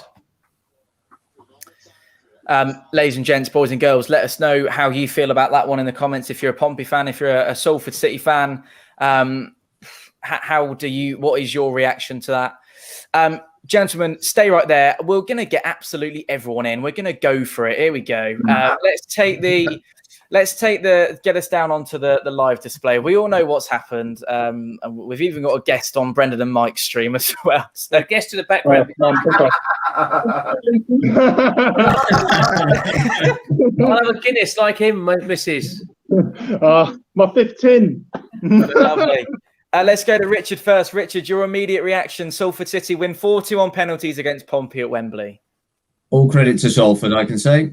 Deserved it to play off. Like Aaron said, Pompey played well in the second half of extra time. But no, I say they thoroughly deserved it. And to be honest with you, I'd have been a bit disappointed for them if they'd have lost on penalties.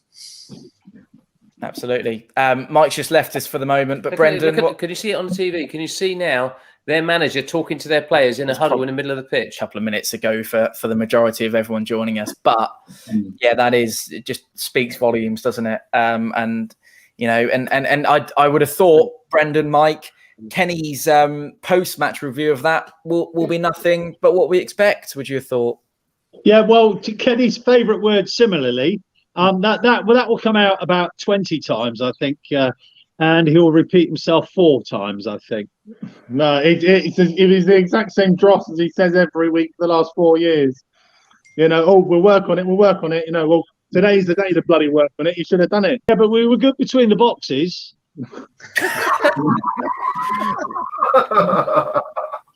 Bloody 2 boxes. I don't know what box he's on about because he ain't playing football. No, I tell you what, about McGilvery today, it's probably been said a few times, but he has been absolutely outstanding today. Absolutely. And if they're saying the players, we're not renewing contracts yet, but, he deserves his in the dressing room waiting for him. When they say not renewing contracts, if I was a Pompey player, I wouldn't want to renew my contract under this muppet, frankly. No, not at all. It's been really, really painful. I think second half, again, it was a slight improvement. And then extra time, we had a lot more chances. Willow was unlucky with a shot to keep us saved. It is literally that final 18-yard box and putting it past the keeper, unfortunately. But we did all right in the end, but not enough. As always, in the last few games, just not enough to get the win. Sean, was that a good way to lose? No. I would have rather Salford converted one of their chances in the game. They deserve it, for the passion they showed. And if you look at the play back now with their manager, he just seems to be, so passionate. Every one of those Salford players is probably now a legend in their team because it's their first major trophy probably for them, and it's a highlight of their careers. They were non-league, a couple of seasons ago. And they haven't gone to Wembley and beaten a League Two team either. They've come to Wembley and beaten Portsmouth Football Club in a final at Wembley, and they've beaten us convincingly. Yeah, they're taking a good scalp, a really good scalp, and doing that trophy. Good luck to them. I like their attitude, the camaraderie, they're playing together, they're playing for each other, they're passing the ball to each other, they're talking to each other. They've got fight in it, they've got spirit, they've got passion, everything we used to have. The worrying thing is they could leapfrog us eventually. If we stagnate another season in this league, they could be up around us and leapfrogging us. Well, this will very much be Salford City's day. Richard, go on. Whatever you're going to say. I was going to say, one thing I noticed, certainly when the Salford players had gone off injured, this, that and the other, they're probably the ones that are actually feeling gutted because they've worked so hard and come off injured, where the Pompey lads at half-time getting taken off, them three that went off, they probably thought, they're probably a relief, really, that they're not actually playing. I think that's the difference in it. That's the passion. They're, a team that wants it to a team that, aren't really, aren't too fussed. Aaron, is that a massive thumb that you've got there on the sort of bottom left-hand corner of your screen? I was just holding my phone up, but it's balanced on my tablet. Kind of hoping it's your thumb, Mush. Yeah, I was hoping. Aaron, great credit. I know I sound like Mr. Cook, but great credit has to go to Salford City, who are just about to lift the trophy. Sean was quite rightly saying, we forget, don't we? This is a really major thing for a club like Salford, and this is the first time that they will lift a major trophy. Do you see it just going from strength for strength to them at the minute? For them, sorry. Oh yeah, definitely. You've got to remember that this trophy is actually the FA Cup for League One and League Two, because you're never going to get a League One or League Two team to actually go to the FA Cup final. This is the best way they can actually achieve that. But Salford, after today, they're going to get more people backing them. They're going to get more money into their team, and they're going to go strength to strength. They've really, really done well for themselves. All them lads should have a big round of applause for all of them today. They've done themselves proud and Salford proud. And the class of 92 are loving it, rightly so. They outplayed us. Us. They were lucky. We were lucky not to be like 5-6 goals down at half time. We didn't even have a shot at all on target or anything in the first 45. I think it was like 55 minutes before our first shot, and that was Curtis. If our players, we could have actually got a couple of goals, but no, all fair play to Salford. They definitely deserve it today. And I can see Salford in a little short period of time. The population of Salford is probably 3 times the population of Portsmouth City, for instance. And it's in a big city like Manchester. If they do at Brentford, which they could easily do, 30,000 seat new stadium around the corner from where they are in near Trafford Park, Manchester, they could be up there in the Premier League, couldn't they? They've got. Yeah, it only takes a win like this, then some of the regular glory hunters for Man United, Man City to actually move over to Salford now, because they probably just live around the corner. They've probably all been Man United fans for years because they've actually been winning stuff. But now Salford's back on the map and they've won this trophy. You watch it, they will actually get sellout crowds now at their stadium for the next season because they've actually won something. They've put themselves on the map. Yeah, and you've got good backing, good support, good attitude from the directors of that football club, and I think they're looking to take this play Salford a long way forward, aren't they? And that's the sort of thing we look to achieve, isn't it? But as you said, everyone said, we're stagnating where we are, aren't we? Sadly, we are. Brendan, Mike, I was going to ask you actually, just what does that do for? I know we've just been discussing Salford City and what a fantastic win that is for them, and brilliant for them to lift some silverware. What does that do to dampen particularly Pompey fans' spirits at what is quite a low point? Mike, you said you had loads to discuss at the end of the game. Yeah, The yeah. time is now, mate. Go for it. Yeah, on that point that you're talking about, I feel gutted for the Salford fans. The Salford fans have gone and won a trophy, and they can't be there like we were 2 years ago. I'm glad I wasn't there today. Really am, because our team in the last 8 games have not been playing well enough for me to really feel that we were going to achieve it today. As Brendan said, we thought we were going to get a draw and then win on penalties. Well, we got the draw right, but we didn't get the penalties. A couple of other things as regards to Mr. Jackett. Now, I wouldn't be surprised, and Andrew said this when we chatted before, that Kenny's here to the end of the season. How many of you think that he's going to be here for another couple of seasons?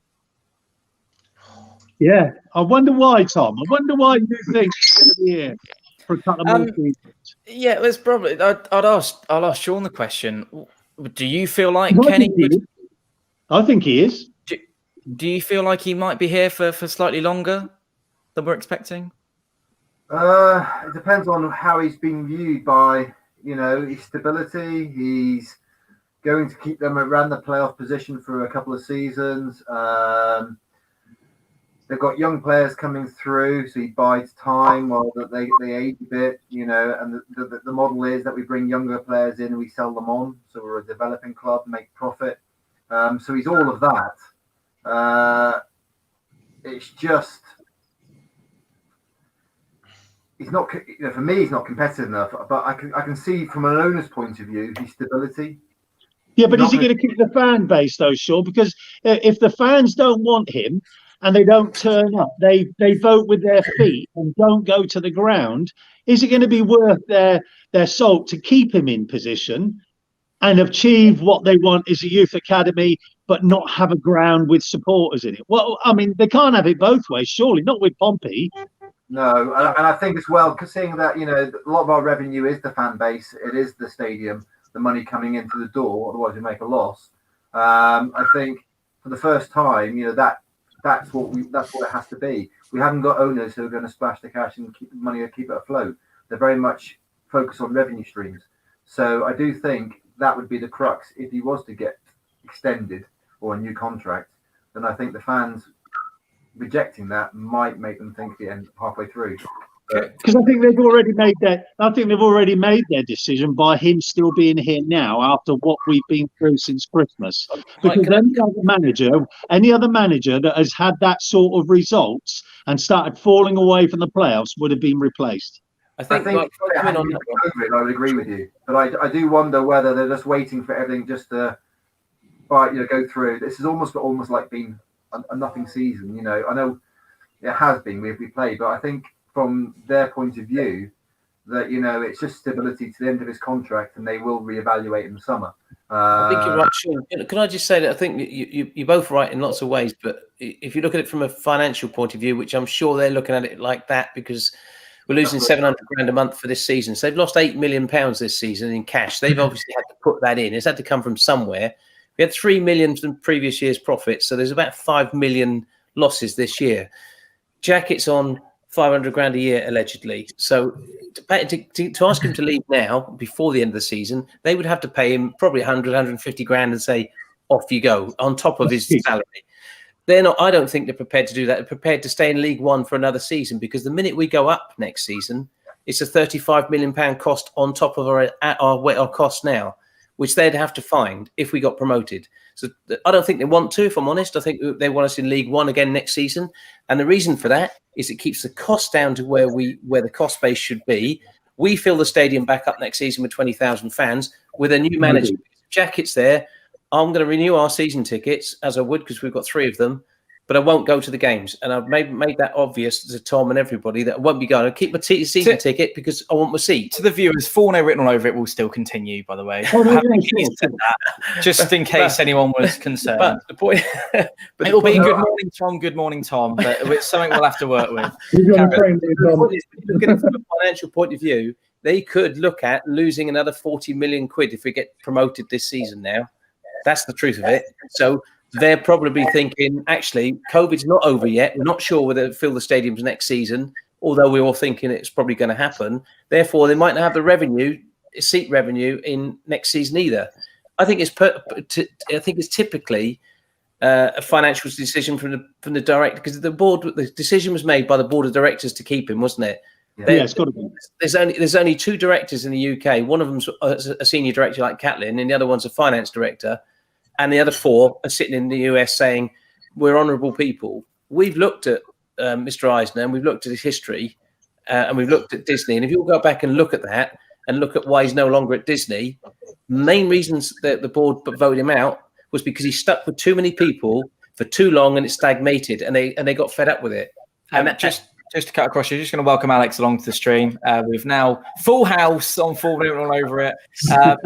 Just to say, I completely agree with you, and it was kind of we both had a look at this, didn't we? Yeah. And we were saying that it's something stagnated with Disney in the sort of 90s, early 200s, and I think that is a repeat pattern of what we're seeing here. Let's go to Alex first. Your immediate reaction to Salford's win at Wembley, mate, and where do we go from here? Firstly, I just want to say well done for you boys for staying on it for 4 hours and 4 minutes. It's fantastic. I mean, you deserve all the plaudits. But yeah, I mean, it didn't look great from penalties when Williams stepped up with his weak foot to take the first one, which was a strange one. But yeah, we just got to get Jacket out. So bring anyone in, even if it's temporary. Even if you bring in someone like, I hate to say it, but someone like Guy Whittingham just for the end of the season. Say to him, it's no longer, but you just need to just get some passion in these players. It's just, yeah, I just think 50,000 of us today would have made a world of difference, even if it just scared the players into running. But yeah, it's painfully bad, boys. And is Kenneth Jackett staying next season? No, but equally, we all know that, and we all know he's out, and he knows he's out. He's just preparing for kind of the end of the season, and he off he goes. I can't imagine. I just think that the confidence in these boys. I mean, as soon as penalties was the final whistle blew, I knew it was never going to be good. They're so lacking confidence, and you see that in the lineup of people who picked to take a penalty. How is Raggett taking a penalty over someone like Michael Jacobs? It was a good one, he took a fantastic penalty. Yeah, fair play to him. It's the decision to put him in there ahead of Jacket. Imagine Penny Jacket. Well, yeah, Jacket might as well have taken one just to take the mick out of us all even more, but he still wouldn't have got a sack. Yeah, just disappointing, but fair play to you guys for being on it for 4 hours and 6. It's fantastic. I tell you what, it was 4 hours on Tuesday. It was 4 hours tonight. It's been a ridiculously busy week. It's going to be the same all over again next week. And I'm sure that the gents won't happily join us, but they probably will join us nonetheless. But yeah, and just to finish, I know Alex was just saying there that Kenny Jackett won't be at the football club come the end of the season. I know Brendan's dad, Mike, is nodding his head in agreement, and I did put my hand up and say that I would expect Jackett to still be here. I'm going to retract on that slightly, just very slightly. I know you won't like me saying it, Mike, but I will retract it. I want to bring Richard in on this as well. But surely after what is a failed EFL trophy campaign, albeit from a couple of years ago, Richard, against, with all due respect, and a fantastic win for them today, but a League Two Salford City side who perhaps might miss out on the playoffs. But maybe this might be the catalyst to their advancement this season and sneak in there in some way, shape or form. But you've got to look at it. And from Kenny Jackett's point of view, I know he won't, but Richard, it's been 4 failed seasons now, and it's petering out into something that could actually turn even more embarrassing than it already is for Pompey at the moment. What do you think? You'd think he'd just go out on a mutual, wouldn't he? Just hold his hands up and say, right, I'm off, get somebody else. But just going back 5 minutes ago, you're still going to get 17,000 fans turn up on the first match of the season if you can have all the fans there, regardless of whether Jackett's there or not. Because people have been away from the football for the whole season, in effect, apart from them 2 matches. We love our Pompey way too much, don't we, Richard? That's it. That's it. And you're going to go, And it's like if I was, if I lived in Portsmouth, not all the way up here, I would get a season ticket. Owen my lad would get a season ticket being down there because it's what it's what we want. We support the club, and say whether he's there next year or not, but I can't see it. I'd like to think he would go now, definitely. I think the Americans are distant from what we've got, but I don't think Catlin is, and I think Catlin will know, and he does know. That's a fact of life. How we all feel about this, because social media is all over it. His son is in touch with everybody all the time. They all know how we all feel. Catlin's a very difficult position because he can't make the decision. He looks like a broken man when we cut to him on Sky Sports. He's fed up with it as we are. There is no question, in my view. I don't know that for sure. He hasn't told me that, but I'm confident that he's as fed up with this as we are, and wanted the aspirations that we all want. But I think it's financial, chaps. I think it's down to finances, and they're not prepared to cut him loose. What you did say, what I would do if I was Kenny Jackett, I would be honourable and say, look, let's give someone else a chance to get this team into the Championship. I've done it for 4 years. I can't do it. I'm an honourable guy. I'll walk away. Just pay me to the end of the season. That would be a decent thing to do. But he ain't going to do that. No. But Mike, I'm saying he could do it and still get his salary without taking the payoff. Yeah, of course he could. But I think you've given the good reasons why he won't do that. He's comfortable. He's settled here. He's got what he wants. He's got the team that he wants. He wants to tell the team and treat the team the way he does treat the team, which I believe is not necessarily the best for all of the players that are in our squad. But I think they won't get rid of him. They want to stay in League One. I said it ever since I've been on Fournilwritten all over it. I think they want to keep us in this league. Aaron, can I throw this one to you? Wouldn't you have loved to be a fly on the wall when Mark Catlin met Gary Neville and Roy Keane this afternoon? Oh yeah, definitely. But